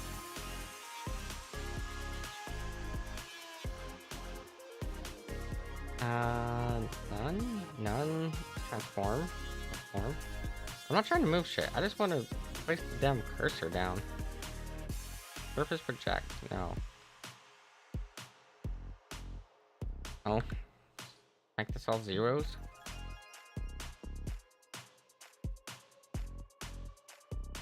Let's make that all zeros. That doesn't need to be like anything special.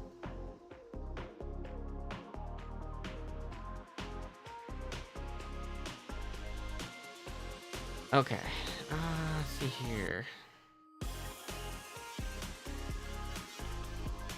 So let's turn on the animation real quick. And actually, before I turn on the animation, let's hit Control S to make sure we're saving.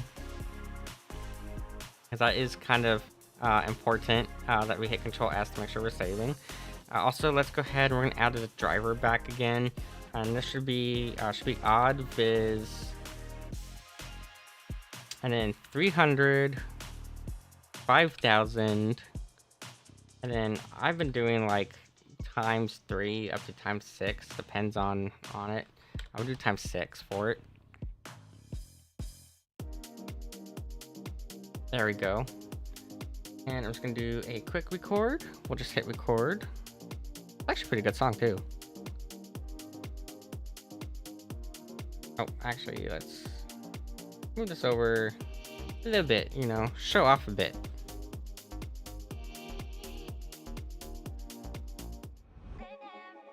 Let's find a good song. Let's find a good song.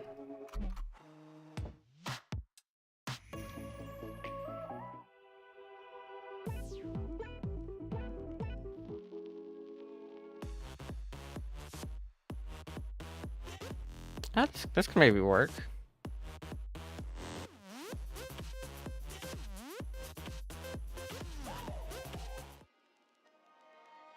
I don't know. I'm trying to find like something that I would probably work into a set that would make me like get up and moving.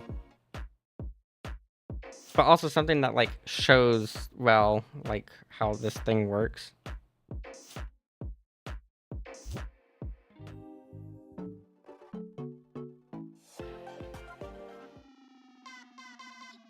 I think what it is that I'm looking for, yeah, slut beats, obviously. We should make that a label. We should make slut beats a label. There we go. This track will work. All right. Let's hit record. Hitting record, and now.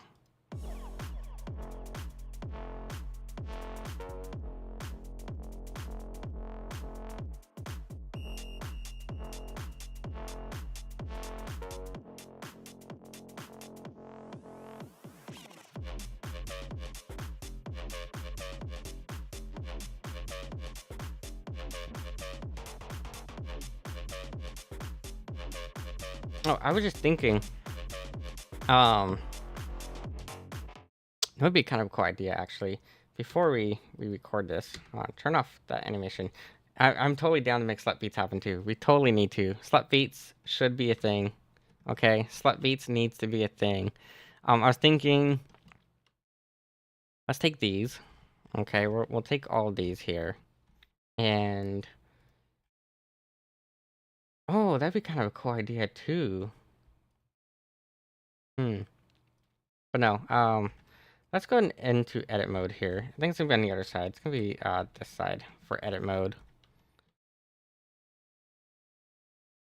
And let's add the light ring to the center of this also. Let's add that light ring in here as well. So just inset faces. I don't know, maybe that much. That should be good enough. Enter, and then Alt A, and then we're going to select all of these faces here.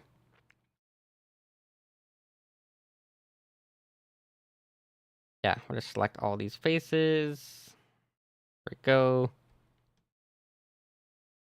And same thing down here. Yeah, slut beats needs to be a thing. It really does. I'm so down.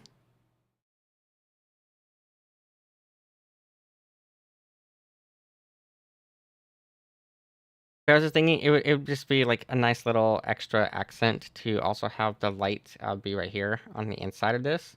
And it might actually help to show the motion of it as well. That's kind of my thought. It might help to show that motion.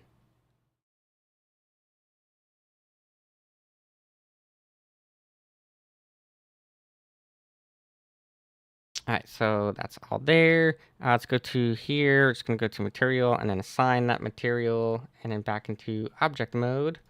And there we go. So that might help. But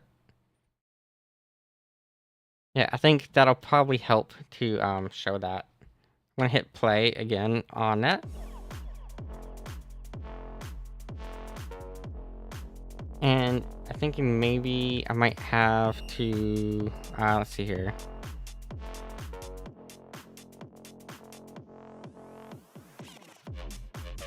I'm gonna edit this driver real quick. Let's edit this one. Let's do divided by 3 instead of divided by 6.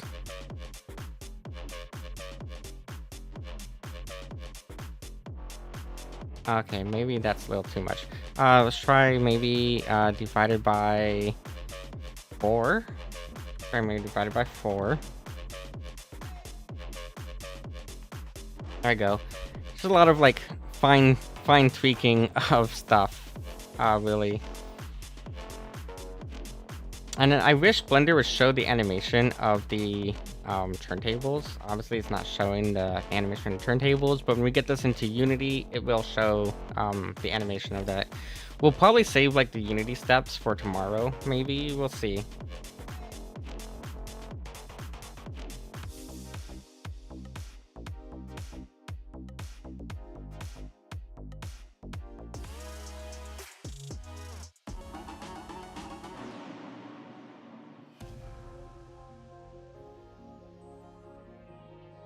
We'll see how this one. We'll see how this song goes.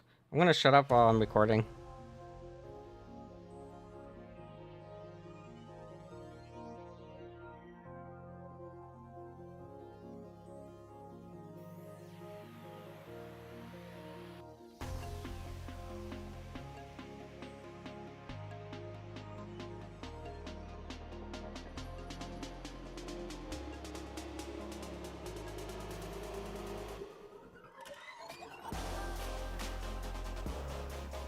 Okay, this song's not as good because all the mid range is there the whole time. I need something that's gonna have like good I don't know, reactivity, I guess.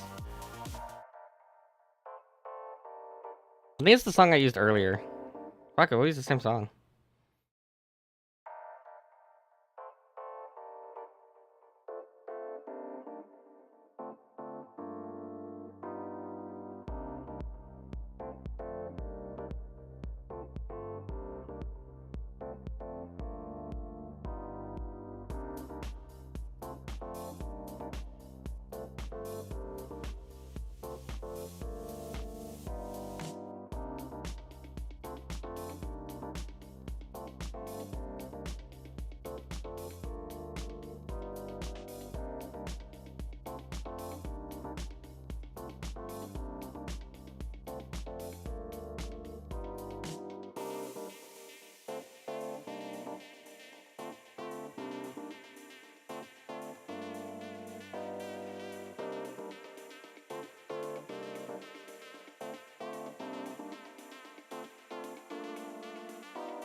I don't know, it worked out fine. It's just, the problem is Blender isn't going to match up with Unity when it comes to like the reactivity. With Unity, we have a bit more freedom for how we can set the reaction. We can, like with Unity, we can do 3 colors. With Blender, we can only do 2 colors, for example. I don't know, we'll figure it out. But also, there's a lot more like fine tweaking that needs to be done in Blender. I don't know, let's see, let's try this.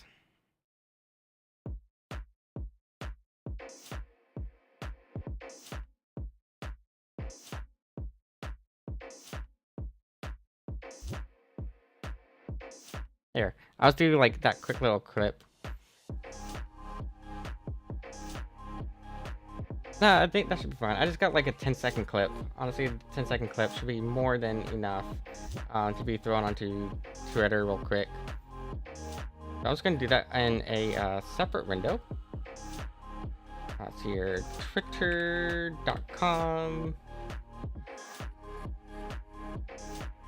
And I'm just gonna go ahead and throw the video on there.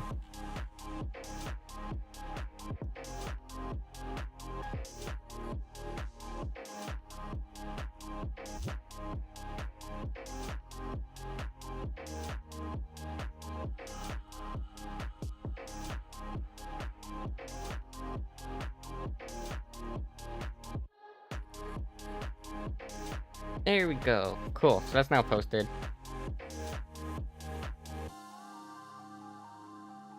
Yeah. Okay.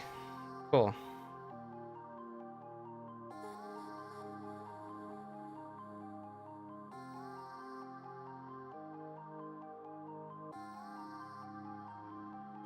Alright, so now that that is posted, we can try Under Pressure by Laszlo. Remember, I'm trying not to like do anything that's gonna get copyright claimed. Is kind of like the problem, you know? Because I just don't want to get copyright claimed at all. And it's pretty easy to get copyright claimed, especially on YouTube, which we're now on both Twitch and YouTube. We're on both now. So it's even easier to get copyright claimed that way. But if I wasn't concerned about getting copyright claimed, I definitely would. I don't know, I'm thinking I might open a second channel specifically for DJing streams. That way, if any copyright claims happen, they happen on the second channel and not on the main channel. So that is an idea I've been kind of like toying with in my head. Is how do I handle that, right? Like, how do I rectify that situation? And that's sort of my thought. Is having it be like that. Yeah, probably the best idea. That's what I'm thinking as well. I think that's probably going to be the best way of doing it. Yeah.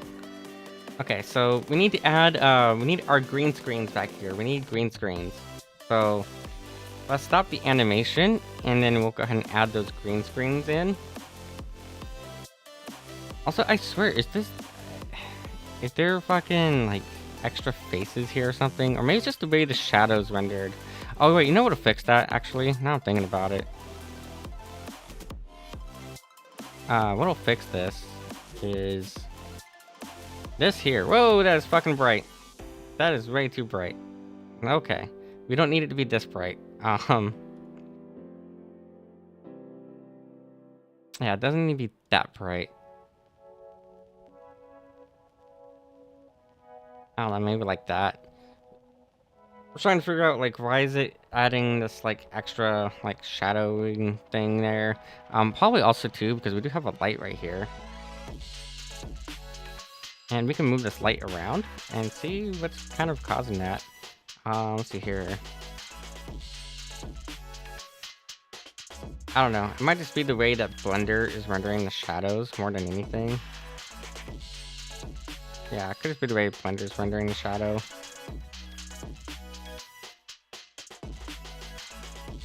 Oh. Way too far. Way too far. Yeah, 'cause it's kind of fine there. And then just go up, I guess. Up like so. Yeah, it's probably just Blender's rendering. It's kind of dumb sometimes. But yeah, it's kind of my idea, is thinking maybe we should do that where we have a second channel specifically in case of emergency, you know. Oh fuck, I just realized I forgot to add the lighting around here, the little edge light.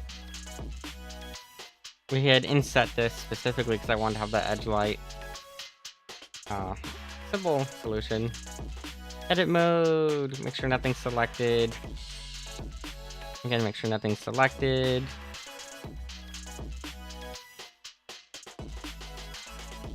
The nice thing about having it done like this, where it's all like connected to material, is it's super easy to adjust it. Like super easy to adjust all of that. Wait, why is that not counted the same as this? I mean, I guess it is. Oh yeah, here it is. Okay, assign. There you go. Yeah, so that's good there. That's gonna be all lit up now. So we go back into object mode. That's gonna be all lit up. That'll look nice. That will look nice depending on our camera angle, you know. Like, no matter what camera angle we have, it's gonna look nice right there. And I like that. I think that's a great idea, doing it this way. Having that little edge light there helps so much. Okay, so we have the edge light. What else do we want to do this? Yeah, we need to do, like I said, those screens in the background. So I'm actually thinking, let's bring all these back, okay? We're gonna bring all these cubes back. I'm gonna select them all. And let's make a new collection down here. We'll label this chroma key. It's gonna be chroma keyed. And just grab all of these cubes, throw them into the chroma key thing here. And we're gonna select all the objects and let's throw them back here, okay? Now let's scale this up massively. I want to scale it up like maybe 5x and then 5x. Probably gonna need to scale this up more, okay? But I'm thinking a minimum of 5x, 5x.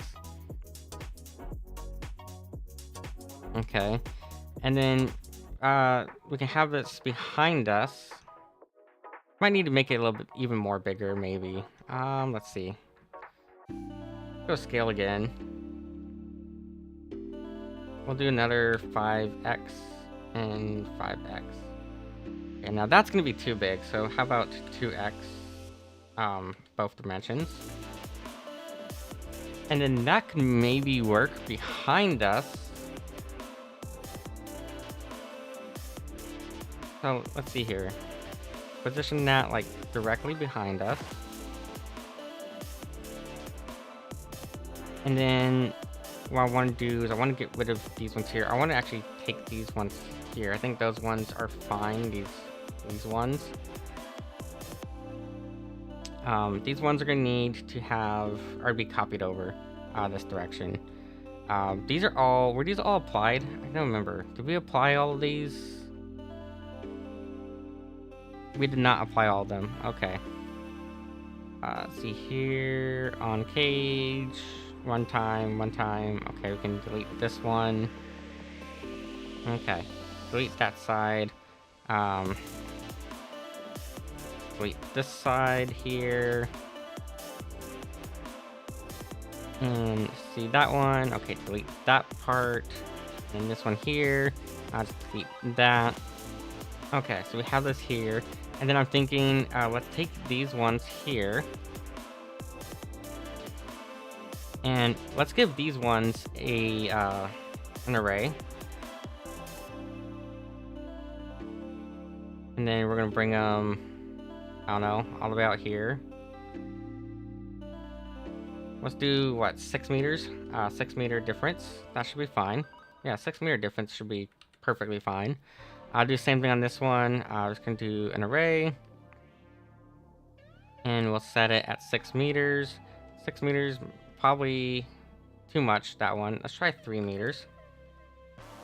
Nope, that's not enough. How about 4? Nope.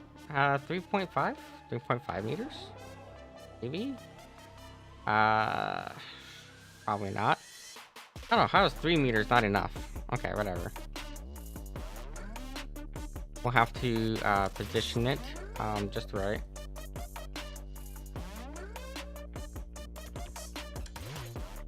I really thought that like 3 meters would have been enough. The 3.5 is too much, so it has to be like 3.38, 3.4, I guess, 3.4 meters, whatever. Good enough. And then this one down here, do the same thing. It's gonna add another array. And then we'll set constant. Oh wait, maybe that's what it is. Do we do? No, that is on constant. Okay, yeah, it's on constant. Okay. So this one down here. Let's go ahead and do that 3 meters first. How does 3 meters work for that one too? 3 meters is working fine for the small ones. It's the big one that's not working with 3 meters. Okay, whatever.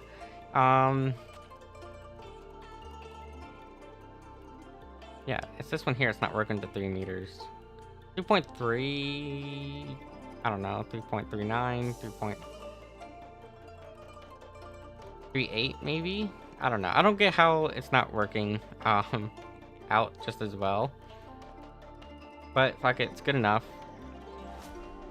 Okay, so now my thoughts are, let's apply these. Actually, no, let's not apply those. Fuck. No, we can apply them. Okay.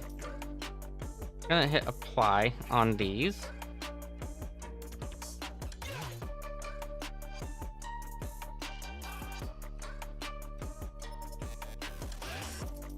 Okay, and then let's join these all into one single object. I want to go into edit mode. Okay, and here's what I'm gonna do. Make sure nothing's selected. I'm gonna select all these, and I'm just gonna hit Control L. And I want it to be by normal. Let's just select all of those. I'm going to also try to get this to work with the mirroring. Nope, that is not working. Why is that like... I mean, it's actually kind of cool the way it rotated them like that, but that's not how I was trying to rotate them at all. I don't want them to rotate like that. I want them to be on global. Yeah, no, I don't want them to rotate like that. I want them to... Okay, maybe... local space, maybe? I don't know. Oh, here we go. That's what I was trying to do. That's what I was trying to do. Okay. So, it's not... clearly not going to work how I was thinking it would work, but... maybe... like this. Okay, let's put this back that way. Set this to local again. I was thinking... we have like... I don't know... a slight angle to them. For these ones on the side. And we can do like a slight angle. And then on this side over here, we basically do the same thing, right? So we just basically like, you know, highlight these, Control L by normal. And then instead of going that direction, we do like negative 20 degrees. It'll be negative 20. And it might not be enough of a rotation, right? Might not be enough of a rotation. But my thoughts are that we do that way. Yeah. And then you know what it is? You know what the problem is? Why that wasn't working. Here's why that wasn't working the way I wanted it to for the mirroring. I just thought about it. Let's go and do object mode. Make sure origin is set to the center. And go back to edit mode. Try this now. Okay, so that's now selected by normal. And now let's try rotating this. It's not rotating the other side is the problem. Select all. I don't want it to do that. I want it to only... I want it to rotate the one that's linked over there.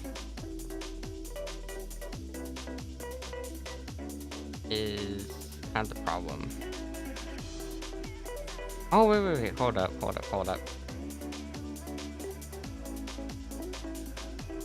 Okay, Control L to select all those that are linked. And let's actually separate this out to its own mesh now. So we're gonna do is just go to separate by selection. Go to object mode and make sure that both of them have their origin set to the center, okay? So make sure they're both set to center origin. Let's name this cube7 underscore L. And then this one here, I will do just cube7 underscore R. Let's see if this works, okay? Go over to our rotate tool. And we have this set to default. And I want this to be mirrored, obviously. I want to mirror it. Where'd my buttons go? I'm missing a bunch of buttons. What did I press that made me miss a bunch of buttons suddenly? What the fuck? I have no clue what just like made me lose a bunch of buttons, but I just lost a bunch of buttons over here on the side. I've got no fucking clue. Oh well. Oh well. We'll have to do this in edit mode maybe. Let's see here. Alright, just A. Select it all. I know, because I want this to rotate that one inversely. Item, properties, align, view. Not gonna be under view. I don't remember what the button was. Or right's not there. Huh. And close all those out. Either way though, yeah, probably rotate this like, what, 20 degrees? I'm thinking. Or, I guess, minus 20 degrees. Maybe more than that. Minus 45 degrees. Okay, we'll do minus 45 degrees there. I think 45 is too much. Minus 30. Now on this one, we'll do 30 degrees. And then what I might do, bring these both in. I don't know, maybe 0.25. Okay, and then on this side here, bring it in like negative 0.25. That way they're a little bit closer together, but they're like noticeably behind.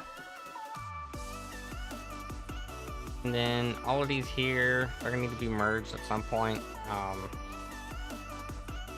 Yeah, they're gonna need to be merged at some point.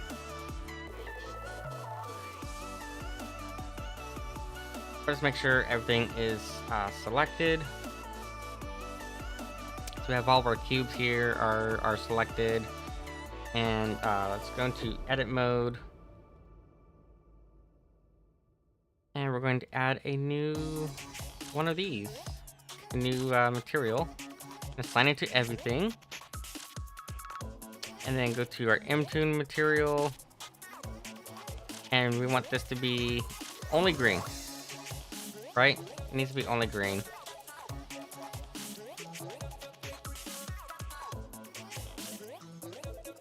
Okay, and then that didn't quite work to apply it to everything else. So we'll just go to object mode and just make sure that it all gets that green material.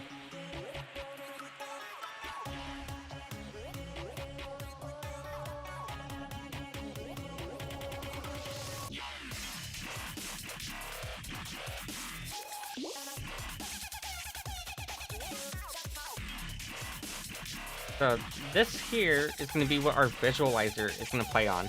Now, obviously, most of the time, we will probably be up close, right? We'll probably have, like, our view. Honestly, the camera view probably, when we're DJing, probably won't be any further back than this. So, maybe what we'll do is let's select all of these, select all the objects, and move them backwards. Let's see here. Well, maybe not that far backwards. But we'll move them all backwards together.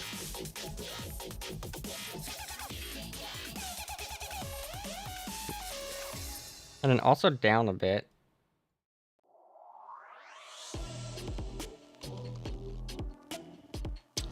Blender is lagging a little bit, and I don't know why it's lagging.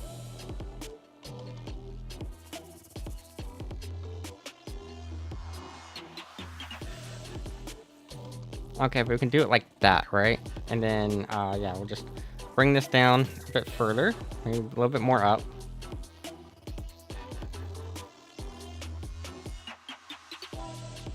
And then, I don't know, see here, 2.1618. Let's try that. That might work, for it. Because this here is probably going to be the view that we're going to be at when we are doing our DJing streams. And then what I want to do is take these and let's separate these out into their own individual speakers as well. So we're just going to go over here. We're going to apply this modifier. Just hit apply on it. But mesh cannot be separated. Oh, okay. It cannot be applied to meshes with shape keys. So we'll have to turn the shape or get rid of the shape keys in order to do that. But I was thinking we'd kind of rotate these inwards a little bit, maybe. We'll see. But we can rotate those inwards a little bit. So that way they are like more facing towards the camera. Possibly. Or it should be fine as it is. But I like this. I like how we have this kind of like going now. Because back there is going to be the visualizer, right? So all back there will be visualizer. Which will be neat. Because that's going to get chroma keyed out. And turned into the visualizer. We have our turntable here, which is going to be at the appropriate height when we are using our hand tracking, so that's going to be great. And our little jog wheels will be spinning as well. Maybe actually, gotta make sure that's all like one single unit. Turntable. So here, these, just delete those. Okay, and then all of these here, just Control J, make them one single unit. And then set the origin to center mass. I might bring it down a tiny bit. No one's gonna really notice that's clipping through. But we'll have that there. So that way we have our turntable at the appropriate height, and those jog wheels will be spinning. Once we get into Unity, we'll make sure that those are spinning. And yeah, so far, looking so good. I like that we integrated the pattern of my tattoo. That was like the main thing I wanted to do. Is I wanted to have the tattoo pattern integrated into the scene. So I like how we have that set up now. I'm thinking maybe we might want to close some of the distance between these, but I mean, it should be fine. And then we'll have to figure out some sort of way of like filling in back behind there. I'm not really sure the best way to fill in back behind there. What we could do is like scaffolding. Like if we want to do scaffolding, that wouldn't be that hard to do. We can just simply come over here and we just make some cubes, right? So in order to do scaffolding, the easiest way to do it at least is going to be to add a cube or whatever else you want to do with it. But we'll add a cube and bring the cube over this way. Okay, and then we're going to make sure that our rotation is zeroed out. Okay, so we have our cube, and then we're going to bring the cube however big we need. So here, are we aligned on the ground? We're not on the ground, are we? No, I don't think we're on the ground. Yeah, our cube is a little bit high up. Drop the cube down to the ground, like so. Bring it however we need. We can have it like centered up here. All forward, however we need it. I mean, obviously, technically this is like in the ground, but no one's gonna notice. But that's technically like inside the ground, right? We could just say that we're like on an elevated platform. If anything, we'll just put ourselves on an elevated platform and, I don't know, maybe make the ground down here. We can always do that too. We can make like an elevated platform for us to be on. And then this is obviously going to be behind us.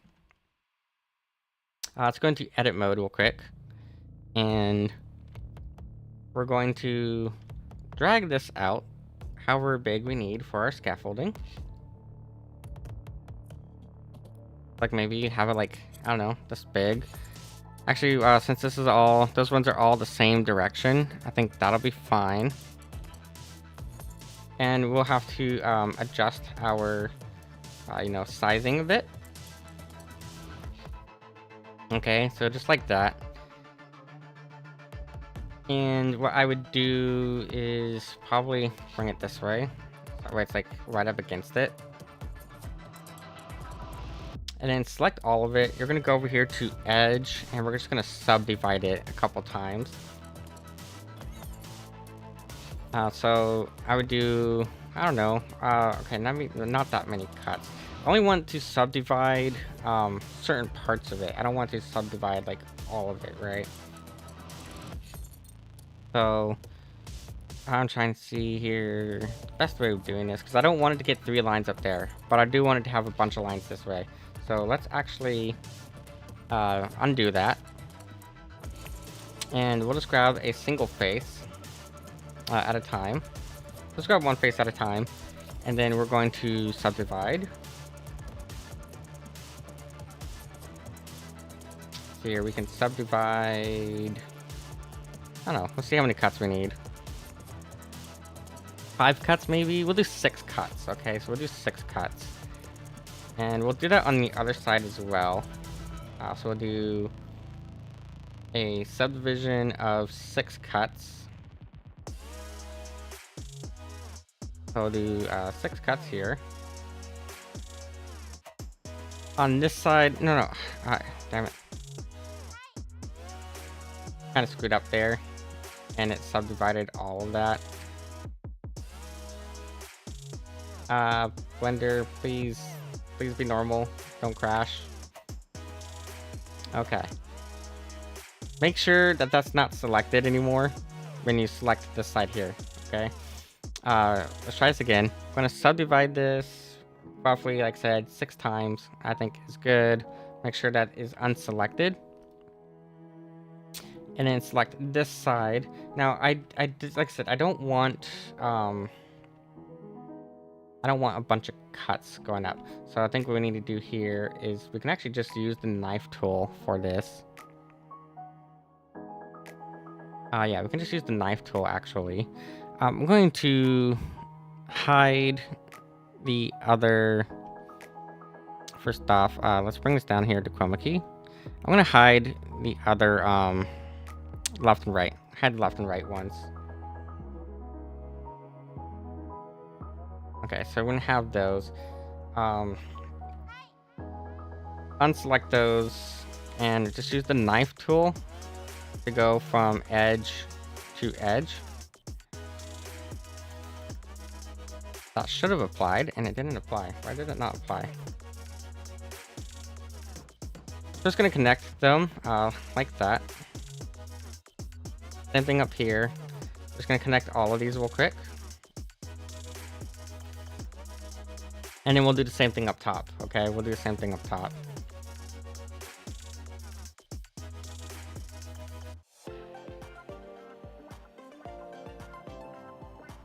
Okay, and then this way.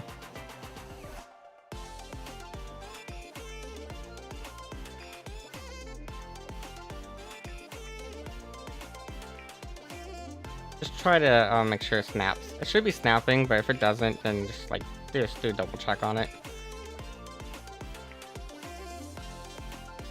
And we're actually going to cut away. We're going to cut away like a good portion of these inner ones. So that's also something we're going to do here in a moment. Is we're going to cut away a lot of those inner parts.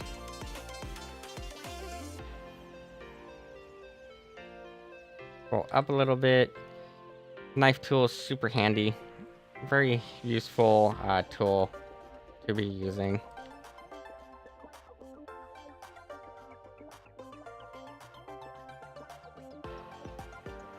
And then I think what, we have like 2 more up here? Yeah. A lot of these. A lot of these that we need to cut into shape.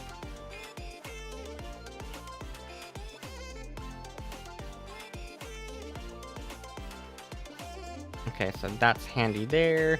We'll quick switch over to just the select tool. And we're gonna find the parts that we want to cut out, okay? We're gonna find the parts we want to cut out. Thinking probably like, I don't know, like here. Delete those faces. We should have, and then, we'll also take care of that down there. But same thing on this side. Just gonna probably cut out all of that, bottom.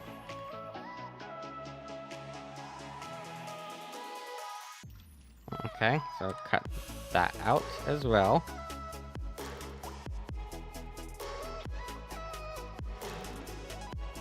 Excuse me. And then we'll need to obviously connect all these here. Those will all need to be connected, which isn't hard. Again, that's just as simple as just using that knife tool. That knife tool is like really godlike at times. So now we just come down here, you know, knife tool it across.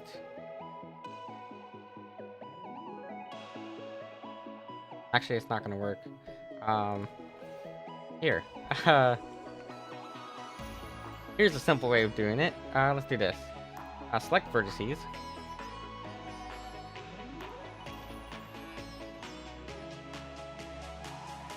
And then we want to fill this all in.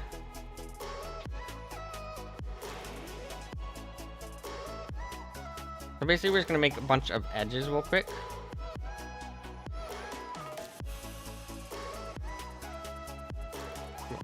What just got splashed? Was that water? Is that hydrate?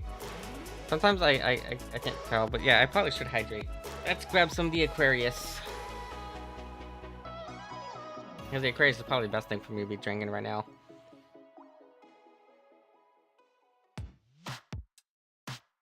Okay.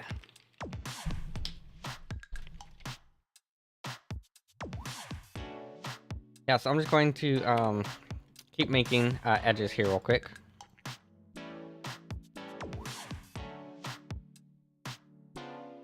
And you'll see why we're doing this in a moment. It'll make a lot of sense.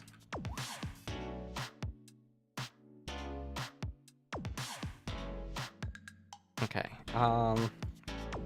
Because we're also going to triangulate this as well. Which it has to all be triangulated anyways. In order for it to work with the format that we're trying to use. It's going to have to all be triangulated regardless. But this one, we're going to have a little bit more of some control over how it's triangulated.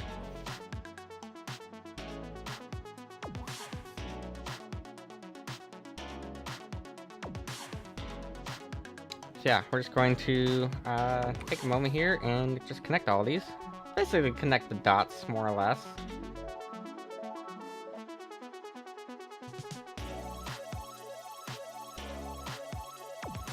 Okay, we have all that. We gotta do the other side as well. It's a lot to do. And we still have to make faces between these as well. Is the problem. That's another thing too. Is we still need to actually make faces between all these. Like so. Oh, not that far. That was the wrong one.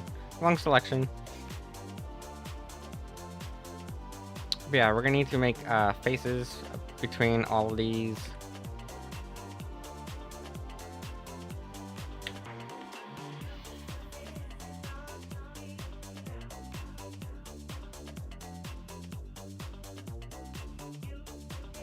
And like I said, it's not that hard of a thing to do. Just more tedious than anything.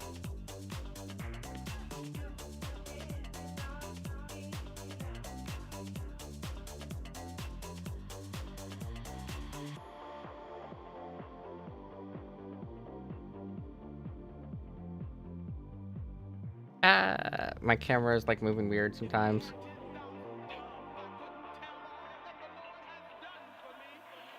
We could just actually put you in this view. Might be a little bit easier to see in this view.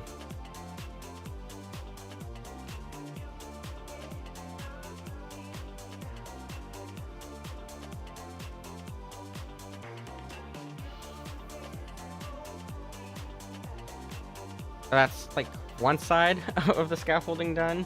Um, there's a lot. There's a lot of sides to it that we got to do. um, which is why I kind of like try to avoid doing scaffolding sometimes, just because of that. It is a lot that needs to be done.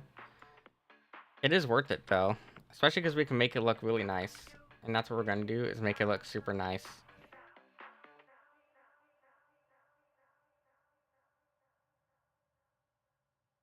Yeah, we just go, basically just cut across and then up there. We can make it a little bit faster, I guess, yeah.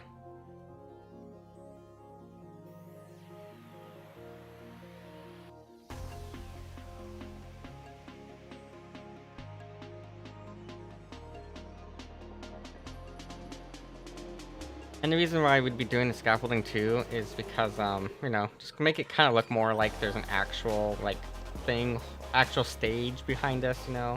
Something that's actually, like, holding stuff up, because how else do you explain how those things get held up, right? Like, they need to have some sort of explanation for how they are standing and whatnot. There's also a way to make shelves, too. There's an easy way of making shelves. I guess we can actually just do that too. Actually, we don't even need to, I'm dumb sometimes. There we go. I didn't even think about that. We don't even need to make the edges in between them. Just make the faces. That makes a lot of sense. Yeah, just make only the faces. And that should be good.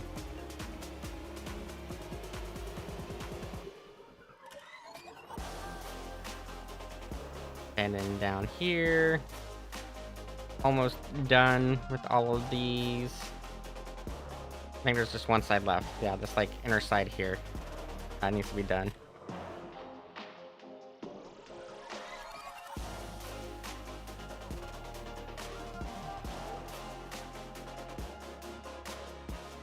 And then up here.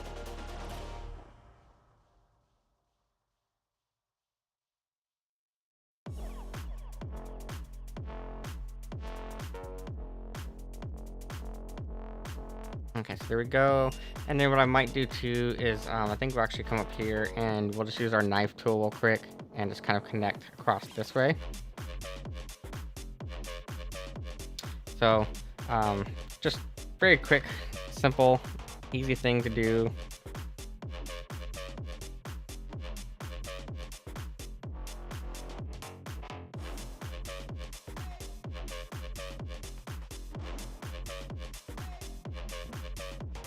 And then lastly, this part here. Okay, so that's all there. Select the whole thing now, okay? We're gonna select the whole thing. And we're going to go to face. We're gonna go to triangulate faces. Now there's a few different ways of doing it. There's like this fixed thing, there's beauty. Oh, actually we probably should have done this as a bunch of like other cubes. Although, fixed alternate, shortest diagonal, longest diagonal, if you want to do longest diagonal. I don't really know what the difference between those two be. I mean, it looks like they're basically the same thing. Yeah, I don't know. But yeah, I have like this beauty. I think the beauty one will make the most sense for what I want to do. Yeah, so we'll go with it on beauty. Okay, so go ahead and hit enter on that. All right, so that's now all like triangulated, right? And now we go back to our object mode and we can add here a modifier to it. And I'm trying to remember which modifier it was. It's this wireframe modifier. So we go over here to the wireframe modifier. And there we go. Now we have some scaffolding going on. That kind of makes sense. Obviously there's ways we can improve upon it. Like there probably should be like crossbars on the inside too, but you know, it's the simplest, easiest way to do scaffolding is this way. And you can even like adjust the edges however you need. We ended up with some random ass stuff going way off to the side over there. I don't know why that stuff's like way over there. But yeah, this is easiest way to do scaffolding. Oh, I wanted to have the even modifier, but like I don't know why we're getting these random ass bits going way the fuck over there. I'm not sure about that. But we can always adjust our thickness here, however thick we need it to be. That's probably a good thickness there. There's also like an offset. You can make it wider, you make it thinner. You can tell it not to replace the original. If you don't want to replace the original, you can. And then you just have boxes here that have like their thing there. And I don't know what's going on with those. I don't know what's going on there. But I think we should have it on to replace original. And see here. So we don't have any material to apply to it right now, so we don't need to worry about that. But yeah, so that's probably like the easiest way to do a scaffolding. And then maybe we can like smooth it out. If we wanted to, we can like smooth it out. But I think if we wanted to go with the scaffolding idea, that'd be like the easiest way to do it. And it might even be better to just do it as like multiple boxes really, and just kind of route them all together. That's one option that you can do with it. But I think like that's probably fine for scaffolding. And then obviously like if we want to like smooth it out, there's like ways we can smooth it out. So we can like turn it into a skin mesh, or we can solidify it. Solidifying might actually probably work quite well to fix this, fix some of the problems here. Because solidifying basically is just for like making pipes. Yeah, so we have a thickness modifier here if we want to do that. It has like fill mode, even thickness. We don't want to screw with that. There's different things we can do with it. I think like the best way to like properly like make it better. I guess we can remesh it and then make it smooth. Oh, that might have just crashed Blender. Yeah, I think we just crashed Blender. Nope, we're good. Okay, I'm gonna hit Control S real quick just to save. Just to save, just in case we screwed up here.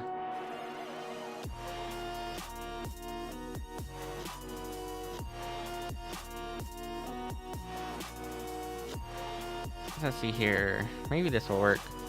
No, that just makes it look a lot worse. Yeah, very smart save. Exactly. Very smart save.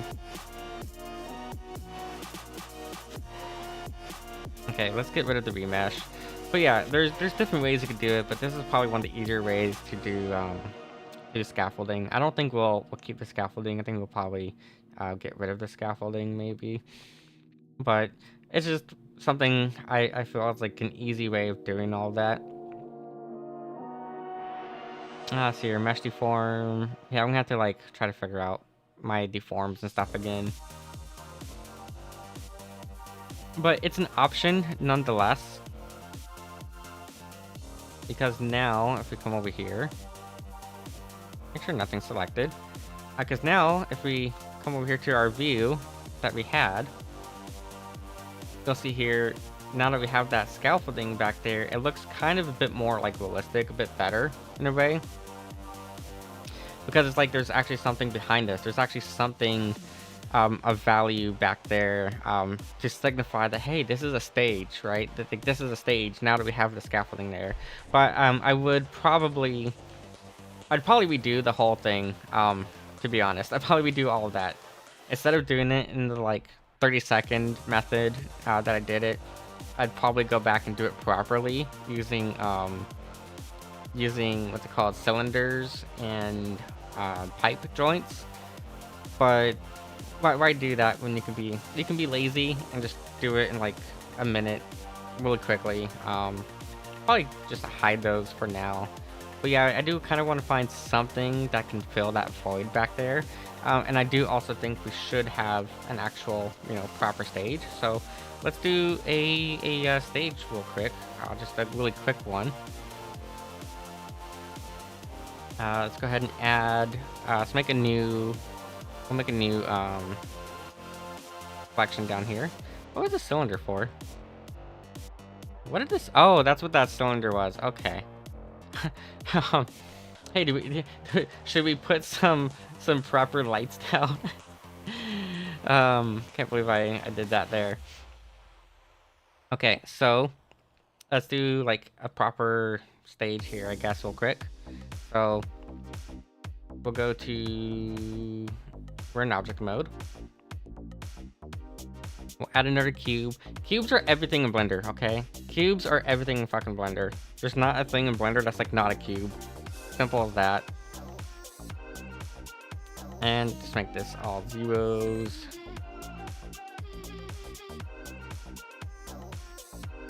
Alright, go ahead and select that cube down there. I'm gonna bring it down below us. So let's go ahead and just, I don't know. Let's go into orthographic real quick. Bring it right here. That way we're gonna be standing on top of it. Okay. Let's go into edit mode.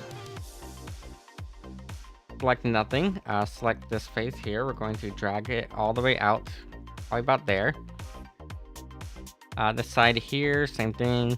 Just drag it out. I don't know. I don't know how big the stage should be. Probably around here though. We want a pretty decently sized stage. Drag it out this way. Okay, not that far out, obviously. I don't know, maybe out here. And actually, let's go ahead and bring this down further. We're going to do a loop cut just down here, down the middle. Yep, that's fine. However it is. Yep. Go ahead and select our move tool again. Select this face here. I said face. I want to select that face. And again, that's just because. No, we don't want to do that. We want to extrude. We're going to extrude this out this way. So that way we have, again, if we want to put scaffolding down, we have some sort of explanation for how these are at a lower height than our body is. Okay, so we have that there now. We can start to also do, let's see here, let's go straight up, straight vertical with our view. And select none. Oh, I said select none. We can come here and not use the knife tool. What I want is actually the, where is it at? It's the bisect tool that I'm looking for. I want to find the bisect tool. It's going to be up here, probably under mesh.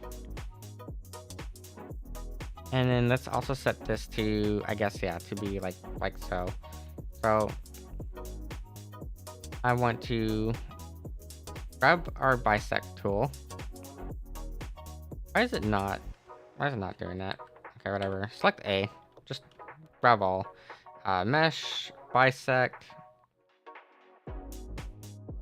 And probably, I don't know, right there. I want to go the other direction though. So let's go the other direction. I guess right here is fine. And we can adjust our angle, whatnot of it. I don't want the knife tool. I want the bisect tool again. I also want it to be on both sides at the same time. But for whatever reason, our symmetry thing is being stupid. There we go, symmetrize. That's fine. Cool. So that's now going to be symmetrized, hopefully. Get off the knife tool. We're going to go to our bisect tool again. Bisect. And I want it to be even. So actually, what we need to do to make it even Make sure we can see our grid properly. Let's turn off bloom. Bloom is the reason why I can't see shit. Let's turn bloom off. There we go. And I'm thinking probably just like, I don't know. We can go 3s. Yeah, we can do 3s. So I'm gonna go to mesh, go to bisect, grab it from here, and put it all the way to there. I want it to kind of go the other direction, but like, I don't know, it should be fine. Now, it didn't apply it to the other side, which is something I wanted it to do, is I wanted to apply it to the other side. It also kind of came at a weird angle. I don't want it to be weirdly angled like that. So maybe what we need to do is, I don't know, do it this way. Nope. I'm trying to think like the angle, how to get it to cut the angle I want. Bisect. Grab it from here. To go there. But I don't want it to have any weird, like, angles like it has. So, I don't know. Let's see here. 1, 1, 1. Okay, maybe not 1, 1, 1. 0.5. Nope. 0. There we go. That's what we want. We want it to be zeros.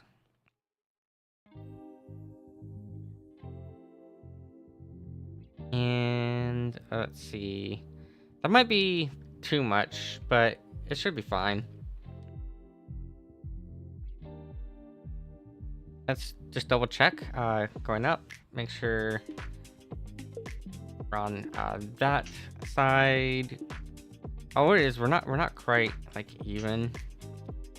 It looks like, yeah, we're not quite even. What I want is to angle that a little bit more, about there. Yeah, about there. And then we'll do the same thing on the other side. Just to make it a little bit better. Although I feel like that's too drastic, maybe? I don't know, I feel like that is too drastic. So let's try, instead of doing 3x3, I will do like 2x2.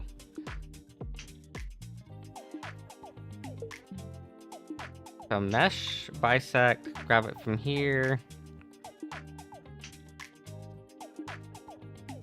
And that looks about accurate in terms of where that's positioned at. And then just make sure there's no Z.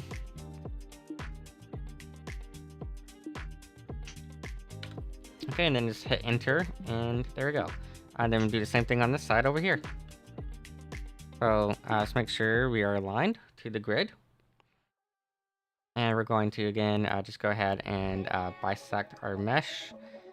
And then we'll do, like I said, a 2x2.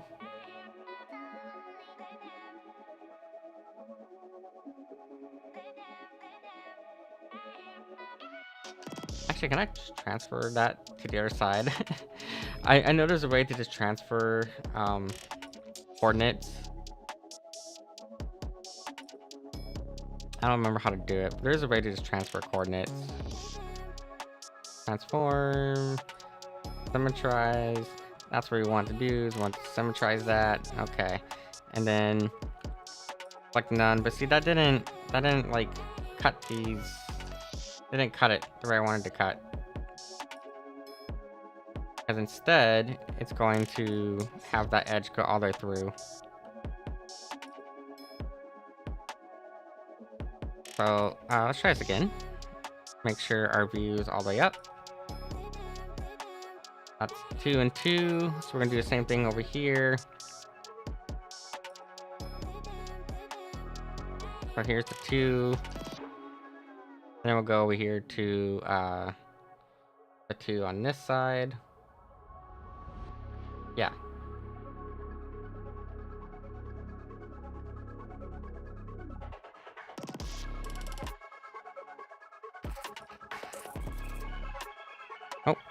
make sure that you're cutting it properly. Bisecting is kind of like a weird tool. You have to be very like intentful with your angle that you're approaching it at.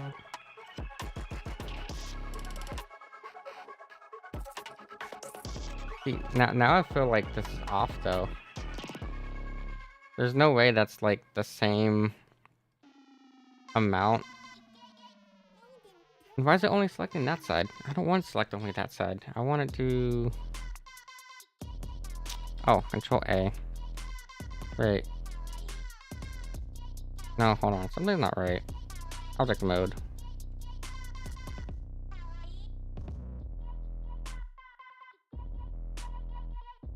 We'll have to apply, like, textures to this, obviously. Let's see here. Yeah, because I want it to do what's on that side to this side. Oh, I know we do. I got the easy solution. Let's go back to edit mode.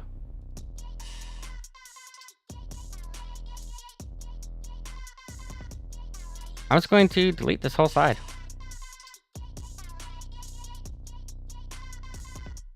Yep, just delete the whole side. Okay, so the whole side's deleted. And then, quite simply, we'll just use the mirror modifier. There we go. And just apply that. There we go. Simple. Simple. Done. Okay, back into edit mode real quick though. And we're going to select all the outer edges. We just select the whole thing. And just want to bevel it slightly. Okay, maybe not bevel it slightly. I have to select edges.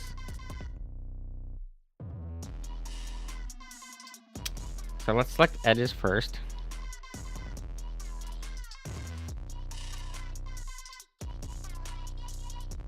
And we're only gonna be selecting these, you know, the upper edge. This bottom edge, I'm not too worried about. It's the upper edge that I want to make sure is beveled. So we're gonna make sure the upper edge here is selected. And then go back into this view. And here we can do our little bevel here. Oh, why is it selecting? I don't want to select stuff. We already have a selection. There we go. Like so. That should be good enough.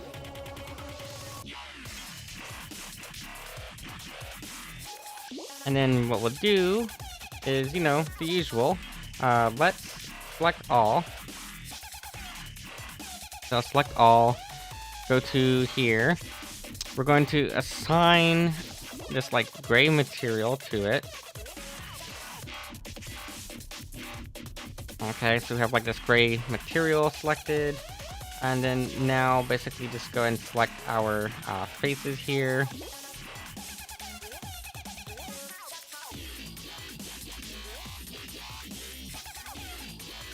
And then select this one.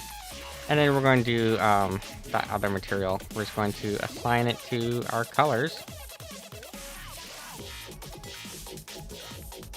So now, now when we are in our rendered view, the stage will also have like a little trailing color. So if we're zoomed out, we'll see like this. And then as we like zoom in, obviously we're not going to see the stage as much because we'll be zoomed in. But that way we'll have all of that. And we can actually take this whole thing, right? We can take this and go into edit mode. And just select all of this here. Don't select these ones. And if we wanted to, we can, you know, bring them in. Actually, it's kind of a cool little effect back there. That's not quite what I wanted. But that is something we can do. Yeah, I didn't quite want it to, like, push all that back. But, it's whatever. I just kind of thinking that like this is maybe like a little too far out. Maybe with the extrude tool. No, that's not gonna work. Trying to think the best way to do this. Oh, here we go. Do edge slide. We can do that maybe. I don't know. I'll have to figure it out. But yeah, we can do something like that. I just feel like the stage is a little bit too far forward, in my opinion. It's a little too far forward. I could be mistaken, but I think it's a little too far forward. So I kind of do want to cut it back like so.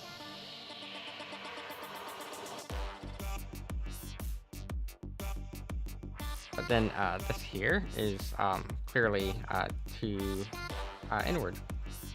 I guess we could just grab like this edge here and drag it over.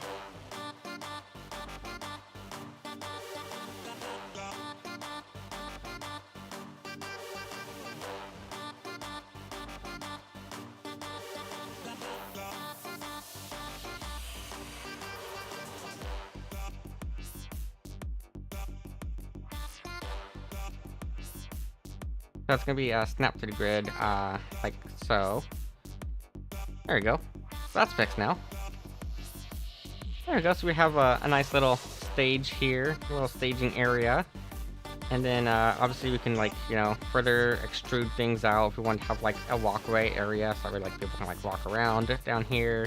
The way I would probably do that is I'd probably just extrude all of this down here outward. Possibly.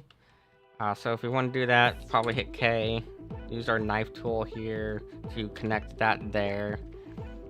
And then same thing on this side, use our knife tool over here to connect this side to that side, hit enter.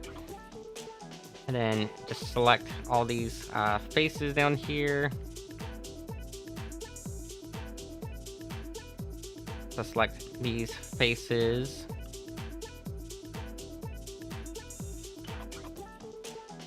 And then you can actually just use like the scaling tool probably. Actually, that's not gonna work. It's gonna have to be extrude. You have to extrude it.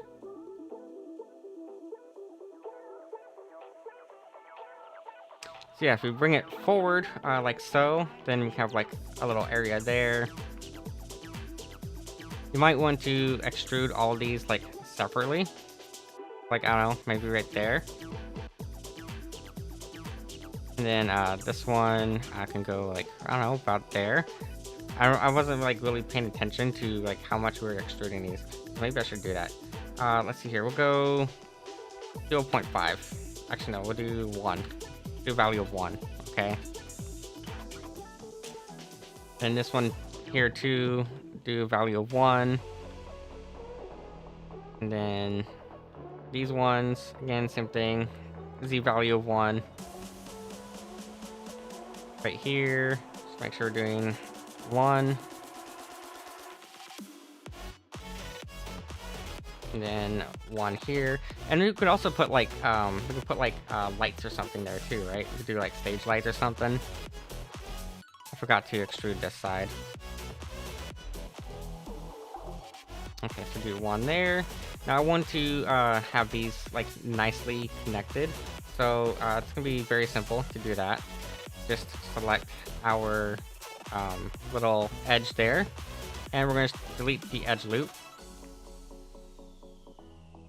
Delete the faces right there, and then just connect these. You can just use like the vertice tool, but just connect the vertices here. So those are all connected right there. Make sure up here we're doing the same thing. Connect that, and then connect obviously the corner here, and then there we go. Now we have a corner piece that's filled in. So same thing, just grab our edge, delete this edge loop here. Nope, delete the edge, not the edge loop. Nope. Oh, hold on, that's why. because we had that whole thing selected still. And then delete the face. Then use your vertices selection tool to select up there. Select down here.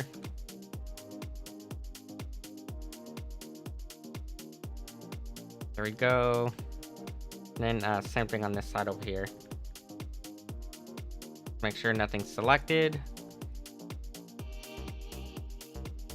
Delete that edge loop, delete the face.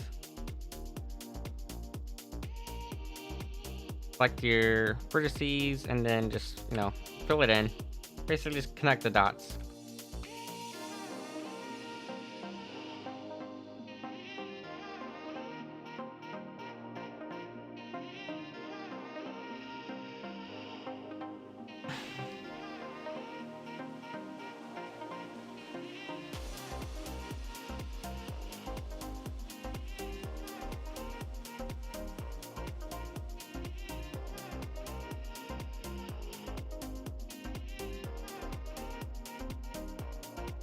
And then, maybe for extra effect, we just add our light effect all the way around this here, the second step.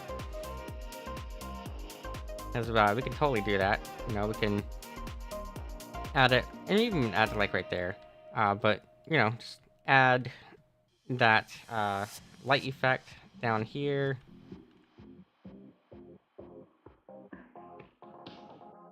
Basically try to make it feel like an actual stage, Yep,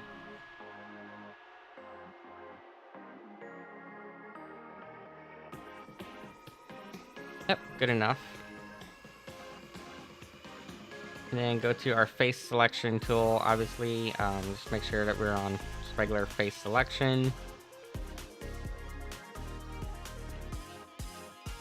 And we'll be lazy and just select all of it. And then we'll just deselect the bigger stuff, obviously. Okay, so just make sure all the bigger stuff is deselected.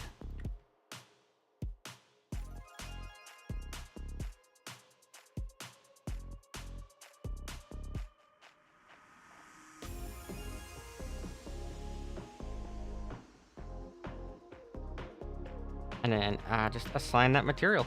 There we go.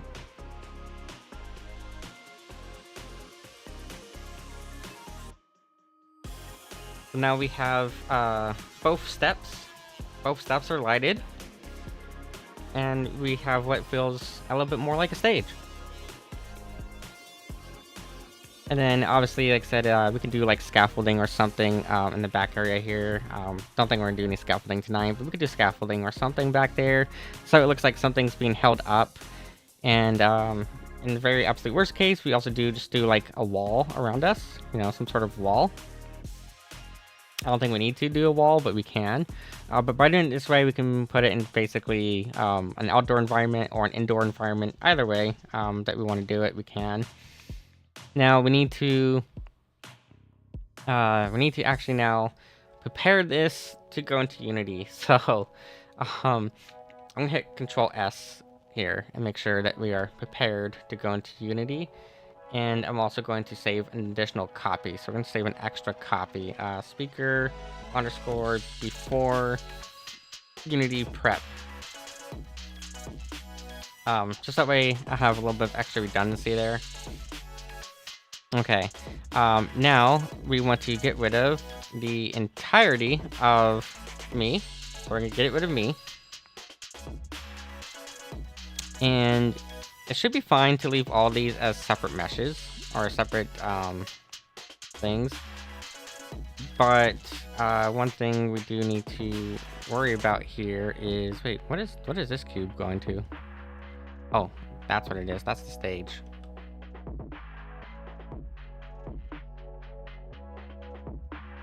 I want to move this to the scene collection. Okay. Let's start actually renaming some of these objects here. So we're going to name this stage, okay? So that's going to be stage. And then we're going to take all these, combine them into one single cube. We have an extra cube here somewhere. Oh, that cube. I don't care about that one. Just actually delete it. Okay, and we're going to name this screens. Okay, so that's gonna be named screens. This is gonna be named podium. Obviously, because it's a podium. We can go and delete the triangle pattern. We'll name this one turntable, because it is a turntable. And then speakers. I'm still debating if I want to rotate these in any way.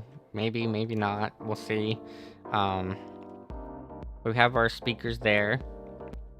So I'm just going to label this as speakers. And then let's make sure that that is set to center origin. Oh, that's right. These are not applied. Let's go ahead and apply this real quick. Oh wait, you can't. We have to get rid of our blend shapes in order to apply it. So we're actually gonna have to do the blend shapes all over again, but that's completely fine. I don't mind doing the blend shapes again. Not that hard to do them. Really easy. Basically though, now we can go over here. We can apply this. And then set our origin to the center. So that's good there. The light and camera are going to be deleted. So the light and camera will be deleted. So it's going to be like this for now. Okay, so that's there. Also, I realized too, we forgot to add on some stuff, but like, it's whatever. We can do the outline later. We can do the outline within Unity. It might be the better way of doing it. Oh shit, we just, we ended up deleting one of our... Where did it go? How many times back do I need to go?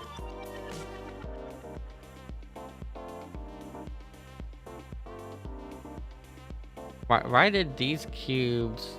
Oh shit, that's not applied. Oh, fuck, okay.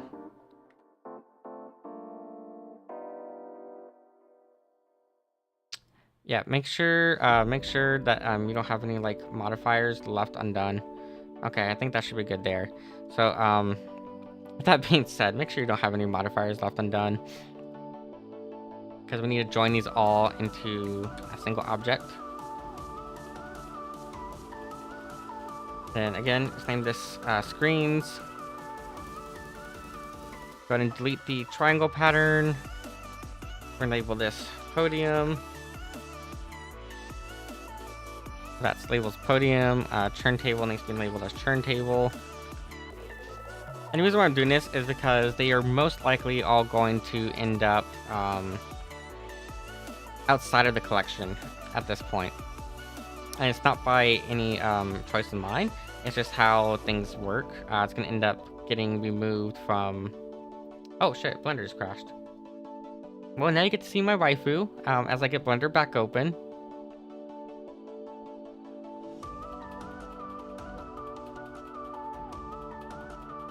Let's go ahead and reopen that. And hopefully Blender doesn't crash on me again. Okay, so let's try this again without Blender crashing. We'll just be making sure that we, that we label everything appropriately.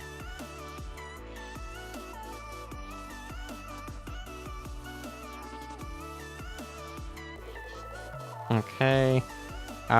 This was that wireframe one. I'm going to delete the scaffolding thing for now. Control J to join these all together. There we go. Screens. Control S. I'm just going to keep hitting Control S like every few seconds. So that way we are, saving. Yeah, at least I saved earlier. Exactly. Always save often is like my rule. Make sure you're always saving often. The stage, again, I want the stage to be its own thing down here. So we'll just add it to the overall scene collection. And it's Control S again. Okay, so this one has a modifier. Hit Control A. Oh, it has shape keys. That's right. So let's go ahead and delete these shape keys. And then now we go to our modifier and hit Control A. Hit Control S. You know, we're just gonna hit Control S with every single movement right now, just to be safe. And let's label this speakers, because, you know, speakers. Let's go ahead and we're gonna delete me out of the scene. So delete the whole hierarchy of me. Delete the light. We're gonna just delete the empty collection. Don't need an empty collection. The cylinder we don't need, so that cylinder is fine. And yeah, we're actually just gonna pull all of these out of the collections because of what's gonna happen when we add this to everything else. So we can just delete these collections. Now what we need to do is, because we have to save this technically as a character and not as a stage or prop, we're going to make sure that every single thing has what's called a vertex group. And that vertex group for everything is going to be labeled root, so that way they all get stuck to the root bone and don't get influenced by any other bones. So just label it all. Just make a vertex group called root. I think you can just like select all, just do a vertex group called root. Not letting me rename it. There we go. So everything, okay, it didn't apply to everything. Yeah, so just make sure you're adding a vertex group called root to all of it. And the reason why I do that is because whatever the group is labeled as is the bone that it gets attached to. So that's important for when you want to, when it has to be rigged. And this unfortunately has to be rigged because that's the only way that the format works. I don't know of any other way that this model format can work without it all being rigged. Oh, don't want to do that. Just make sure everything's selected. I'm just going to assign everything to root. So just going to an edit mode real quick, just selecting all, making sure it's assigned to root. Edit mode. Oh, I said edit mode. Control A. Okay, that's assigned there.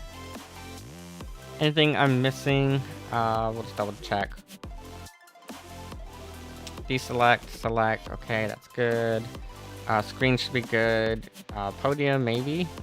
Select. Yeah, so we didn't select that. Assign that to the root bone. Same thing for our turntable. Make sure everything is assigned to the root bone. And I think we're good now. I think everything should be assigned to root. Yep. Okay. Control S real quick, just to make sure it's all saved. And then we're going to grab everything. We're going to go to our relations tab, and we're going to set the armature as parent, and then mode armature. You're going to do that for every single item here. So just make sure you select on armature, and make sure that it's labeled as an armature, not as an object.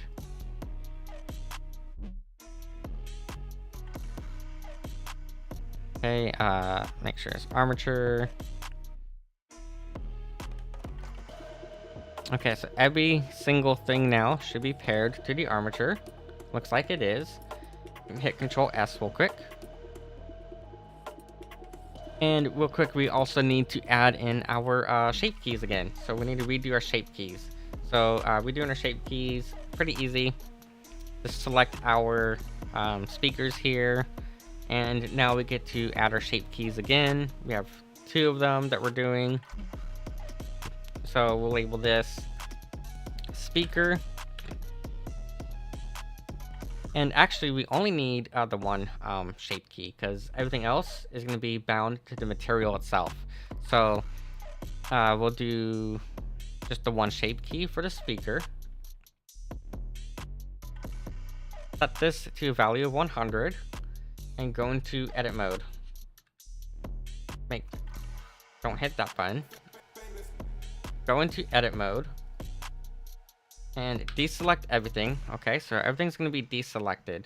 The only thing we want to select right now is going to be these inner circles here. And make sure you get all the inner circle, including the LED ring. You want to grab even the LED rings. So yeah, just make sure you're not forgetting the LED rings. It makes it easier for you. Set this back to like 25 and just circle around the whole thing, okay? Just circle around the whole thing. And then same thing on this side. I'll circle around the whole thing.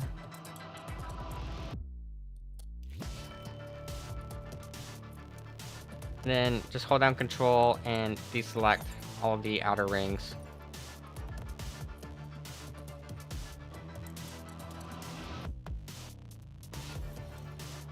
We will end up selecting those again in a moment, but for now, those are fine as they are.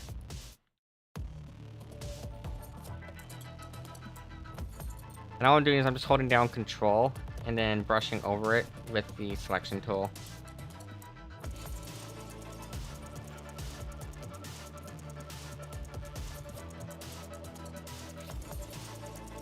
Okay, so now that those are all selected, select your move tool. And we're going to move our inner part of the speaker inwards, like so. And you want it to kind of go in the opposite direction, you know, so that way it bows inwards like that. And like I said, I think it's best for us to like kind of over exaggerate it because of how this is going to be looking with the toon shading. So we should just over exaggerate it. Okay, now that that is all done, then you want to unselect it all, and you get to select the outer ring again. So, but this time we're selecting the whole outer ring. Okay, and then make sure nothing on the inside is selected, and that this part here is not selected. You only want the diaphragm, you don't want the other stuff, okay? You only want the diaphragm to be selected. And they're going to do that for each of these. So just go around the whole circle. And again, just make sure nothing in here is selected, and make sure nothing around this outer part is selected either.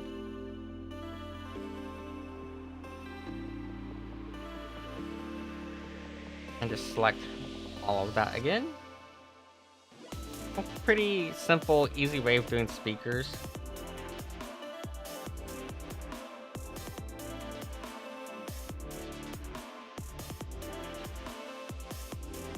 Okay, so that's this whole side now. We need to switch over to this side real quick. Okay, so just make sure we're good. Double check that you're not selecting any unwanted parts. Like we're fine there. As long as you're like going along the line of that, like those inner rings, the LED rings, you should be fine.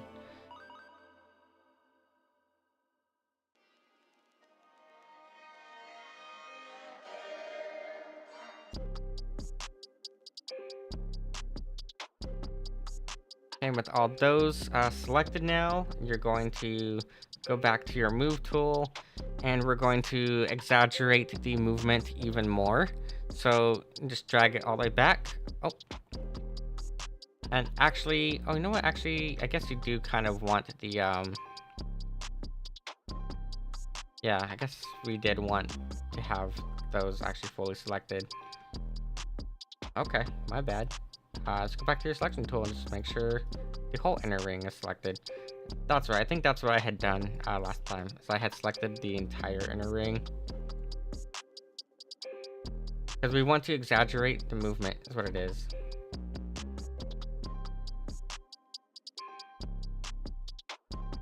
Okay, so now take your move tool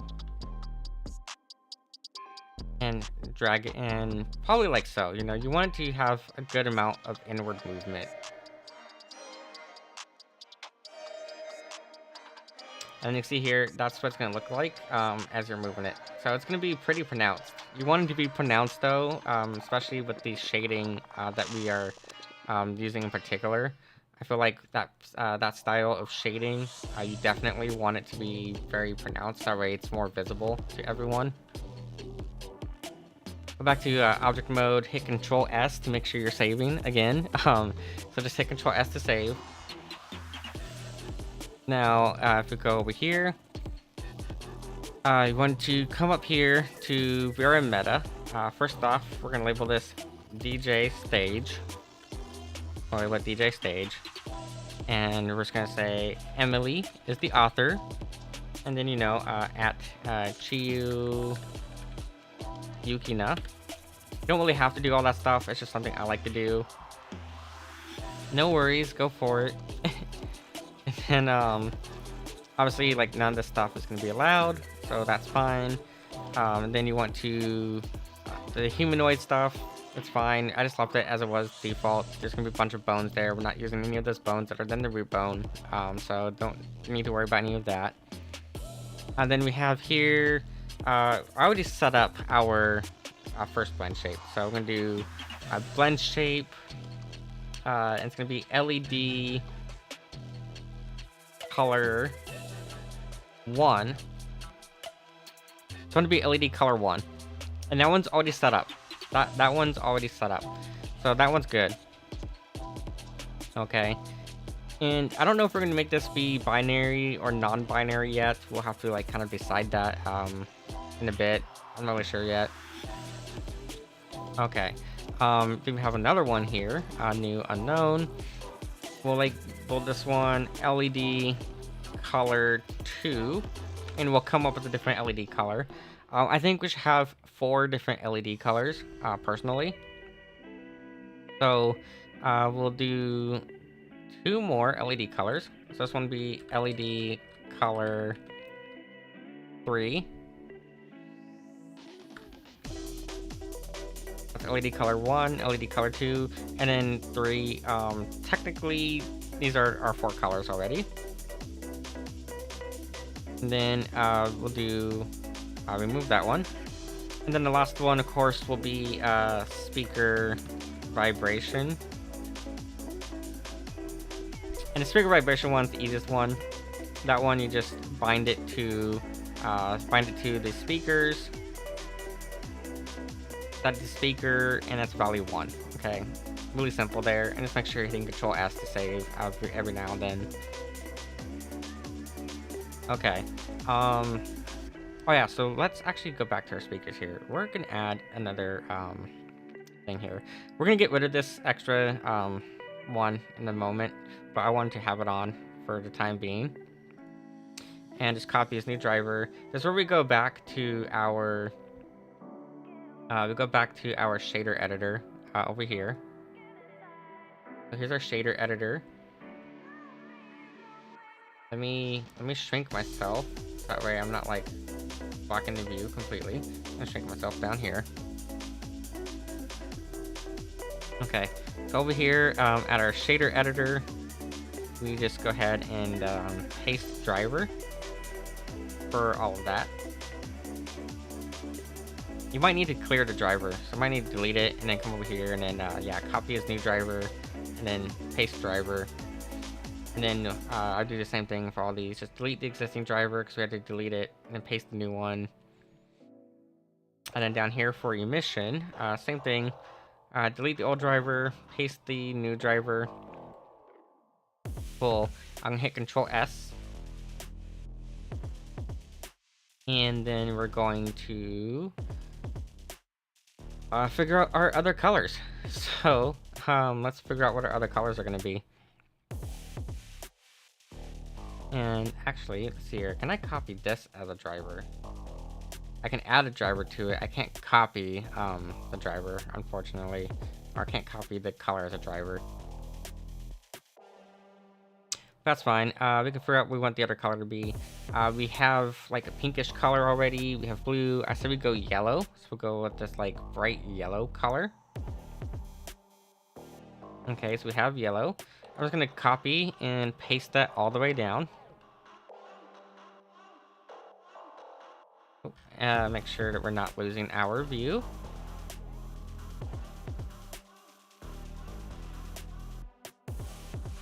And then down here as well. And then we're just going to paste that into our little notepad here. So we have this little notepad. That's so I can see the colors that we are selecting. So now up here in our little tab here, we have LED color 1. We already did that. LED color 2, we need to bind to the material. So we're going to do that real quick. Remember, you have to bind it 3 times in order for it to work. So it has to be bound 3 times. So what we're going to do is make sure that it's on that proper material. Material number 4. We probably should have labeled these materials, but whatever, fuck it. We can worry about labeling the materials later. Yeah, it should be material 04. So make sure that all 3 of these are set to that material, number 4. Okay, so we have here material 4. Yep. And then you're going to add 4 values each. So each of these are going to get 4 values. Let's make sure to all 4 values. First one is going to be underscore shade color. No, underscore color, not underscore shade color. And I just need to double check something real quick too. I'm going to go to my props folder real quick. And I'm just going to double check something. Yeah, I just need to double check this real quick. Where did I save this to? I saved this file. Here it is. These here on the screen, these are everything that is available to be adjusted via the blend shape. So everything that you can that's exposed to blend shapes that you can alter is going to be this here. I just wanted to double check here. It's emission color, not underscore emission. So that's what I need to make sure of is emission color. So up here, this first one, I'm just going to fix that real quick. Should be underscore emission color. There we go. The second one is going to be shade color. And then the third one is going to be emission color. Now what you want to do then is just come back up here. And we're just going to do a value of 1. We'll do 8 or 0.875. And then 0. And then 1. Okay. And all you're going to do is just hover over it with your mouse. Hit Control V. Control C, Control V, just copy it all the way down for all those values.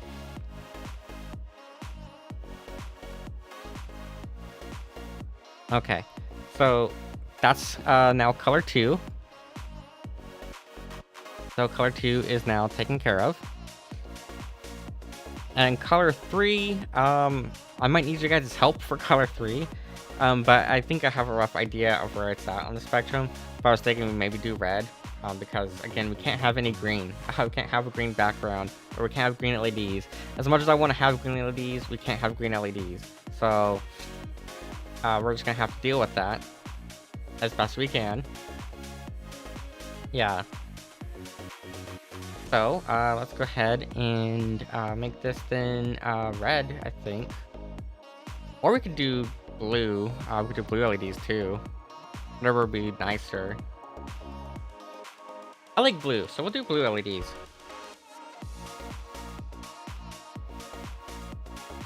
Okay, and let's see how this color looks real quick. Oh yeah, that'll look nice, I think. I think that'll look nice. Okay, so color 4 will be they're called blue. And now we actually have like defined colors. Well, we'll just leave it labeled as this, because in Naruto you can actually like alter the colors yourself if you need to. So we'll just label it as like color 3. Just so we know what it is. Double stream moment, woo! Okay, so same thing here. Material value, you have to add that 3 times. Let's go ahead and clear this and add this new one.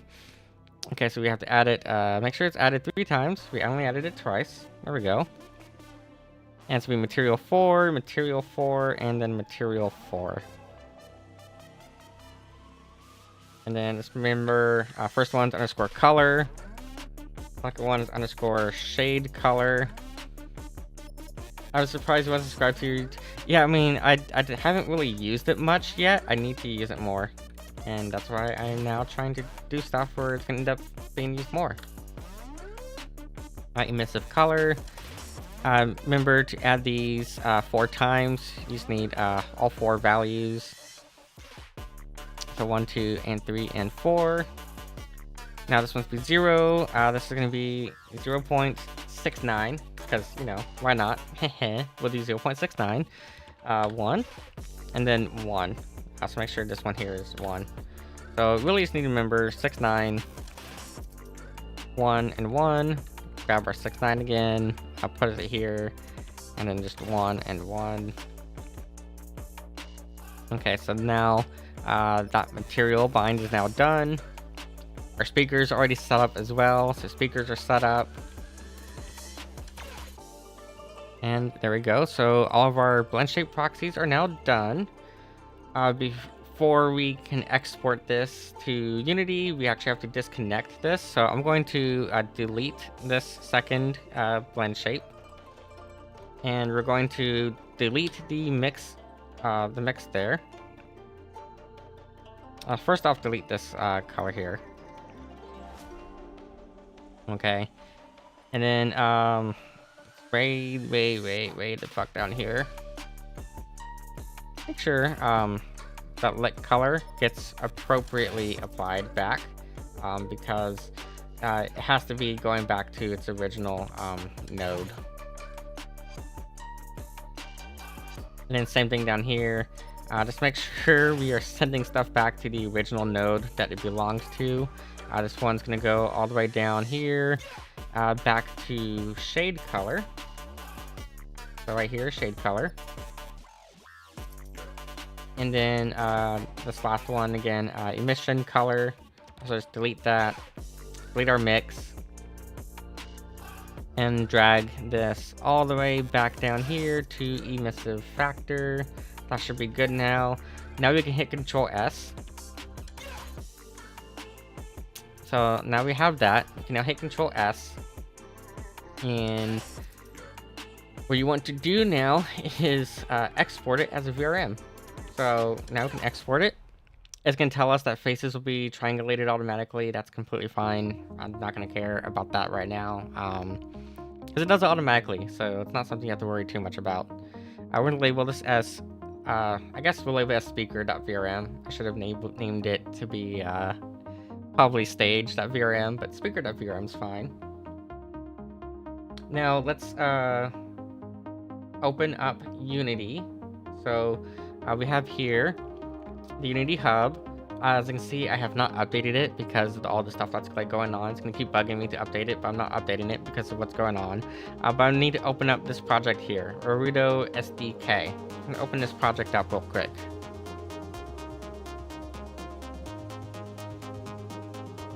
So it's going to open.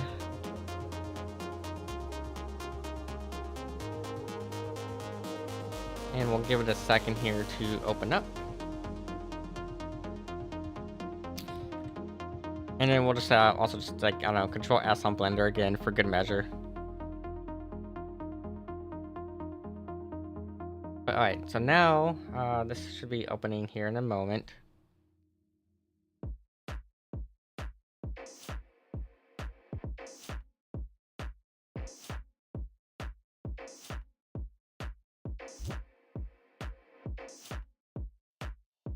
Come on, Unity, hurry the fuck up.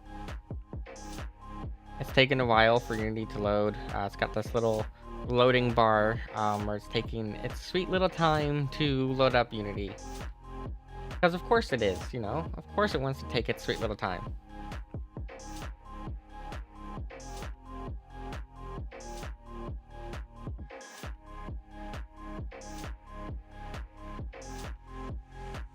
I don't know what this whole like initial asset database reset thing is, because it really shouldn't need to do that every single time I open Unity, but it does it every single time I open it, and it's super annoying because, like, why? The project hasn't been changed at all, so it really doesn't need to be done like that, you know? It doesn't need to be done that way, but that's how they do it anyways, which is stupidly annoying.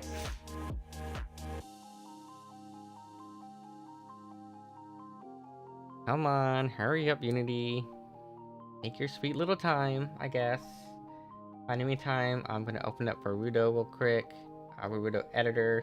I'm gonna come over here and I'm gonna disable the environment. Environments are disabled. Make sure. Oh wait. The camera here should be at transparent. Yeah, camera's at transparent, so that's good. I guess that's all we needed then. Am I going to set this to chroma key? I don't remember how to set this to chroma key. No, okay, but chroma key is set to black, so that's fine. Okay, so I'm going to go ahead and kill that for a moment. Unity finally opened up. Okay. So first off, here's Boxo. As you can see, Boxo's being Boxo. I'm actually going to delete all of this. So we're gonna say goodbye, Boxo. Goodbye, Boxo. Boxo's been deleted. Fine, Boxo will come back another time. He'll come back another time. Hi, Boxo. The way the SDK works is like kind of dumb. And I'm gonna delete that, delete this. Actually, I don't think we need to delete that. We could just save the scene, I suppose. Okay, so we have a scene here named prop.unity. And what we're gonna do is want to, I guess, go to mod settings, and we'll label this DJ stage. Okay, so label it DJ stage, and you know, put our name as Emily, obviously for obvious reasons. Export directory. Yes, that's where we want it to go. I'm just gonna go to the directory there. Real quick, I just want to make sure, is this labeled, or did I have to like label this? No, that doesn't need to be labeled anything special. Okay. Imagine being a DJ named DJ Stage. Don't tempt me. I'm tempted to make the, what's it called? The turntable, like a fully working model. Okay, so, clearly, Unity's kind of broken here at the moment, but it's an easy fix.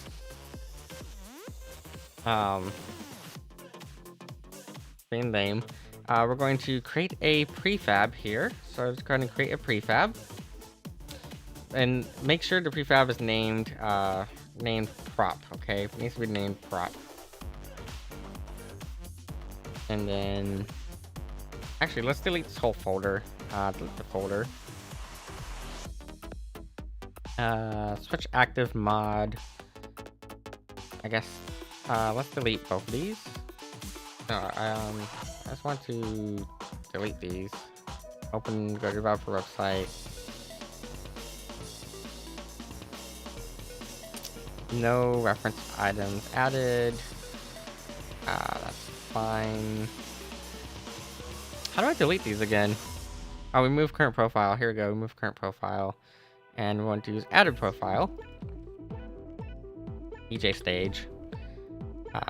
Emily is going to go into the asset folder. That's fine there.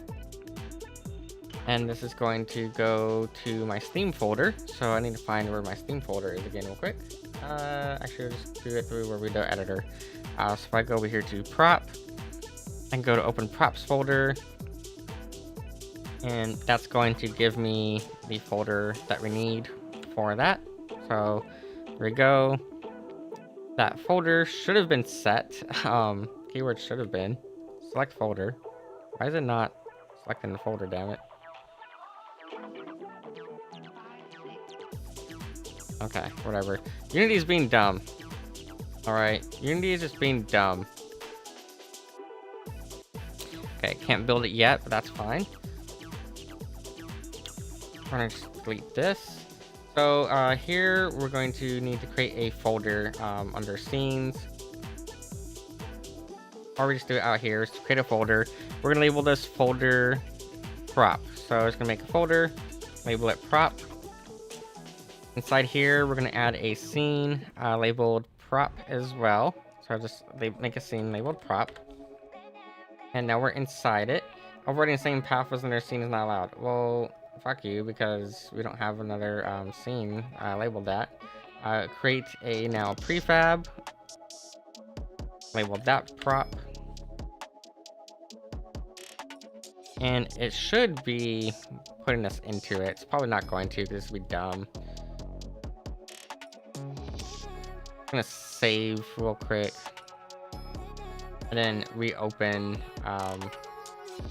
Even reopen.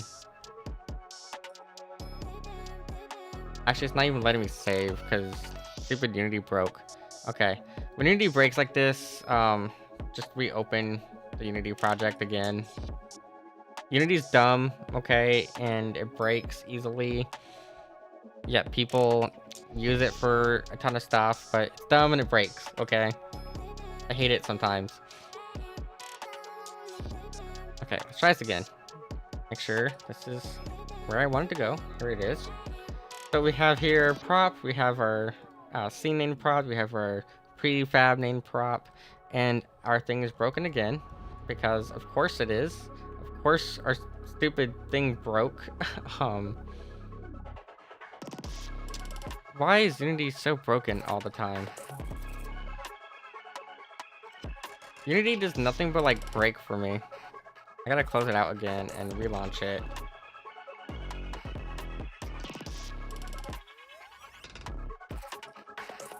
If Godot engine supported the things that I needed, I would probably use it. No camera's rendering.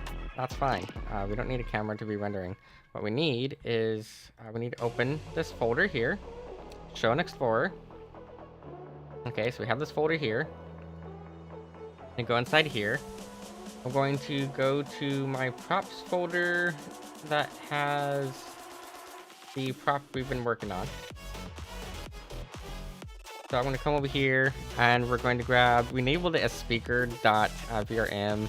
I think it's more appropriately labeled as stage.vrm. If it'll let me rename it. Now Windows is being dumb because of course, you know, if it's not Unity, it's Windows being dumb. I just want to rename this file. Let me rename it. Rename. Stage.vrm. Okay, so just label it stage.vrm. Be easier for us. And then drag it over into that prop folder. So now it's going to be in this prop folder for the Unity assets. Unity is now going to import it down here. That's going to take like half a minute. There it goes. So it already loaded. And then we have here stage. I think actually we can just get rid of prop maybe, because this counts as a prefab already. But just to be safe, drop it in here. And go to your transform. Just make sure your transforms are 0 and 0. Make sure your scale is all there. It should have all of our settings for the what's it called, for the blend shape already. And we can actually just double check that here, blend shape proxy. So yeah, that should all be there. And then that should be it basically. Just Control S. No, make sure you save. Control S. We're going to go to build mod under Warudo. It'll take it a moment. It says build failed. Why did the build fail? Make sure the path is supplied correctly. What do you mean make sure the path is supplied correctly? Of course the path is supplied correctly. Mod settings, DJ stage, mod asset directory. Fine, go here, mod asset directory. Select this folder. Okay, and then that's there. Build and run. Try this again.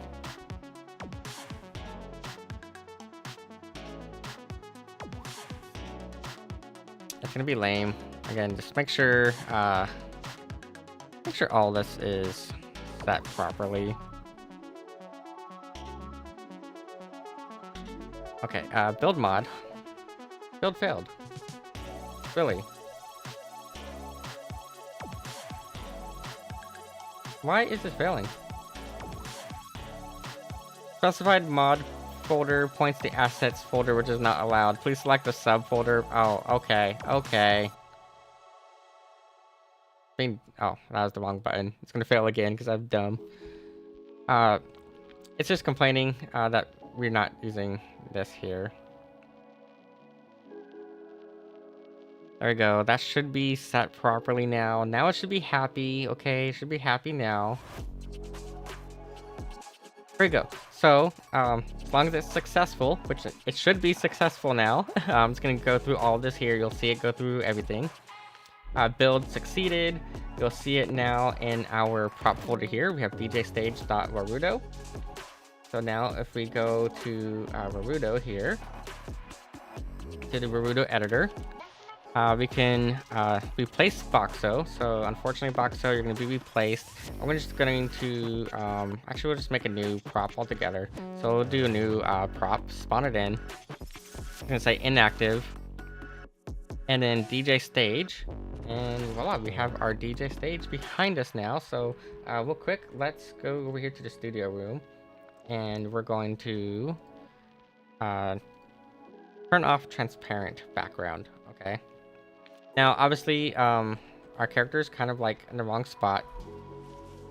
So let's reset ourselves where we're at. So we're going to go here and we're just going to reset our position.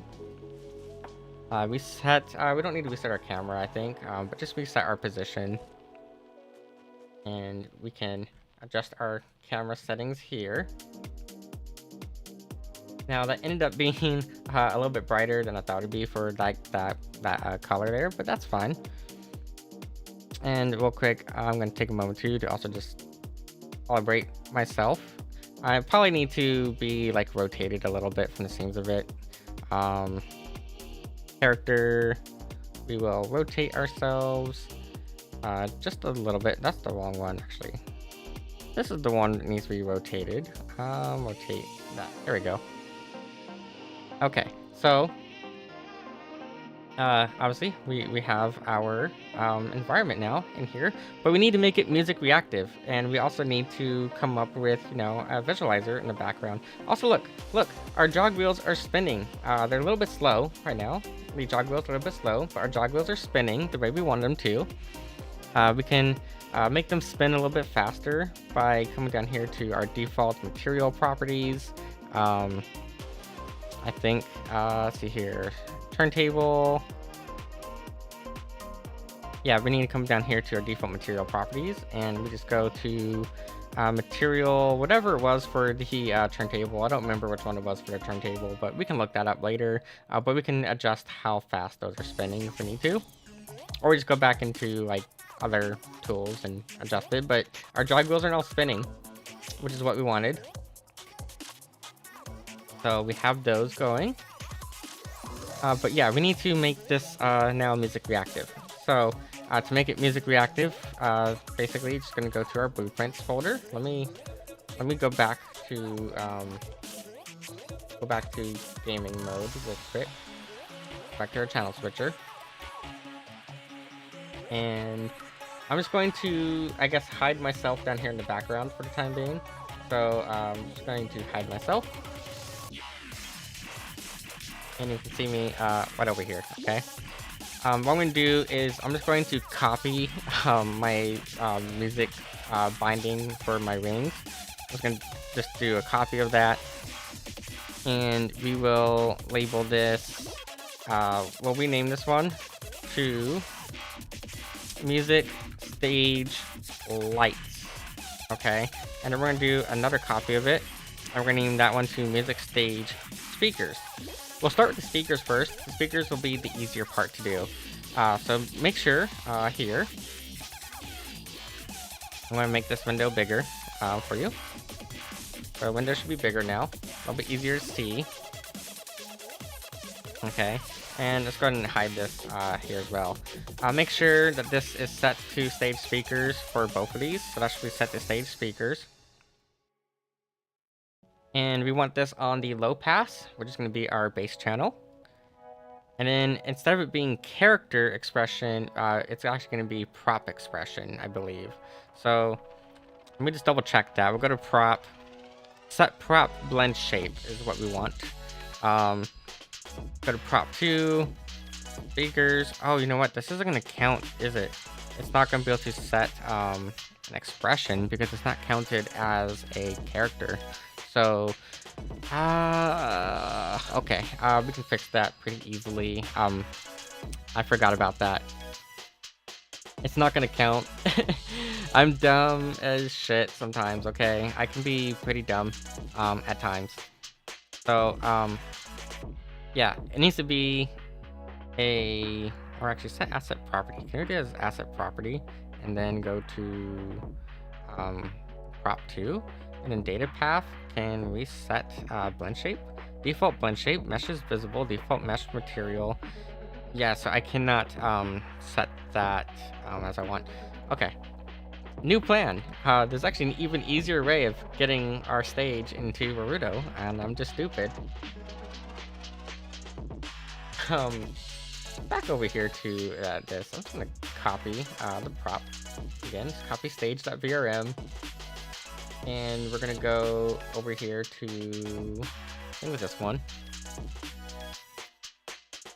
And go to characters and just paste stage.vrm into our characters tab. Windows is gonna take its time, you know, because Windows does. There it goes, it's done. Okay, so, like I said, the easiest way of doing this, go back to our assets. We're gonna delete this one. And we're going to add a character. And that character is simply going to be DJ Stage. There we go. DJ Stage is now a character. Obviously, there's no like movement on DJ Stage, but DJ Stage is there, counted as a character now. So now you have your expressions, or should show our expressions when we import them. Yeah, so now we have our expressions here, and we can just make sure that they're working. Looks like they are working. Double check this one. That one's working too. There we go. So we have all of those colors there working. And then we have our speakers working. Cool. So now we know that it all works. Let's go back to our blueprints. Why did this break? This broke, didn't it? We're on music state. Oh, here it is. I don't know why that was like displaying weird. Okay. But now, make sure we have character 3 selected. Can we rename character 3? Can I rename this? I don't know if I can rename this. All right, rename asset. DJ Stage. I know my thing here is like kind of messy, and I apologize for that, but no one else really ever sees this side of the screen when I'm like testing shit, so. Make sure DJ Stage is selected. DJ Stage down here should be selected as well. So again, just make sure it's DJ Stage. And set this to speaker vibration. This one here is going to be speaker vibration as well. So make sure that's all set. Right now, it's going to be anything higher than like a value of like 0.6 is what's going to turn on our speakers. So that's fine. And then once all that's done, just come over here and just hit enter on that. And you can already see back there, our speakers are moving. Now we need to do our color. And we can adjust this however we need. We can make this like 0.8 or whatever. So that way it's not as often. There we go. So now our speakers reacting to our bass. Actually, you can't see it because I am blocking the way. If I click here, you can see the speakers are now working. Speakers are now attached to the bass that's going on my computer. Let's do our lights now. The lights are a lot more involved. So actually, let's delete this one here. We're going to delete this. And I'm actually just going to copy my eyes. I'm going to copy the one for my eyes. So we'll make a duplicate there. And label this one music stage lights. And make sure you spell lights properly and not misspell lights like the way I did just now. Clearly I'm tired. And then just come down here, set this to make sure it is music stage lights for both of these. There we go. Now this one has 2 different values. We can also make a third value here. If we really want to, we can do a third value. But this one should be fine. So what we're gonna do is go to character, make sure it's set to DJ stage, and set this to LED color 2. Make that LED color 2. And then this one down here is gonna be LED color 1. So it's gonna be LED color 1 down here. So again, just click DJ stage, LED color 1. And then down here, you want both of these to be set to, you know, color 1 and color 2. That's going to disable the colors. So now we should be able to come over here, enter, and now we have our finished product for the night. So we have our moving jog wheels, we have our music reactive lights that are going to cycle through different colors. We can also change it to be, like I said, so if we don't want to be orange and yellow, we can make it be blue. So maybe what we want to do is maybe we want this lower value here. Maybe we want that one to be blue, right? So just set it to color 3. And then this one down here, same thing, it's color 3.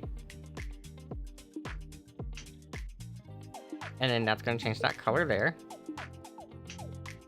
I think I accidentally did this at the wrong time, so just make sure, there we go. Now it's set to the proper color. Okay. And then we can, you know, just make sure that's color 3, color 3, color 2. There we go. We have like different colors we can set it to, which is always nice.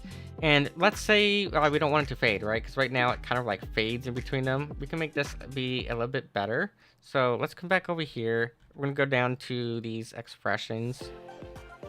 And toggle is binary for these. So let's make sure is binary is toggled.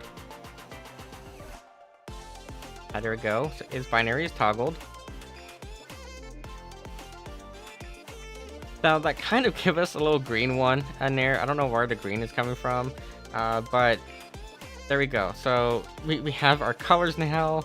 I might change that green one out for the orange one because, like, yeah, we need kind of need it to be able to chroma key, and I don't think we're gonna be able to chroma key it with it being like that. So we're gonna make sure we can chroma key this, obviously, because what we want to be able to do is come here into studio room.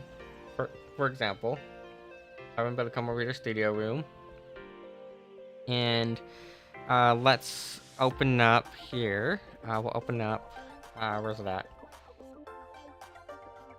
We're going to use a nifty little tool called VZX Player.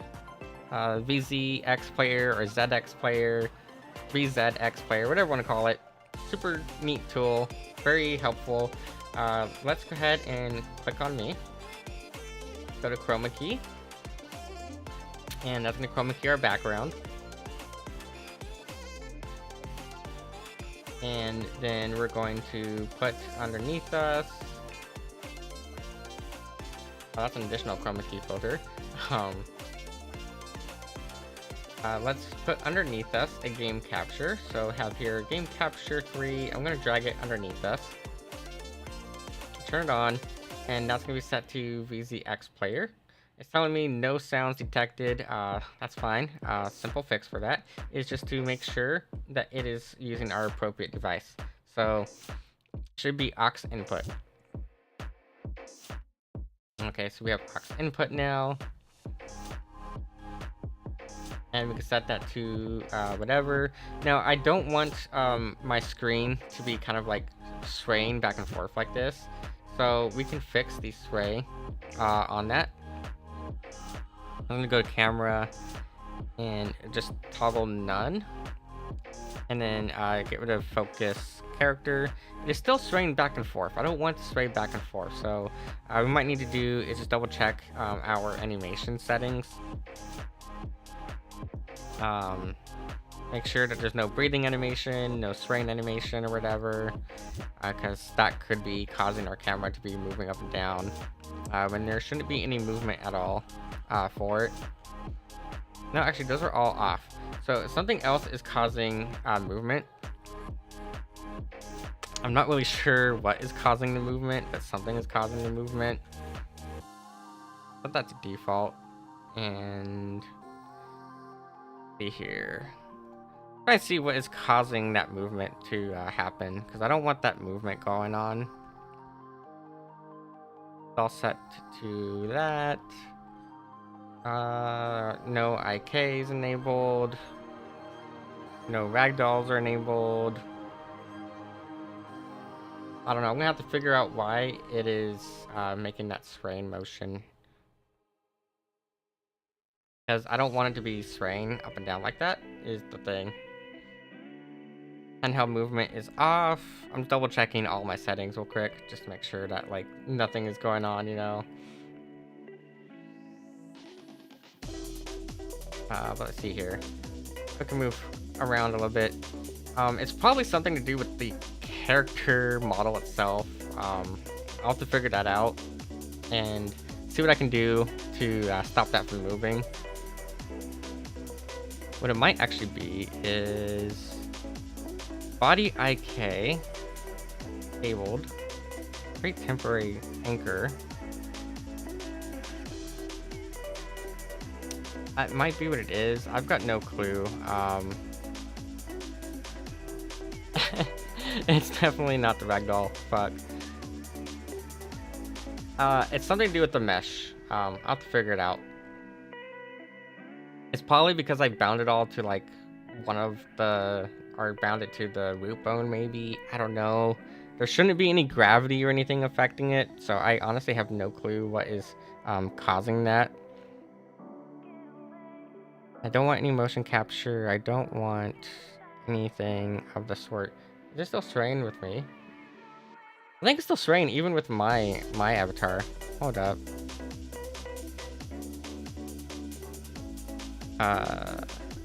Idle motion, animation, default. I want none. I guess it's gonna be generic. I don't want any. Oh wait. Duh. Wait, no, those are now off.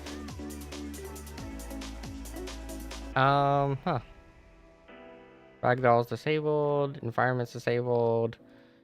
Can I turn the environment on? Yeah, no, it's just like Boxo is what, or not Boxo. It's the stage that's spraying. I'm gonna figure out why the stage is spraying. I don't know why the stage is spraying. I'm gonna have to figure that out. It's probably an easy fix. Probably. Let's see here. I'm gonna go check real quick. We'll open up Blender real quick, and we'll check something in Blender.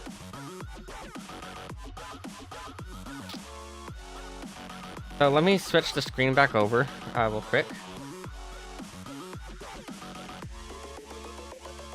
So I'm gonna switch the screen back over. I'm gonna open up most recent. It's gonna be speaker.blend. Don't save here. And we're gonna go spring bone. There's no spring bone groups. Humanoid. There shouldn't be any sort of like gravity or anything being attached. But I'm just gonna double check some stuff on here, just to make sure that there's nothing of the sort that is causing it to be all like swaying like that. I don't want any sort of whatever like causing it, you know. Let's see here. Let's turn the armature back on. And we're gonna select our armature here. And you know what? Let's actually, instead of setting everything to the root bone, let's set it all to, what is this, spine? Edit mode, upper leg, hips, spine, I guess. We're gonna set it all to spine. Okay. So that's just labeled simply as spine. Yeah, simply as spine. All right. Easy enough to remember. So go ahead and we're going to select every single object again real quick. And we're just going to rename all of this to spine. Oh, actually, no. We don't even need to do that. We can leave it all as root. What we need to do, actually, is go into edit mode. Set this to 0. Okay, and we're just going to rate painting mode. Double check. Make sure this is all blue. Okay? Make sure that that's all blue. So, yeah. If I come here...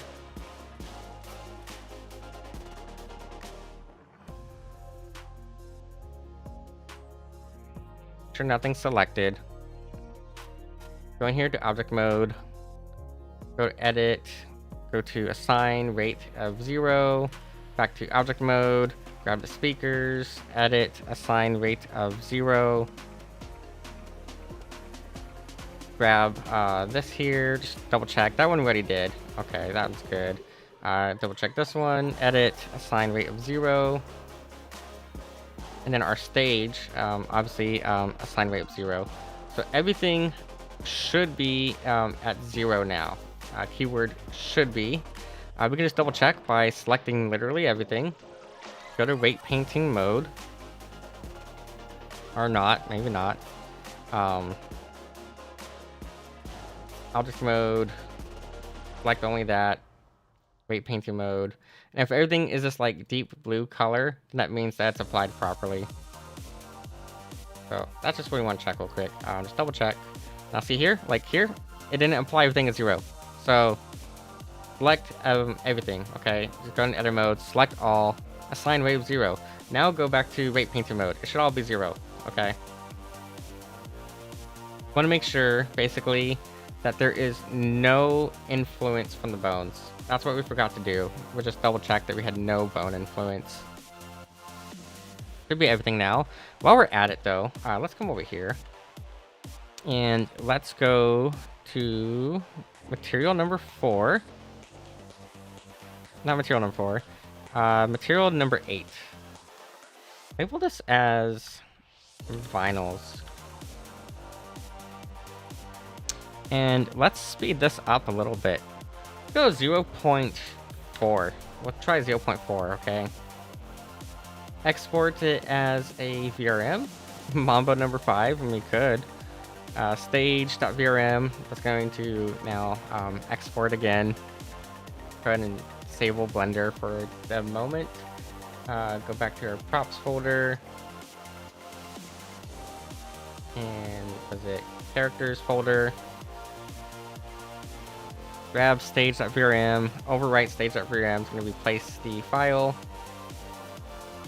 It's still doing this thing where it's rotating or like moving our screen. I don't want to move the screen. Why is it doing this? Camera is set to free look. I guess focus character 2. No, that's not working. Because normally it'll do this when it's like orbiting a character, and I don't want it to orbit a character.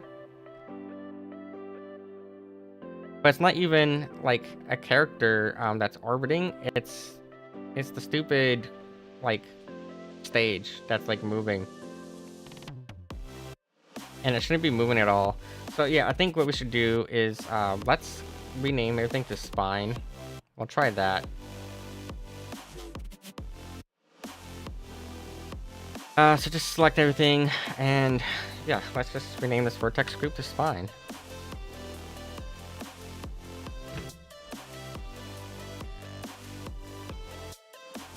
Fine. Try that. And then this one here as well. That are all just fine. Maybe it's some weird thing when you name it after the root bone. I don't know. Okay, but export as VRM. Export as stage. Go back to our folders here.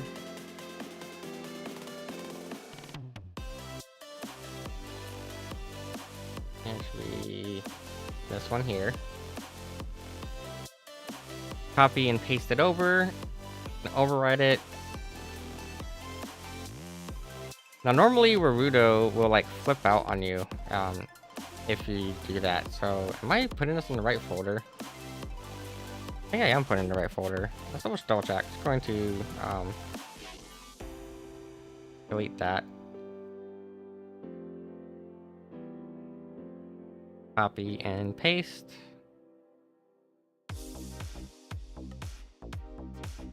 Not copying and pasting now.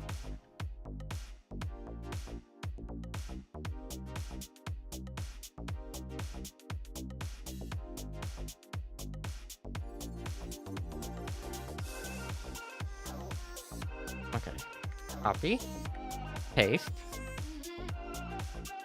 Why won't you copy and paste? What the fuck? Blender's already done exporting, so why aren't you copying and pasting? Should be dumb sometimes. There it goes. Okay.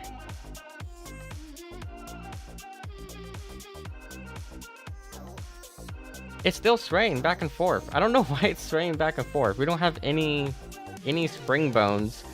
So like there shouldn't be anything causing it to sway back and forth. So I have no clue what is making it do that. Other than maybe this animation thing here, but we have animations for it turned off. I don't know. I don't want this to have any sort of animation period. Yeah, I don't want it to have any animation period, and it is like moving back and forth when it shouldn't be. We literally told it to have no influence from any of the bones, so it's probably just something within Naruto itself that is causing it to happen, and I don't know what that is. I have no clue what's causing that. Look at IK is disabled, body IK, I guess create temporary anchor point, and yeah, that's like anchored down, so that shouldn't be an issue.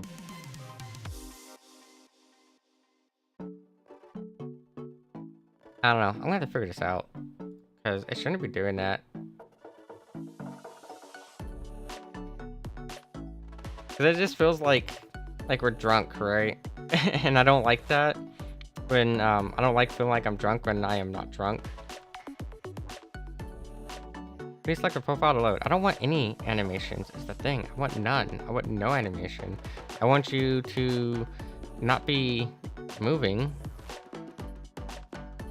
at all. Hey, even when I like override the animation.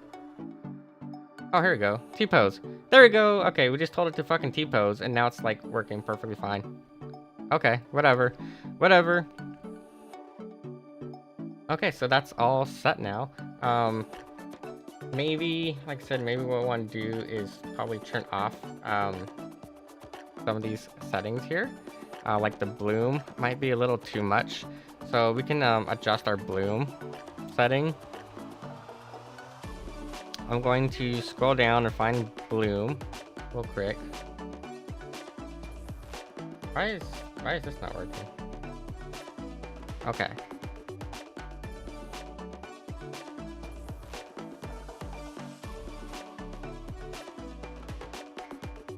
A little bit better. Okay, we do need to have some sort of background, it looks like. I'm gonna change this here to kind of like a dark gray in the meantime. I think that'll be fine there. Okay, so it's like a dark gray now. We can actually get rid of this temporary anchor. We don't need the temporary anchor anymore, so I'm gonna get rid of that. There we go. And yeah, so we need to come over here to our colors, and one of these colors is the one that's like too bright, so I think it's this LED color 2. Let's try LED color 1 for that.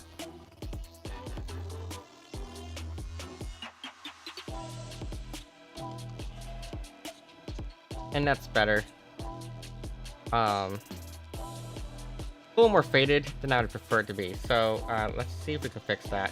It's going to be within OBS itself to fix that. So let me go ahead and find our game capture here.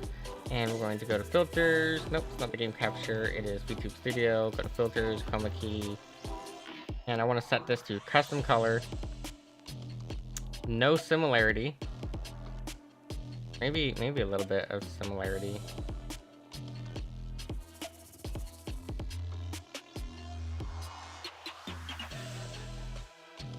I'll set this to like 300 even.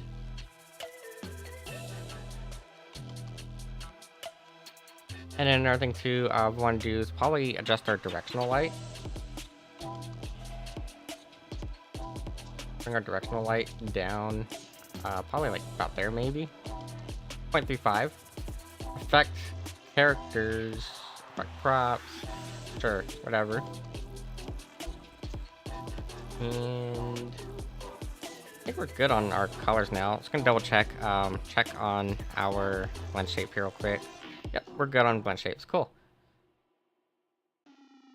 And then for whatever reason, VTube Studio isn't like, or not VTube Studio, it's not putting this to the full. Oh, because that's right, I have a crop enabled, don't I? No, I don't have a crop enabled. Why is it doing that then? Transform, fit to screen. That is fit to screen.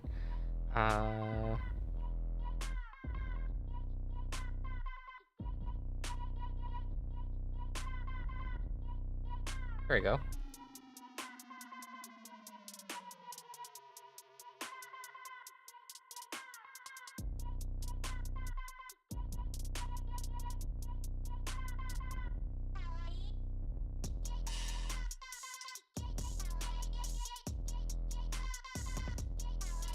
There we go. And then, yeah, we'll just, you know, zoom in a little bit, bring ourselves up. And look at that. We have our final result. Except for whatever reason, half the screen is not, chroma keyed. Oh, wait, hold on. Wait, no, wait. Yeah, why is that not, transform? Why can I not? Oh, that's locked. That's why. Transform.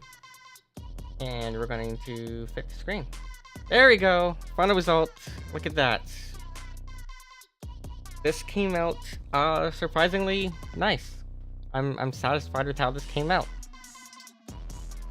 Now we have our screens in the background. We'll probably do some more of them. Try to clean that up a little bit because it's mostly the chroma key settings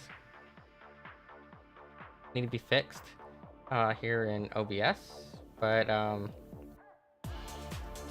think we're looking good though.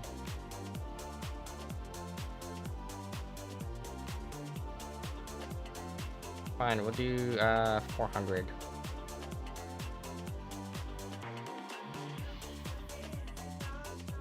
Nope, 400 is not enough. We'll do, I don't know, 410. 410 enough? Still not quite enough, but whatever. Close enough. And alright, so now we just we pick a visualizer we like. Whichever one we think is the coolest.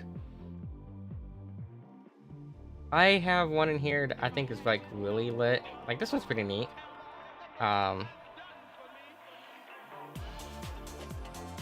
Yeah, look at that. There we go. Actually, let's see here. What else do we have? What's the one I usually do? There's one I usually pick in here.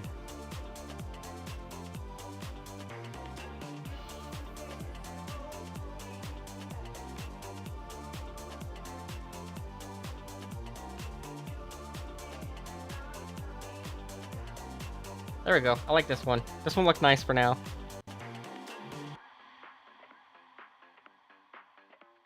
Yeah, I say this has been quite productive. This is rather successful of a stream. Yeah.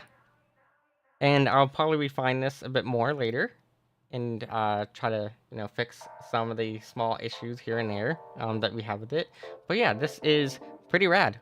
We now have a nice little background that's completely interactive and music reactive. So this is great. And like I said, we can do different colors for stuff. We can even like edit the colors within Roboto itself. We can edit the colors. We can adjust the speed of these turntables, right? So if I wanted to adjust the speed of the turntable, for example, I would come over here and I would go over here to DJ stage, okay? And then we go to like default material properties.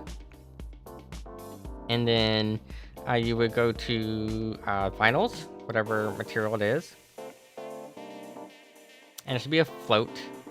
And then it's going to be underscore UV anim speed X, I believe. I think that's the one it is. Let me just double check on that. Oh no, it's UV. I have it pulled up. Where'd that image that I pulled up earlier go? It is actually going to be underscore UV anim rotation. So UV anim rotation. And then we'll do like 0 point, or just do a value of 1. Okay, so we'll do value of 1. And that should be making these spin a lot faster now. So yeah, those are now spinning a lot faster, and we can alter it however we need fit.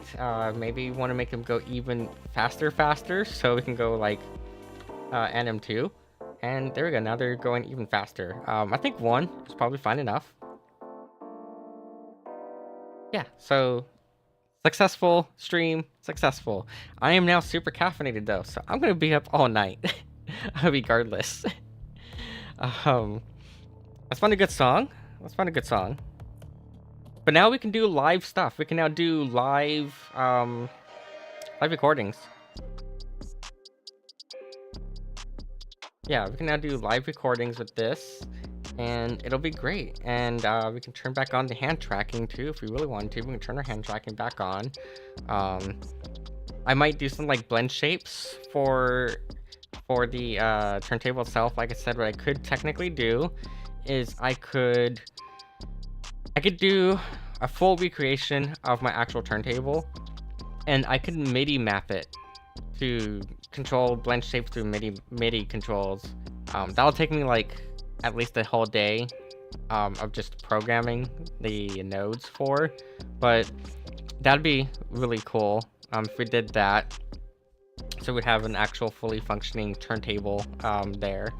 But yeah, I'd say this has been pretty successful. On a good song. Let's see here, what do we have?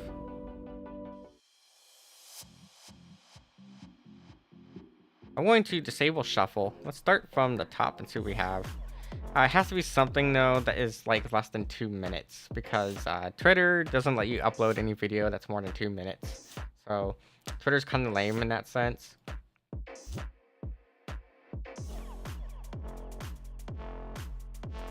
I mean, this is probably fine. I don't know. Let's see here.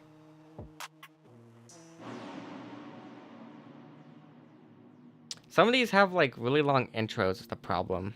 And I get, if the intro is too long and it's not something like fading into the intro, then I just don't like it and I'll skip it.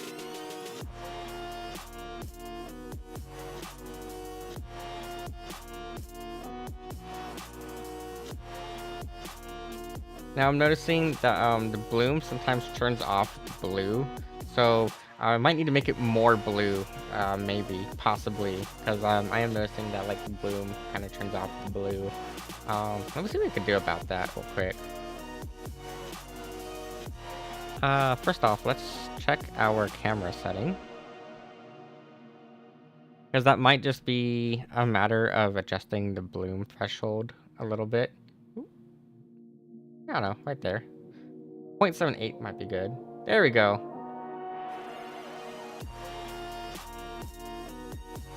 Or it's just that we diffuse that light. Because we diffuse that light, it kind of like ends up looking a little bit weird with the bloom. Okay.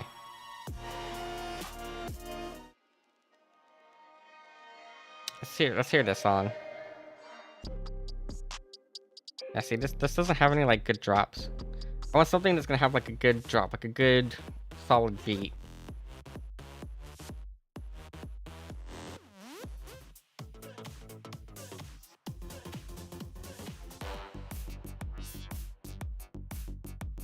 No, here, this works. I'm gonna hit record and recording now. Oh, hold on. And now we're recording.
All right, so that's gonna be tossed onto Twitter here in a moment.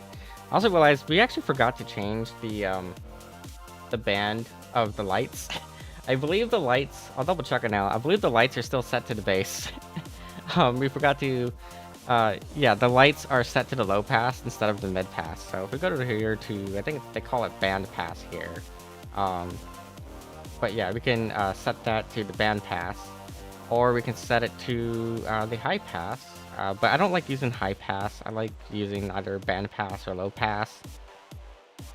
There's also a bypass filter as well, which is basically a combination of everything. Yeah, there's all kinds of cool stuff we can do with this. All kinds of like really legit cool stuff we can do with this. So thanks for watching, everyone. Here, we'll just do an outro here. We'll do like a complete outro. Let me find a good track. I don't know, I guess this one's good. Yeah, we'll just do we'll do an outro at this track here. So thank you for watching, everyone, and we'll be back tomorrow with some more stuff, possibly Blender. But tonight was really productive. Look at all we did so far. We built our stage, we built our speakers, we got our turntable working, and obviously we have our screens in the background behind me, and it's all now music reactive. We went through Blender to Unity to Naruto, and it's all now complete. So we'll do more of this, and hopefully we'll have some good DJing streams coming up soon. I will see you all tomorrow, and have a wonderful night. Okay, there we go. Look at that, and just in time for the drop though. I should have waited for the drop. Oh well. But yeah, I am like super happy with this. So it was a long process, but it was worth it. I'm going to get off for tonight, and I don't know. I'm gonna probably watch some TV or something until this caffeine gets out of my system. But we'll see. Have a wonderful night. I will see you all tomorrow. Good night, everyone.